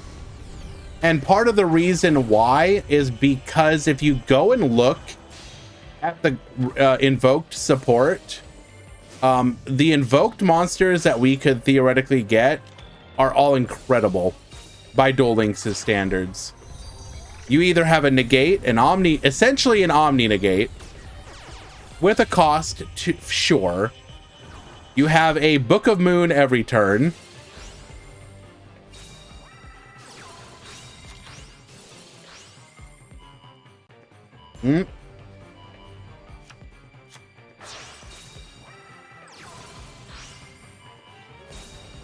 Honestly, Makaba in a selection would be like awful, because people would hate that so much.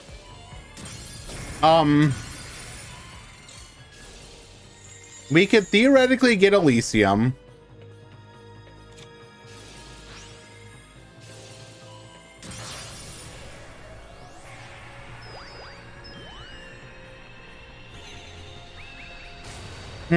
A Goides as a limit 1, maybe.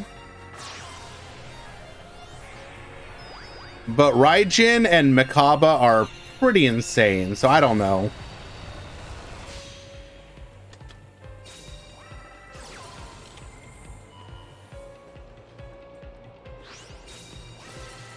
Like, even a Goides would be kind of crazy. Like, crazy good.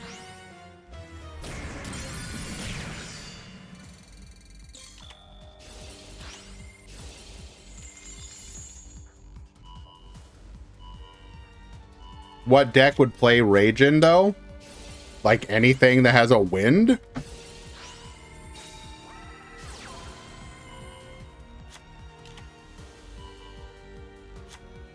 Like, again, you get to book every turn. I mean, the cards will come eventually. The question is, how do you bring them to the game in a way that is, like, fair? And it would probably be as a limit 1. And then make them have to choose, like, lose out on a different powerful limit 1.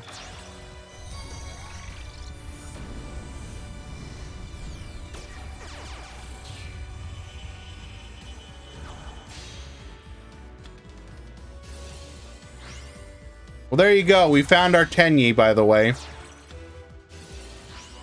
Gonna go for the Volcasaur.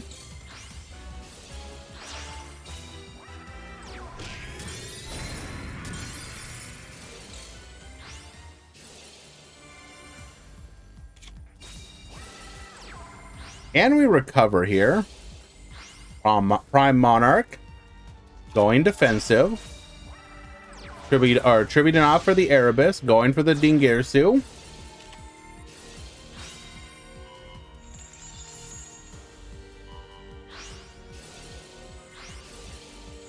Mayakashi Mayhem will send here. We're going to bring out the Ashina effect.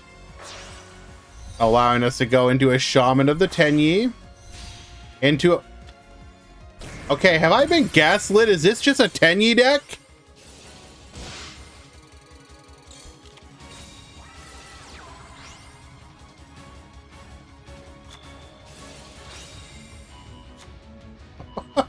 What?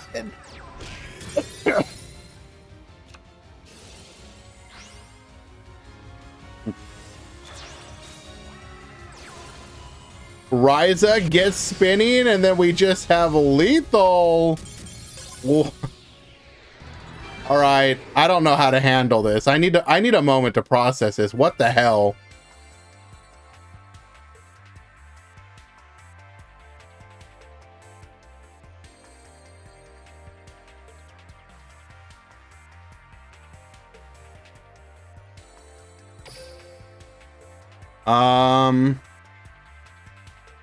I think this is a DC.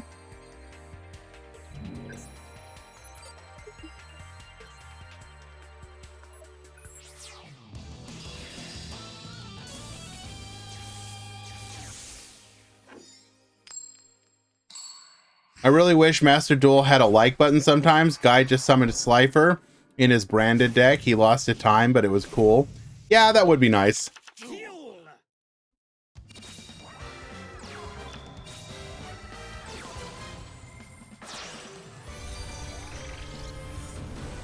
There's a real easy way you can avoid that, Bellatrix.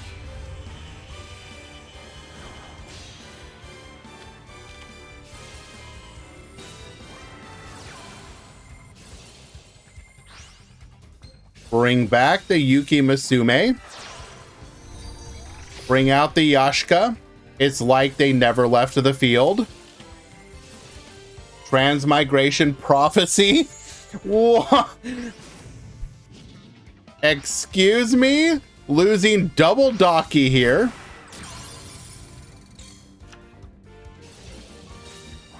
Ashina to the field. Link off into a Monk of the Tenyi. Compulse, get out of here, bro. Mayakashi returns into a Hajun. Yuki Musume. Dumping another Daki. You had your one chance. Now it is in fact Jover.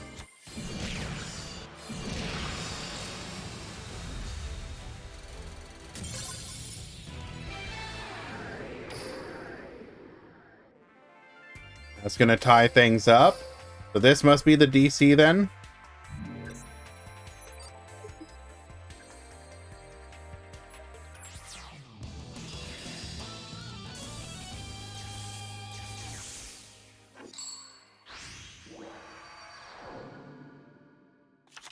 Duel.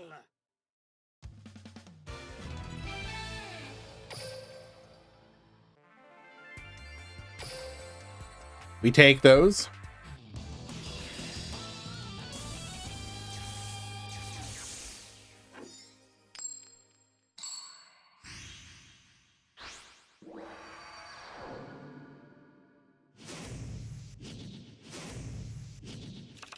Duel.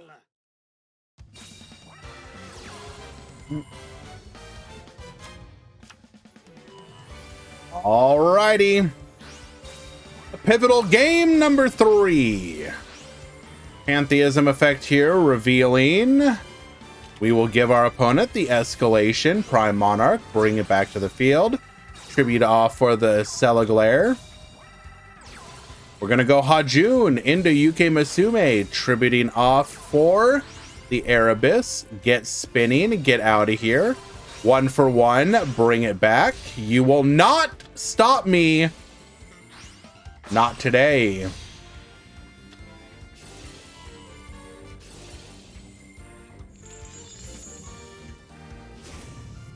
The Stirring Mayakashi, get dumping.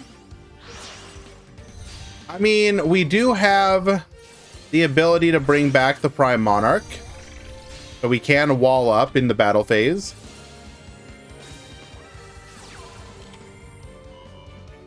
Mayakashi returns, activating the Winter. We are going to go Ether. Okay, we got the Ether. Attack 1. Yuki Onna, bring back the Yoko. Prime Monarch. Bro! To get rid of the Monarch? Not today? Very well done.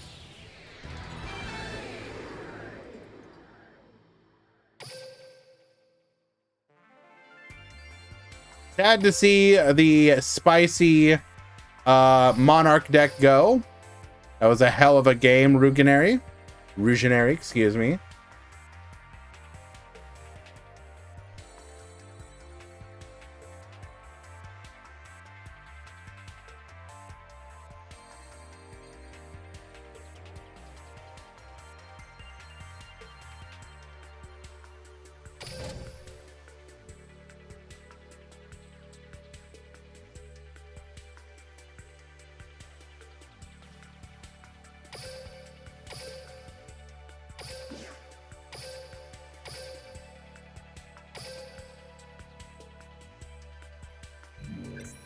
We are in the top 8 now.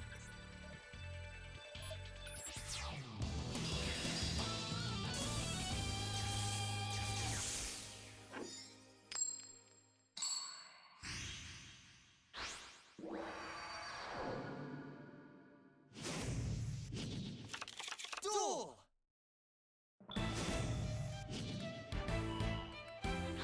All right, Shell Me at the bottom. 2 at the top.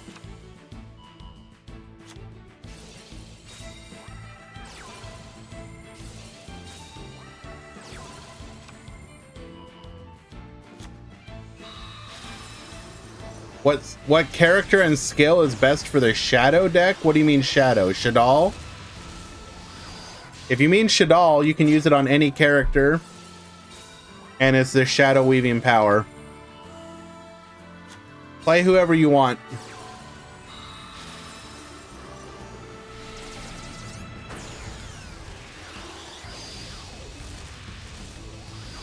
Do I think Mayakashi should be tiered? I mean, yes. And it will be.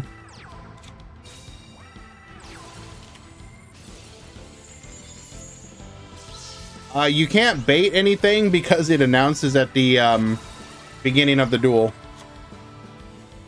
Alrighty. Zubin adding another cop. It's in high potential though. I mean, this is like the first week.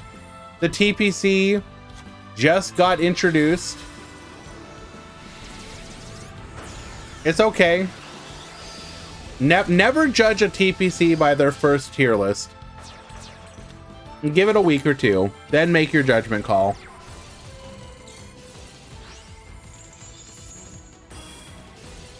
We are going to make ourselves immune here.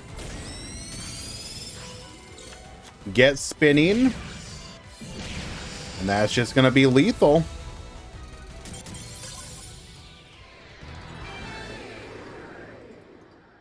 Even if they are always wrong, there are wrong TPC.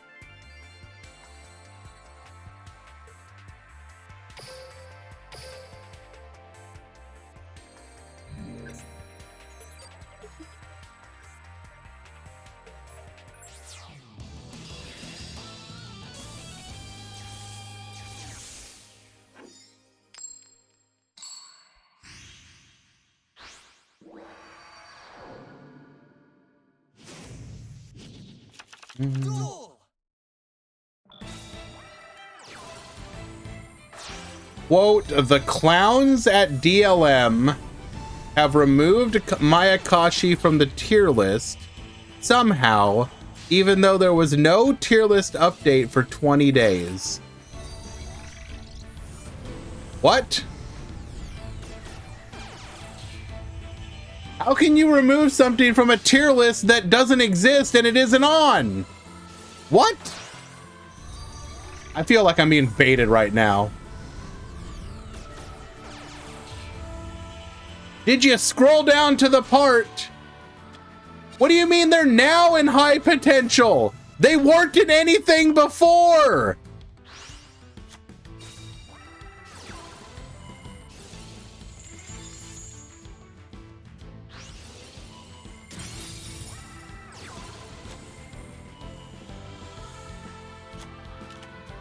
Whoever wrote, okay, hold on. I need to go. Okay, let's see if they're right. Is the tier list summary written poorly? Let's check. Excuse me. Let's check. Let's scroll down to the Mayakashi. Mayakashi is a deck with insane consistency and the ability to play through 1 to 2 disruptions, even cards like Effect Veiler and DD Crow. The recently added Yuki-Onna, the Icicle Mayakashi's ability to quick effect summon any of the synchros on the opponent's turn, also provides the deck with consistent built-in disruption. However, the matchups against Tenyi, considering Mayakashi relies on disruption to clear boards, and Constellar, Pleiades plus Abyss Dweller, completely shut down the deck, are quite poor. Despite this, I could see success for Mayakashi in the upcoming weeks. Mayakashi has a lot of potential for success. The deck isn't reliant on its normal summon, has a solid turn 1, and can even play turn 2. The deck has some problematic matchups, like Yubel and Tenyi, but I can see the deck finding a foothold in this meta as the weeks go by. Qwerty, Earth Machine, with the arrival of the new machine. Wait, oh, they're just talking about Earth Machine. Okay, so that was the 2 comments about Mayakashi. We have any other comments? Is Mayakashi mentioned any other time?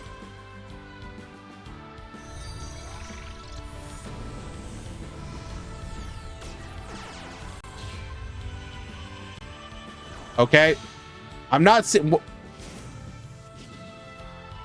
I'm not seeing the part where you're talking about them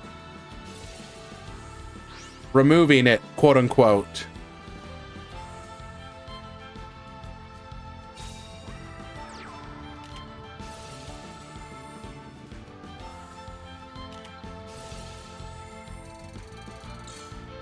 But it doesn't have the down arrows.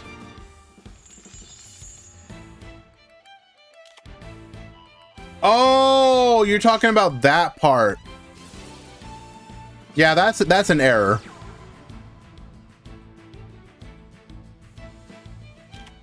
Okay, I see what they're talking about. Because if you actually look here, you have up arrows.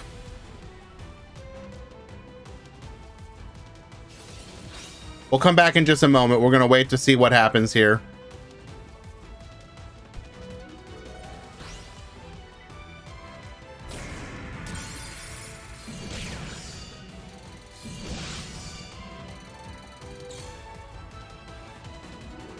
Not quite lethal, but we do have a monster negate. What can we do here? Can we do anything?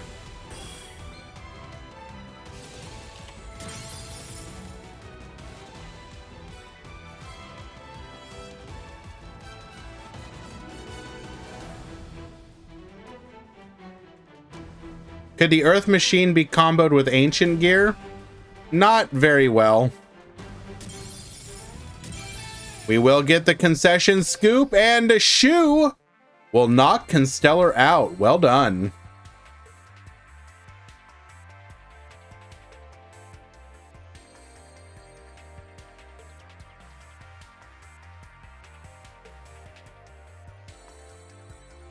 So if we go to the tier list, yeah, this is a mistake here. Moved from high potential out of the tier list. Yeah, we'll message Jade Hex to fix that.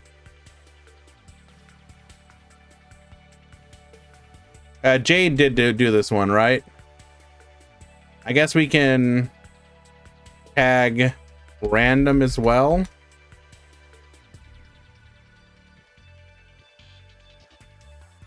Okay, we'll get that fixed.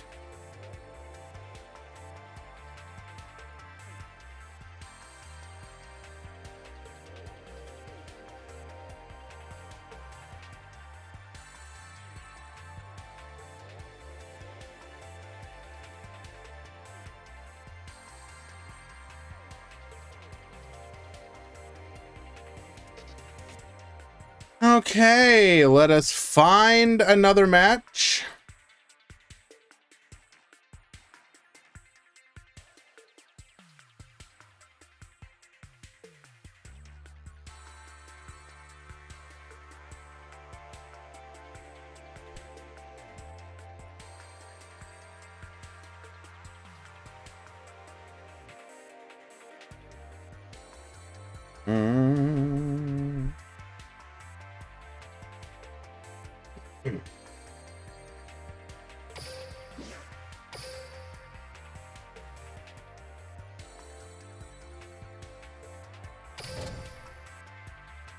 How does Red Eyes have more acknowledgement from TPC than Gearfried? I don't know. Gearfried is a bit of a sleeper deck. I don't know.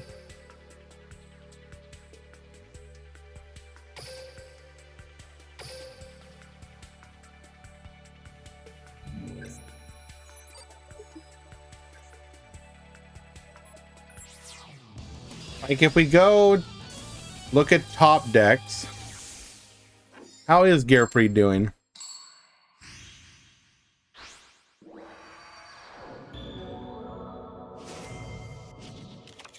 Duel.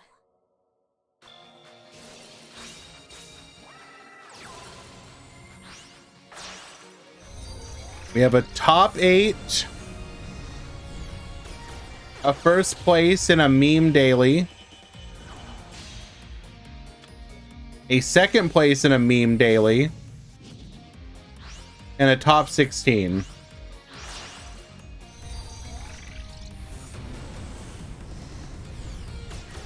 Oh crap, Quantum's here.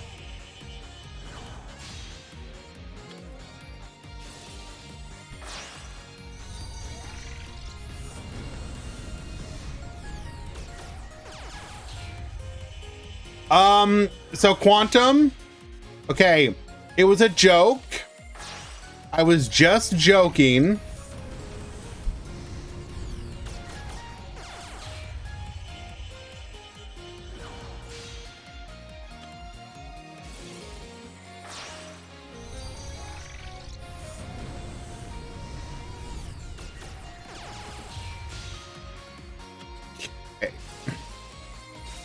But so you have 4 tops there,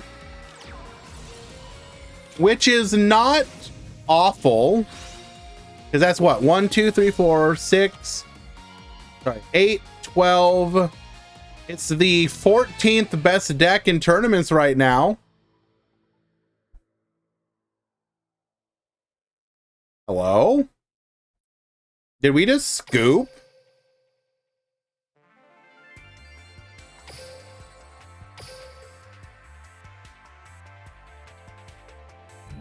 Exciting.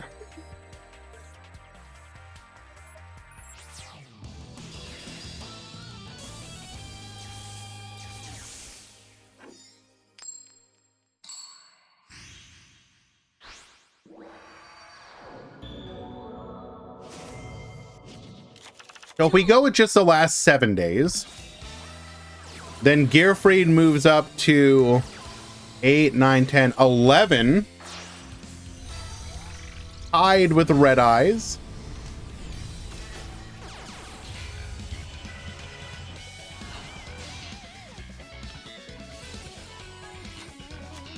When you TPC, Paris, you would just have to, I believe, enter 1 meta weekly during this season and then farm the rest of your points in my tournament. I don't know. So as far as I'm aware, so right now TPC points are earned from the Duel Links Meta Weekly, the Duel Links Grand Prix, Anytimes, which are irrelevant, Hog, and KC Cup. But you have to play in at least 1 meta weekly, I believe.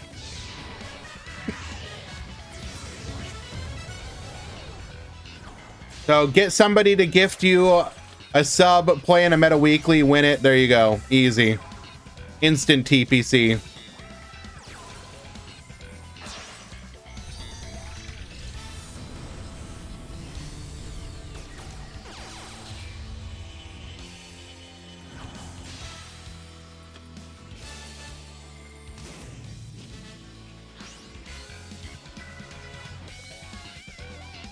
We summoned Cairn Gorgon, Anti-Luminescent Knight. During either player's turn, when another card or effect is activated that targets exactly 1 card on the field and no other cards, you can detach 1 Xyz material from this card, then target another card on the field that would be an appropriate target for that card effect. That card effect now targets the new card. So doesn't do much against the non-targeting Mayakashi, but like, I don't know, Compulse. I don't think it matters though.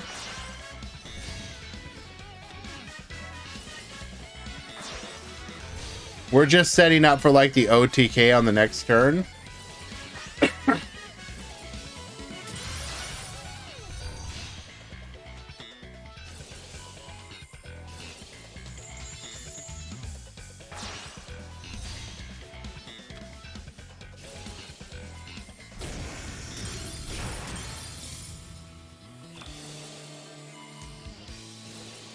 All right, Lunalight Tiger here.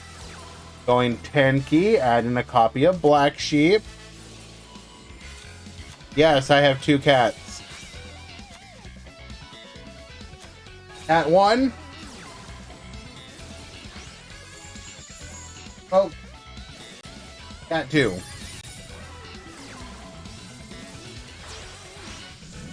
Wolf effect into the Leo Dancer. Technically, there are more than 2 cats in this house. These are just mine.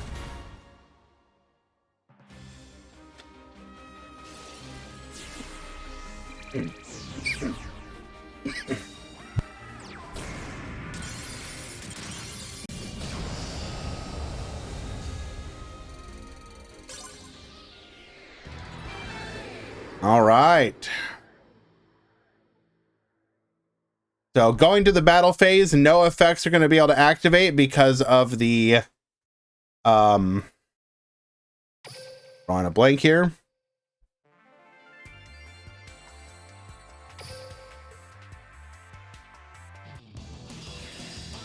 Glida check, yes, thank you.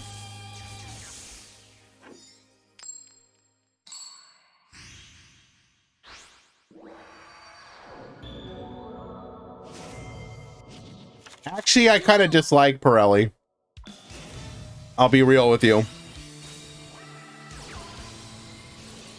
As Lemon can attest to.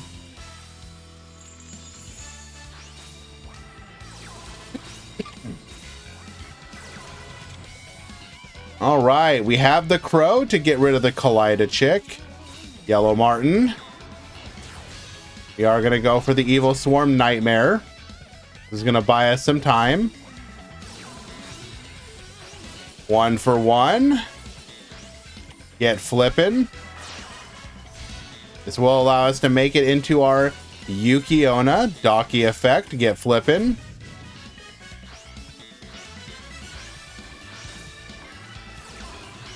We have the return. Oh my god, we're able to play through it.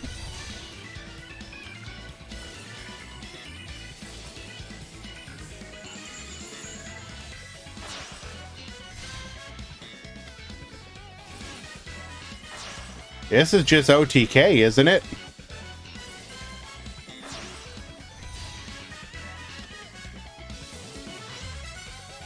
Bring back the Yoko, get popping, go in, 19, 29! Playing through double flip down. Well done.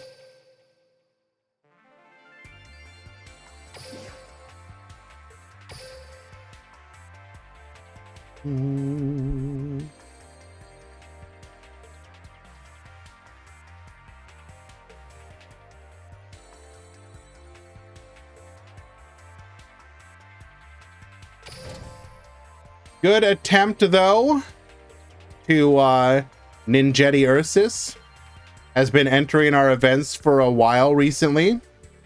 And making progress. Up to the top 8 here. Very well done.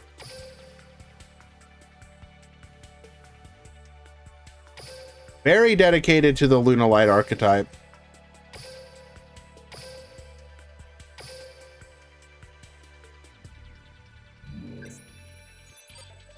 Well, to be fair there, Ninjetti, there was only so much you could do. Your opponent's hand was like exactly what they needed to be able to play through the double book there. If they had one less extender, you probably win that one. Duel.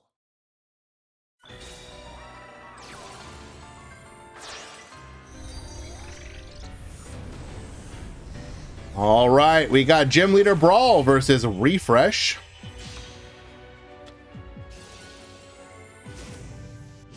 Ah, you're playing without Dweller. Okay, that makes a lot of sense. It should be noted that we will be getting a Dream Ticket, which is going to be an option, or the half gem sale. Either way, you should be able to get it for yourself very soon for relatively cheap.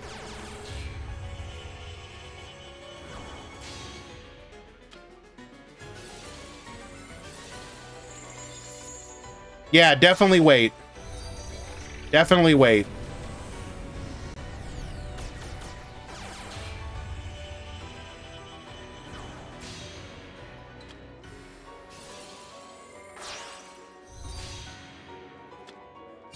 Alrighty, we are set up here. We're gonna go for the tin can. Force out the back row. Favoring the back row here over Pop. We do add the Dark Destroyer to hand. We're gonna force out the Cosmo tin can here. Going for the Dark Lady. We'll add Mayhem to hand. Tagging out into the Dark Destroyer. Get popping. Bring back. We're gonna go for the Gashidakoru. We are gonna float into the Forerunner and pass back to you. Mayhem effect. Yoko effect. Mayhem effect.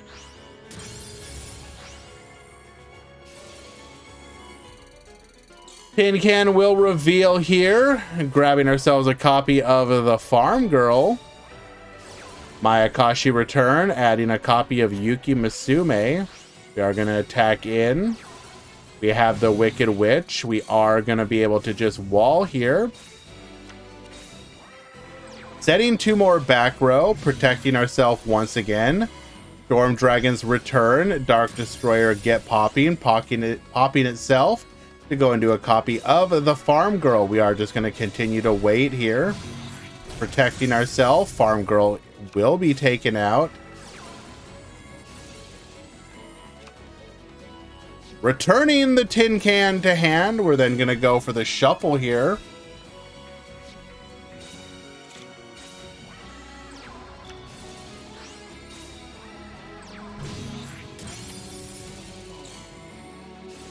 Book of Moon effect. Emergency teleport in response to that. Going for the Tin Can.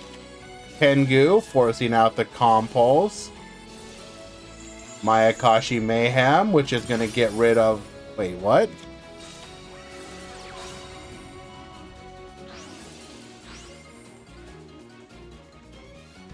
Okay. Fox is criminal? No! Selfefnir, don't say that!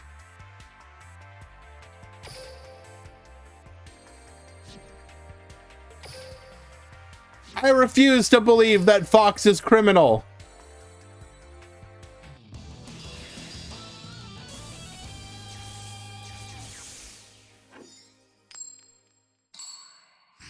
Fox is just misunderstood. Duel.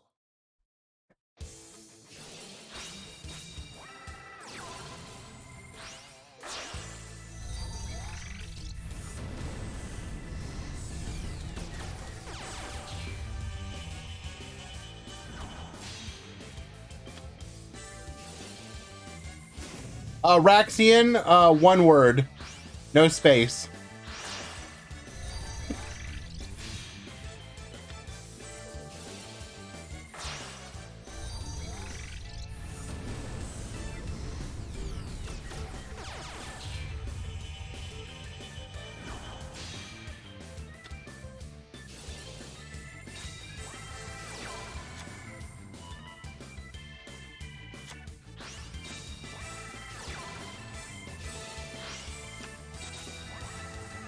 Right, set 2. We're gonna go Wicked Witch here, paying 1,000.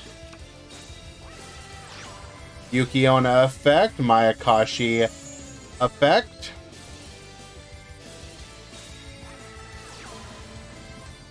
Emergency teleport, gonna bring out.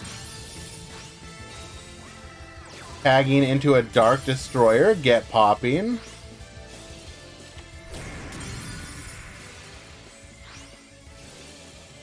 All right.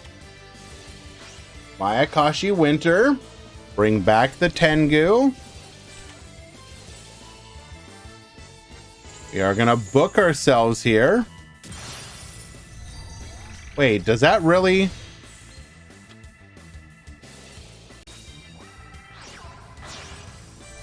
Why wouldn't that still send?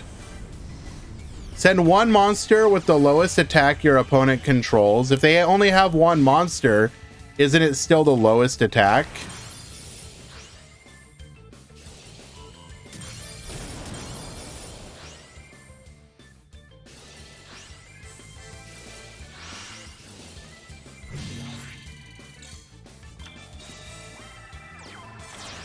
Because it has to recognize... But whatever it is, it's still the lowest because it's the only one, right? You're not comparing it to a different one. It's literally the only... Same reason links don't get destroyed for defense cards? Yes.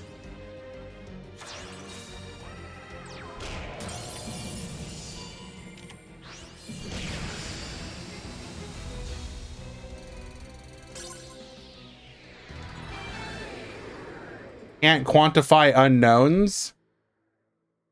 I mean, okay. But, like, listen to my logic here. There's only one. It literally can't be anything else. But and you're like, but yeah, but you don't know if it's the lowest attack.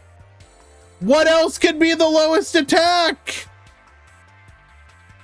The invisible monster? But yes, good run, Brawl. It happens sometimes, my guy.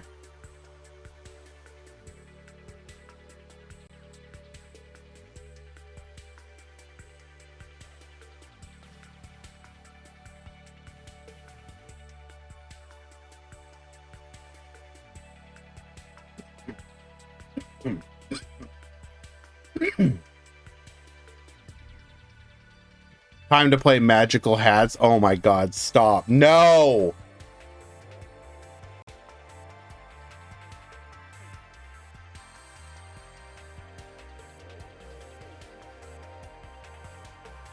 Well, okay, question for you then. If I play Dark Hole against a field of face-down monsters, does it actually not destroy anything?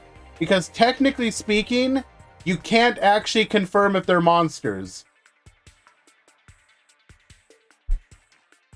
They might not be monsters.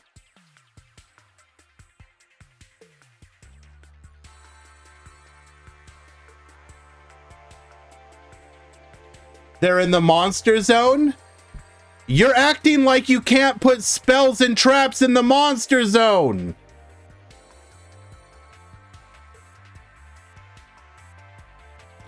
What does Dark Hole say? Hold up. What does Dark Hole say?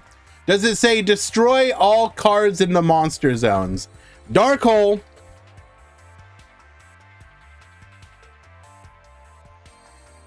Destroy all monsters on the field.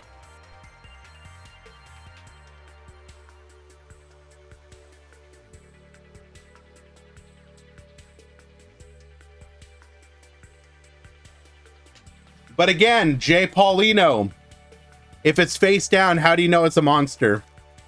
What if I set a spell or trap there?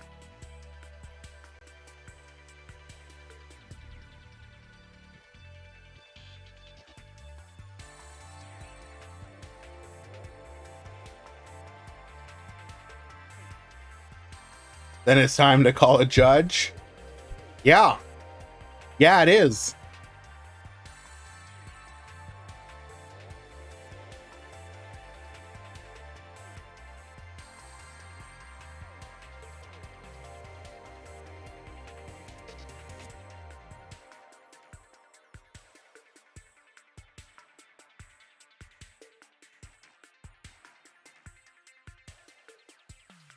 Damn. Refresh wants a mod call. Hey, I beat my opponent 2-0, not 2-1. Please fix. Damn, dude. Doesn't even want to give him the homie one. All right. I'll take it away from him.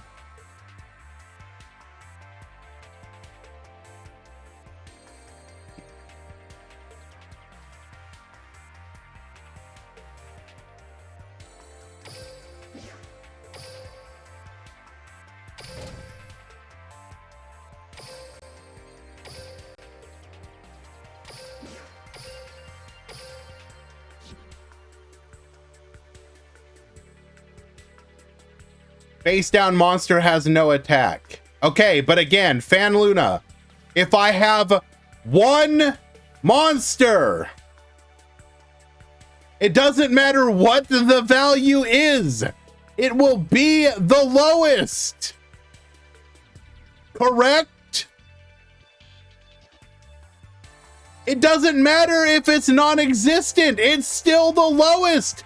There are no other possibilities but it. You don't know that.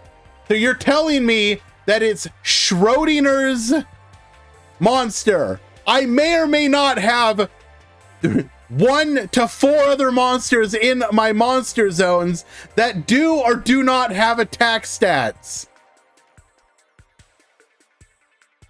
You don't know until you resolve the card. Surprise!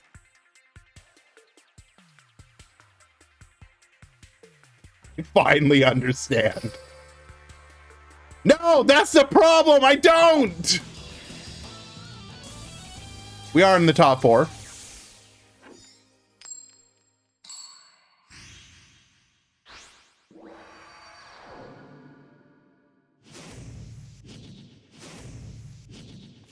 Duel.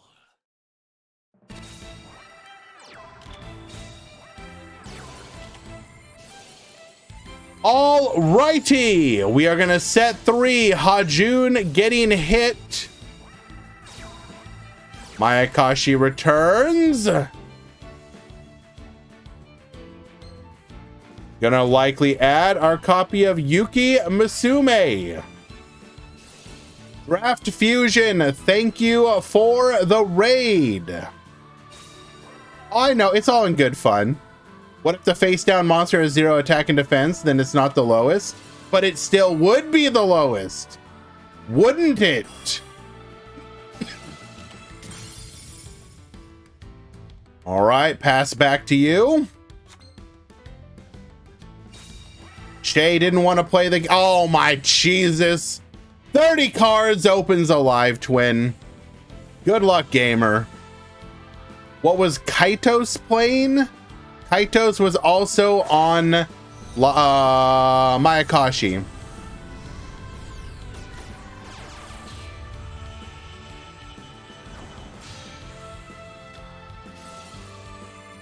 What if it wasn't a question mark monster? Isn't that still, as the only monster, the lowest? How can you say...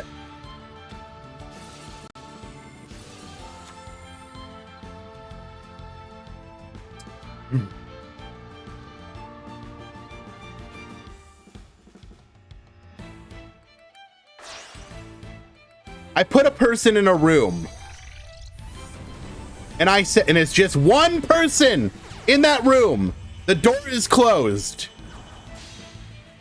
I can safely say the person in the room is the shortest person in the room. I don't know how tall they are, but they are still the shortest person in that room. Because there is literally nobody else.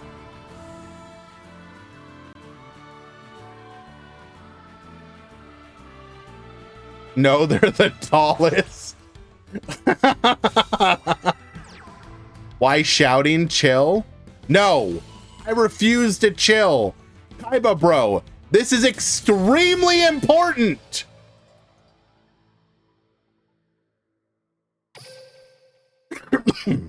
Q wins game number 1.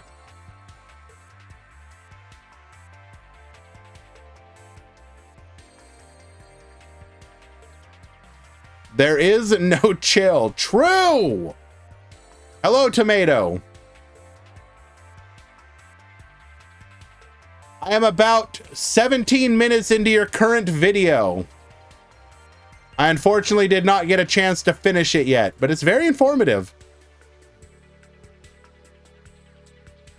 For those of you who are interested in Rush Duel, Tomato just put out a video talking about the cards that roughly line up with the current state of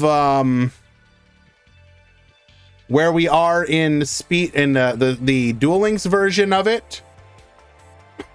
What cards are missing and whether or not they could come. It's a pretty good video. It may be you waffling, but it's actually informative to somebody like me who has no idea about Rush Duel.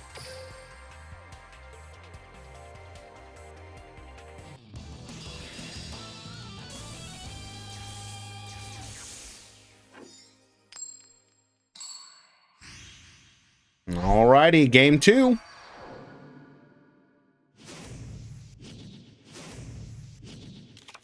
Duel.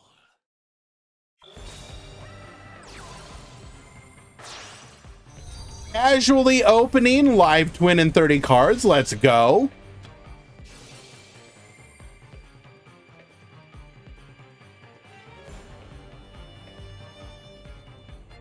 This discussion is why Yu-Gi-Oh has a new player issue. Actually true.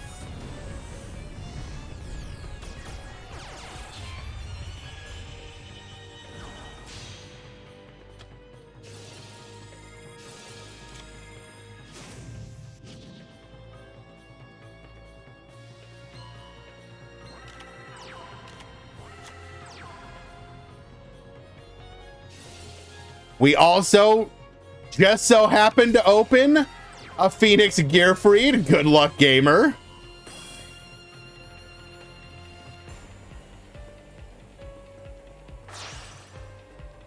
Oh, on God, show us back row as well. Okay, no back row, but we have to deal with a negate, a pop, and potential hand trap.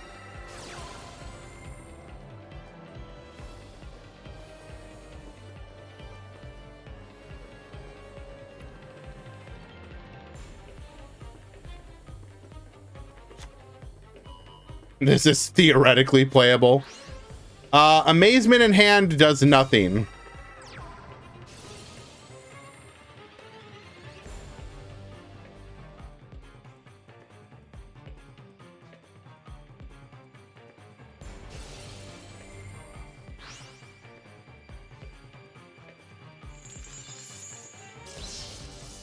We will negate here.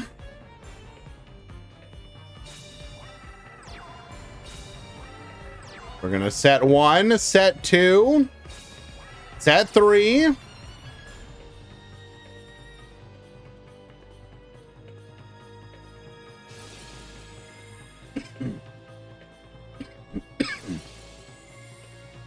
Going for the pop here, hitting the Mayakashi Winter.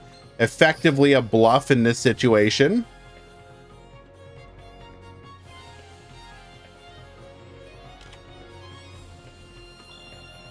Konami doesn't make the rules.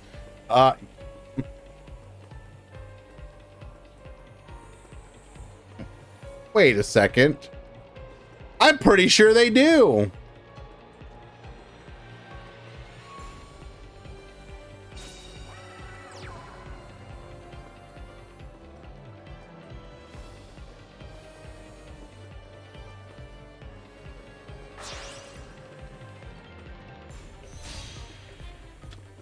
Going for a copy of, oh my God, this is just brutal.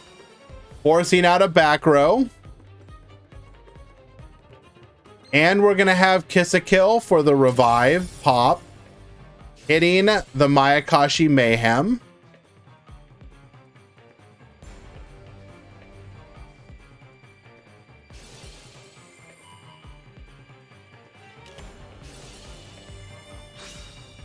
Metamorphosis. Bring back the Hajun.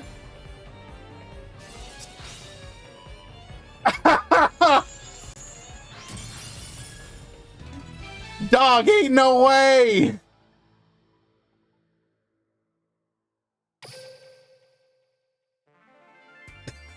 This guy came for blood.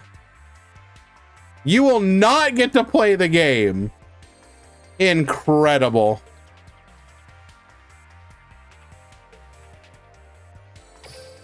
I mean, okay, Power Arthur.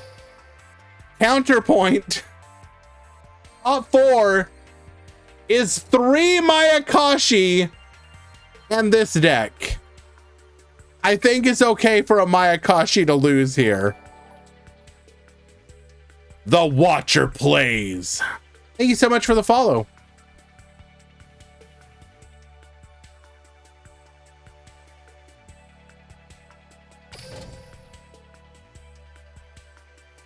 Right.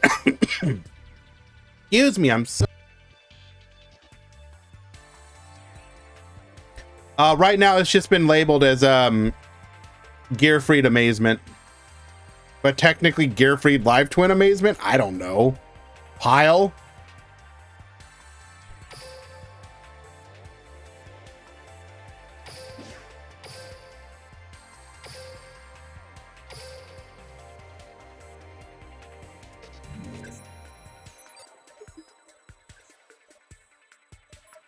Rip 10 yards.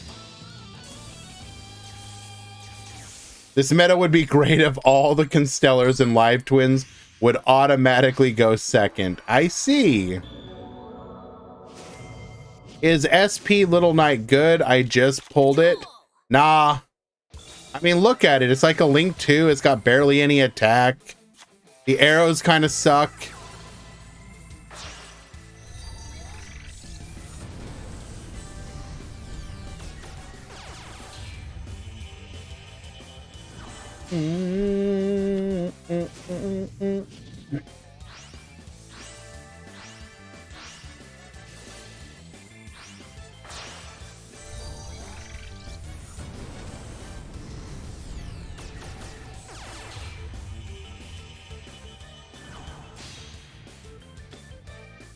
Oh no, don't play TCG, so I don't know if it's a good car, if it's good, dead ass. Yes, go to TCG Player or go to Card Market, depending on if you're in the Americas or EU, and search up the name. You'll get your answer.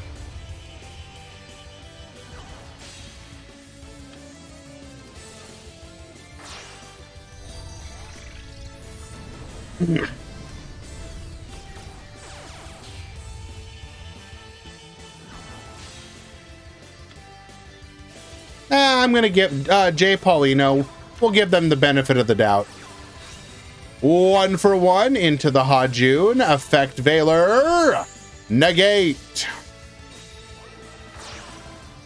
Link off into the Yuki-Onna. Daki Effect. We're going to activate our own Yuki-Onna. Bring back. We do have the Yuki Musume, allowing us to play anyways. Compulsory evacuation. You shall still not play the game. My Akashi Winter, attack 1, attack 2, and lethal.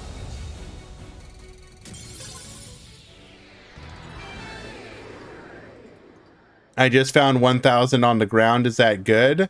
Well, are you in a particularly bad neighborhood? And will there be people that will come looking for that money?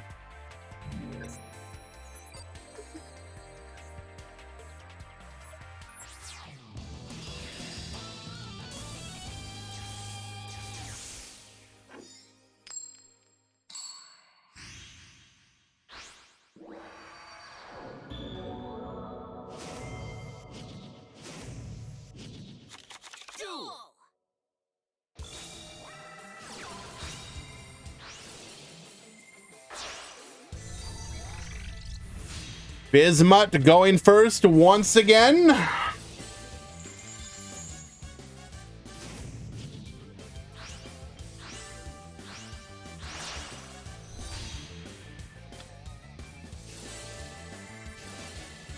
Wait, what are we sleeve shaming for? We're sleeve shaming the magical circle. Excuse me? They are pretty bad, to be fair.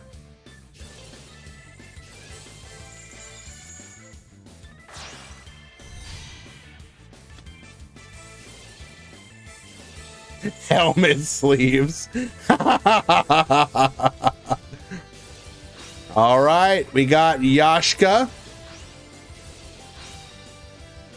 My dude really had Yashka go to battle.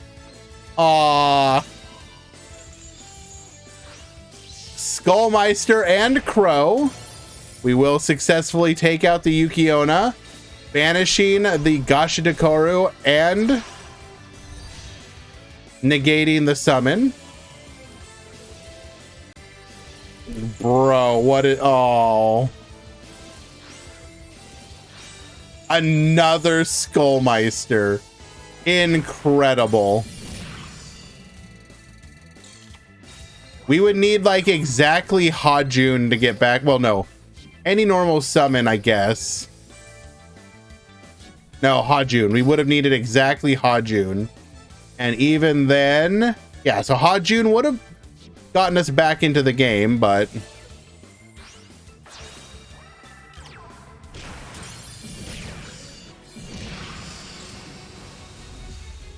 Needed to be a DC.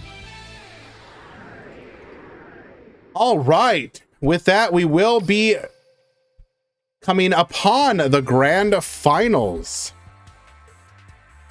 We're going to go ahead and... How close are we to Adges? Okay, we're going to get the Adges out of the way. I'm also going to put up a prediction. Who wins?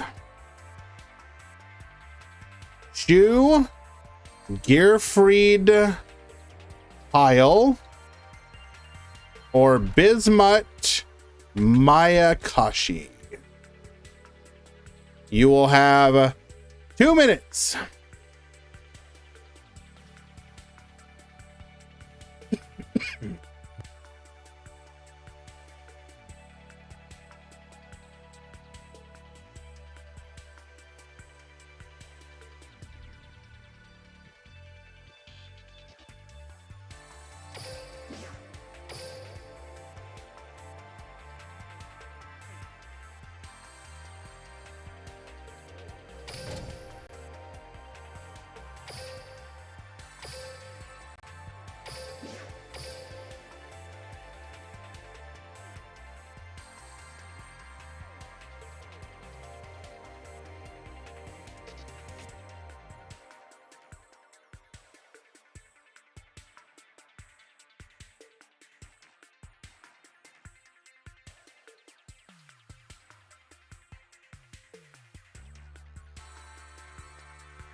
Bismuth going first.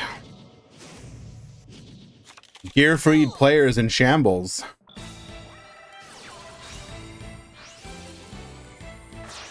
Hajun into the Yuki Musume. Activating our skill here.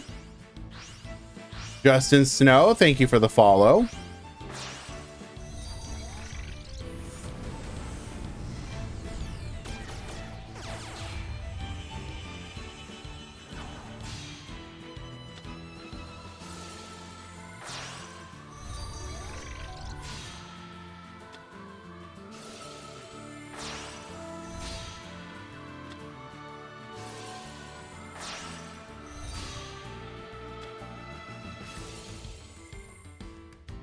All right, good luck, gamer. Opening live twin in 30 cards is just that easy, but we will go for the Effect Veiler. Bring back the Tengu, hitting the Horror House.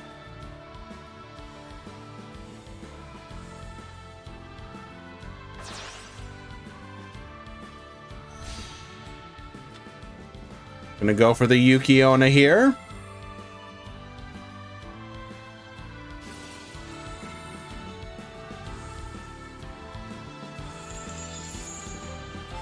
Negating the Kiss-a-Kill. Bring back the Daki.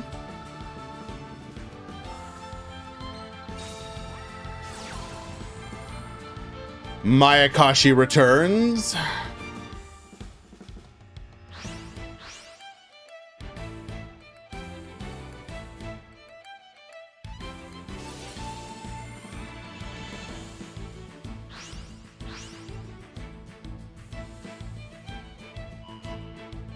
Bring back the Tengu. Activate. Warning point to negate.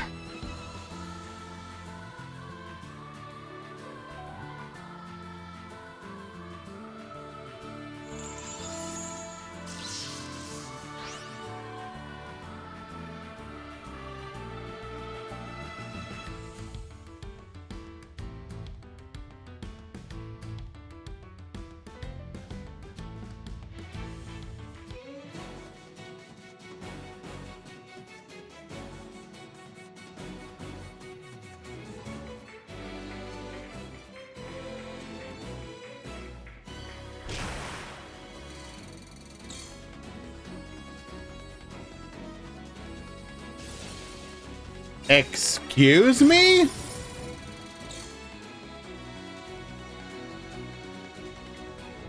Battle in Boxer Vale?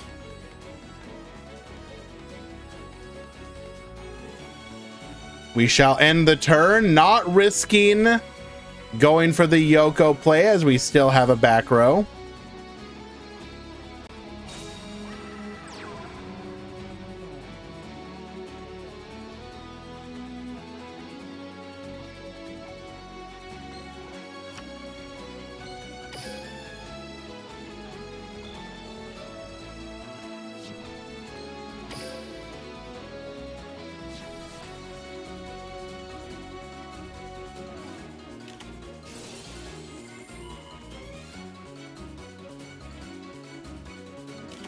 Nadia, get flipping.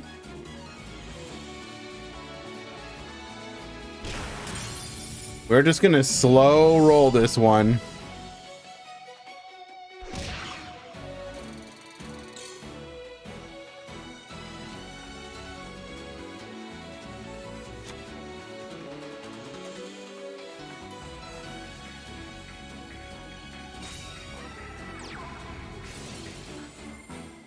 Ooh, Leela. Get reviving.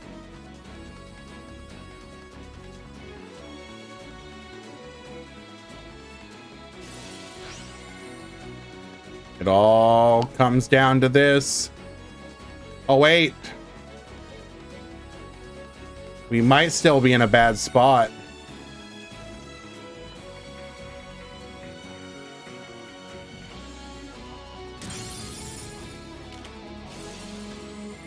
Oh my Jesus. It's not over.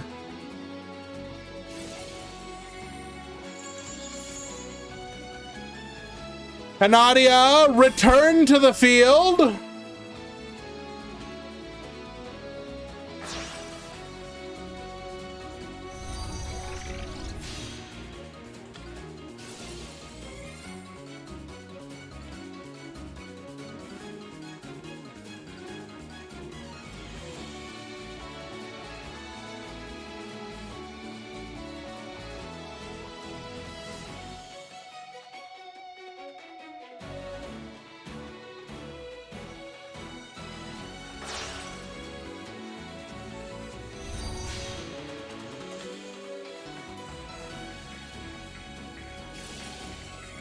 Into the Kiss-a-Kill, bring back the Leela. Get poppin'.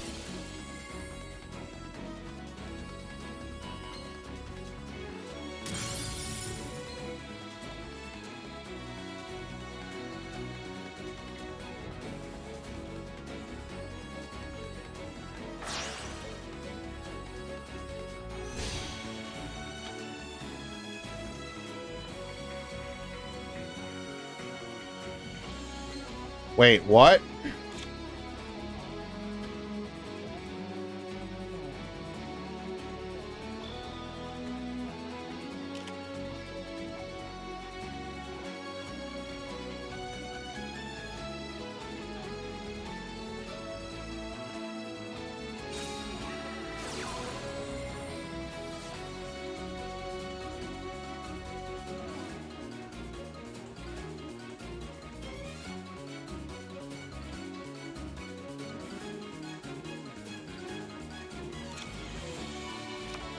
Adding a copy of Yasha here.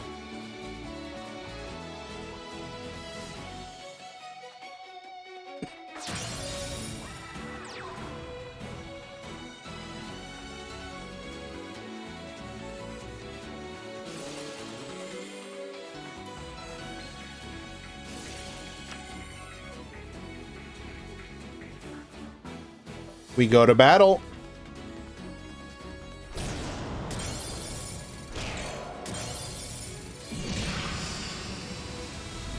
And that is enough to secure the victory. Bismuth will take game number 1.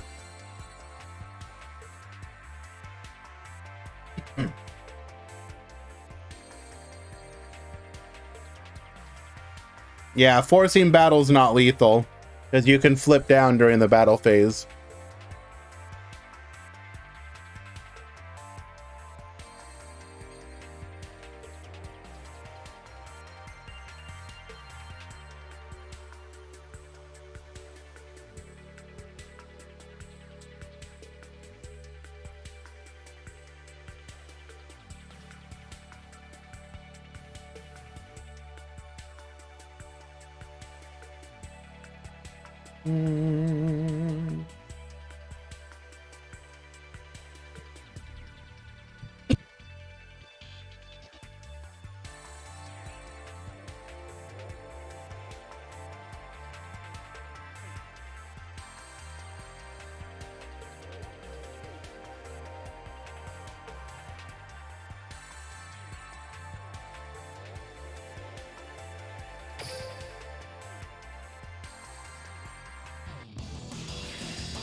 Jabberwork, I don't appreciate that you knew I was talking.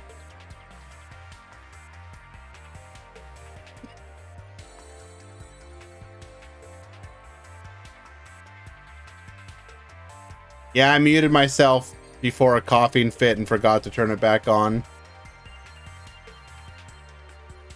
That is game number 2. I am not still muted.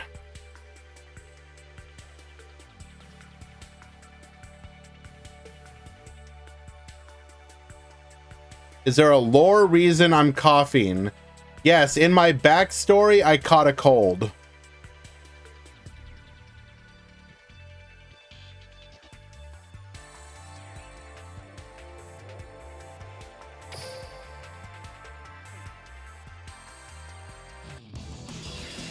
Any grand final commentary? I was, except I was muted. I'm sorry.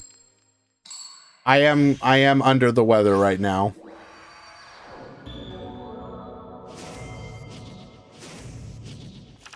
Duel. Alrighty, Bismuth is gonna lead things off here. We have a Hajun. Hajun activating, but we do have the effect Veiler. Negate. That's okay though. We got Yuki Masume. Very easy for us to play through effect Veiler. Hardly noticed it. Barely an inconvenience.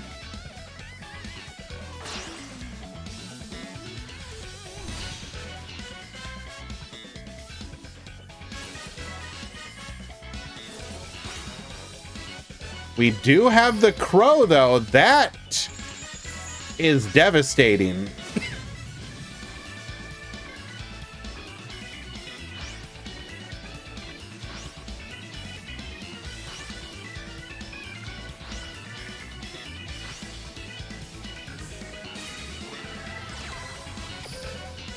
Okay, 3 cards in hand.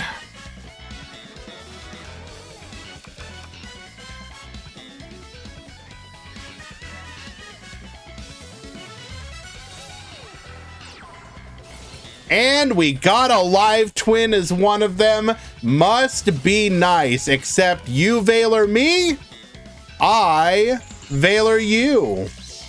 Negate.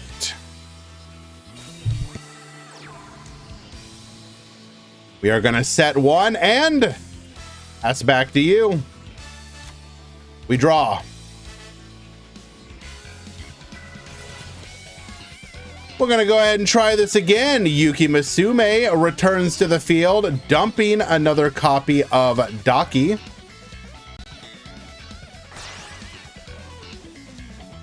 Linking off into our Yuki-onna. Link 3, the Icicle Mayakashi. Negate. The Kiss a Kill.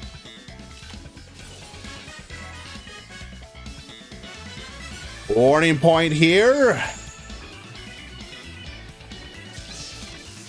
Why are we in defense position?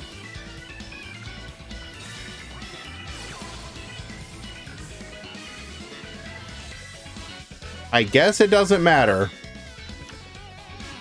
Searching for a copy of Hajun. We have not normal summoned. Normal summon.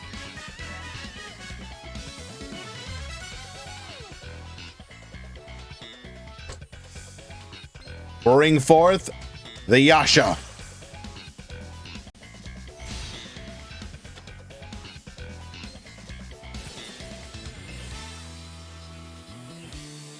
This is so incredibly Jover.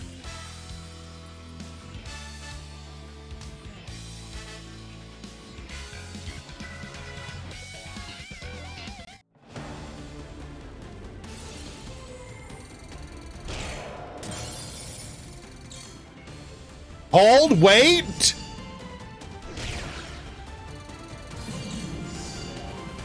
$100 off of lethal. Why was she no longer negated?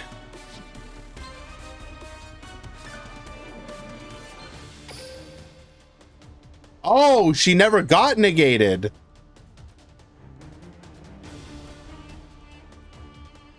Oh my God. Is this going to be the comeback of a century?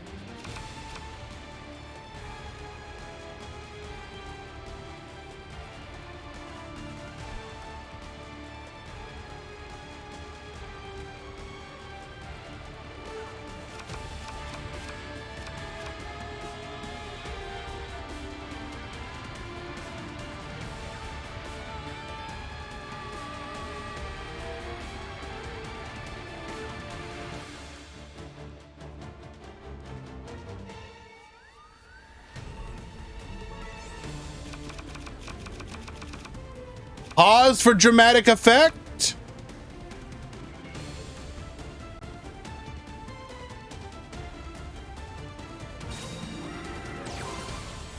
Sublimation Knight. Okay. Hold.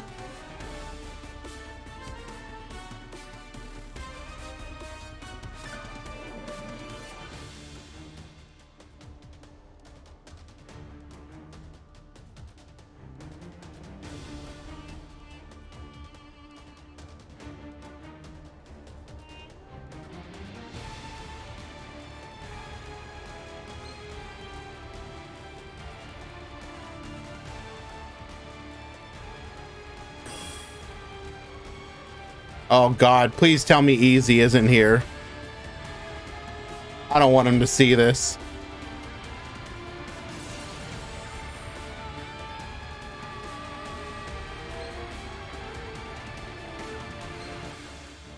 Greek Knight to the field.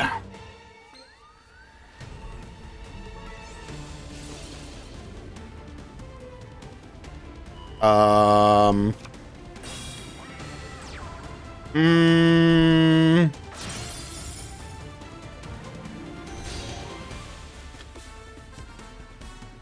Mm.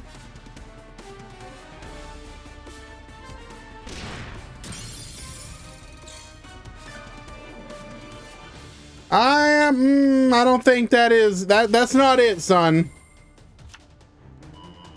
Adding a copy of Immortal Phoenix Gearfried to our hand.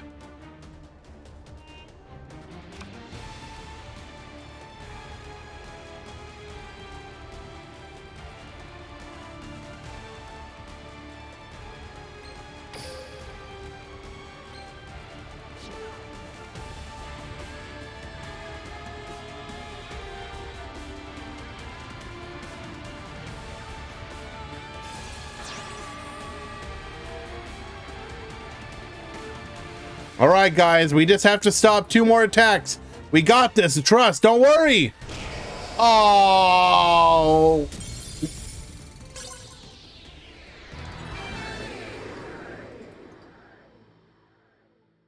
And Bismuth will win it in a 2-1 victory. Mayakashi best deck.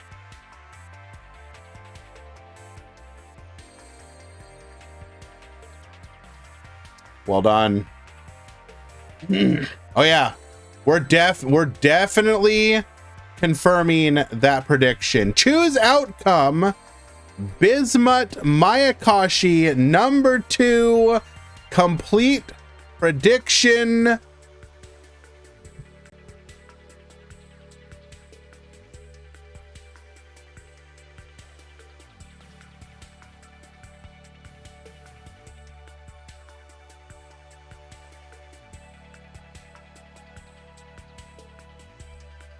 Alrighty, we are gonna head over to the decks, take a quick peek.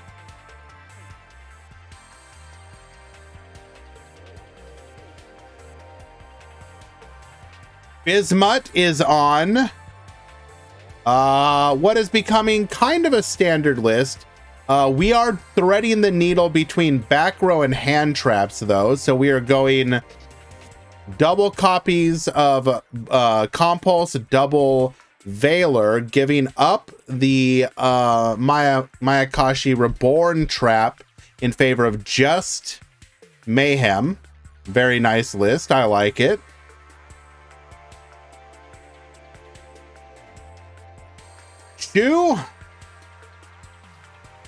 Gearfried Amazement Live Twin Pile.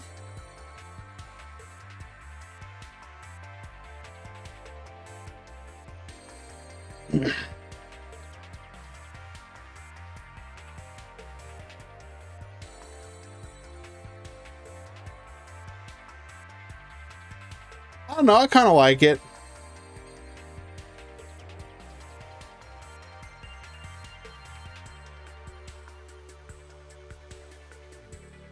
We're gonna go take a look at the other Mayakashi's deck lists. So Che is on no hand traps, but we are running the triple compulse and the revive. Refresh, same deck list. Shelmy, same deck list that got him his win in the battle phase yesterday. Lamauer's Rock. Itos. We are running Fox. Double Compulse.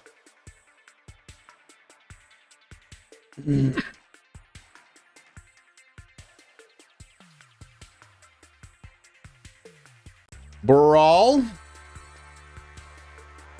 Cosmo.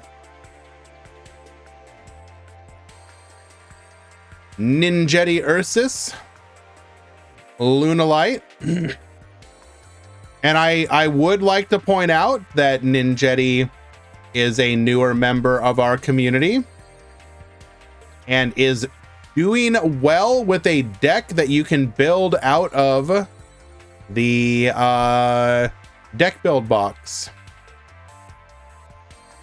We'll soon be adding Dweller to their repertoire, I'm sure.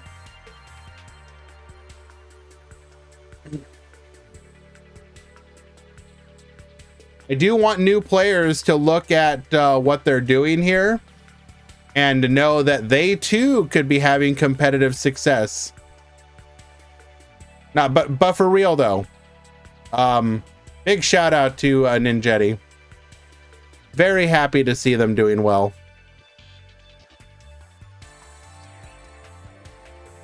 We got Sean with Machina Infinitrack Earth Pile.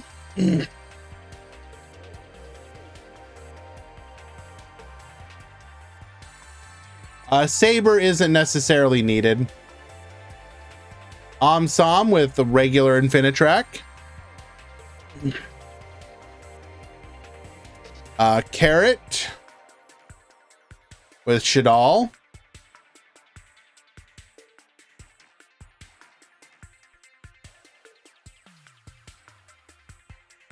Did I show the Monarchs yet? No.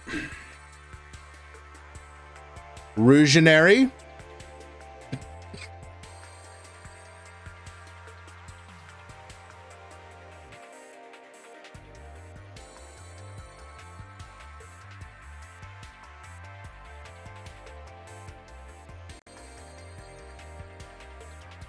I don't know, Easy. When are you going to be free to be opened up for commissions? Ghost, Cybers, Yep Clock. 2026, excellent.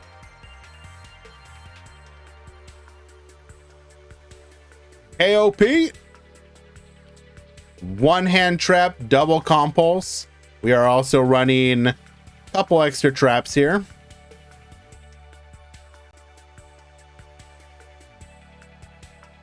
Zaga Zaga. Running Chalice. Aatrox. Gandorcist.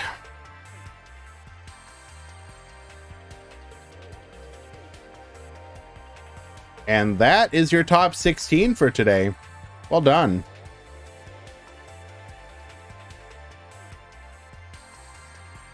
Okay, we're going to go ahead and call it for today. That is the end of another Duel Links Meta Weekly. I would like to thank each and every one of you for hanging out here. When is the Grand Prix? Wednesday, like always. Signups will go up tomorrow. Do a couple housekeeping notes. This week, we are going to do a couple extra streams. Tomorrow we're going to be doing a ladder stream, like on Saturday with random decks. That will be roughly around 2 p.m. Eastern, like usual. I'm going to be trying out other decks that I haven't played yet. Wednesday will be the Duel Links Grand Prix like normal. Thursday and Friday, no streams, but then Saturday will be a variety stream, likely to be, right now, tentatively, I'm aiming to start playing rather, Alan Wake 2. And I will play it just on stream. It'll be my first experimentation of doing something like that. Should be fun. Let's go raid somebody. Who do we got? Boom, boom, boom.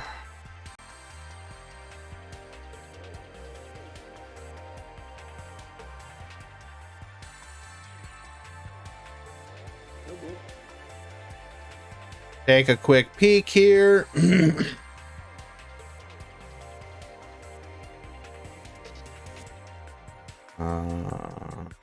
We could raid Gondia. Yeah, we haven't given Gandhi any love in a while.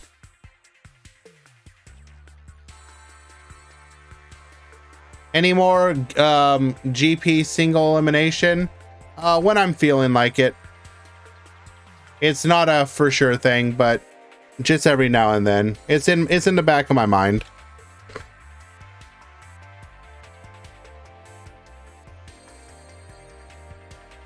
See you guys tomorrow.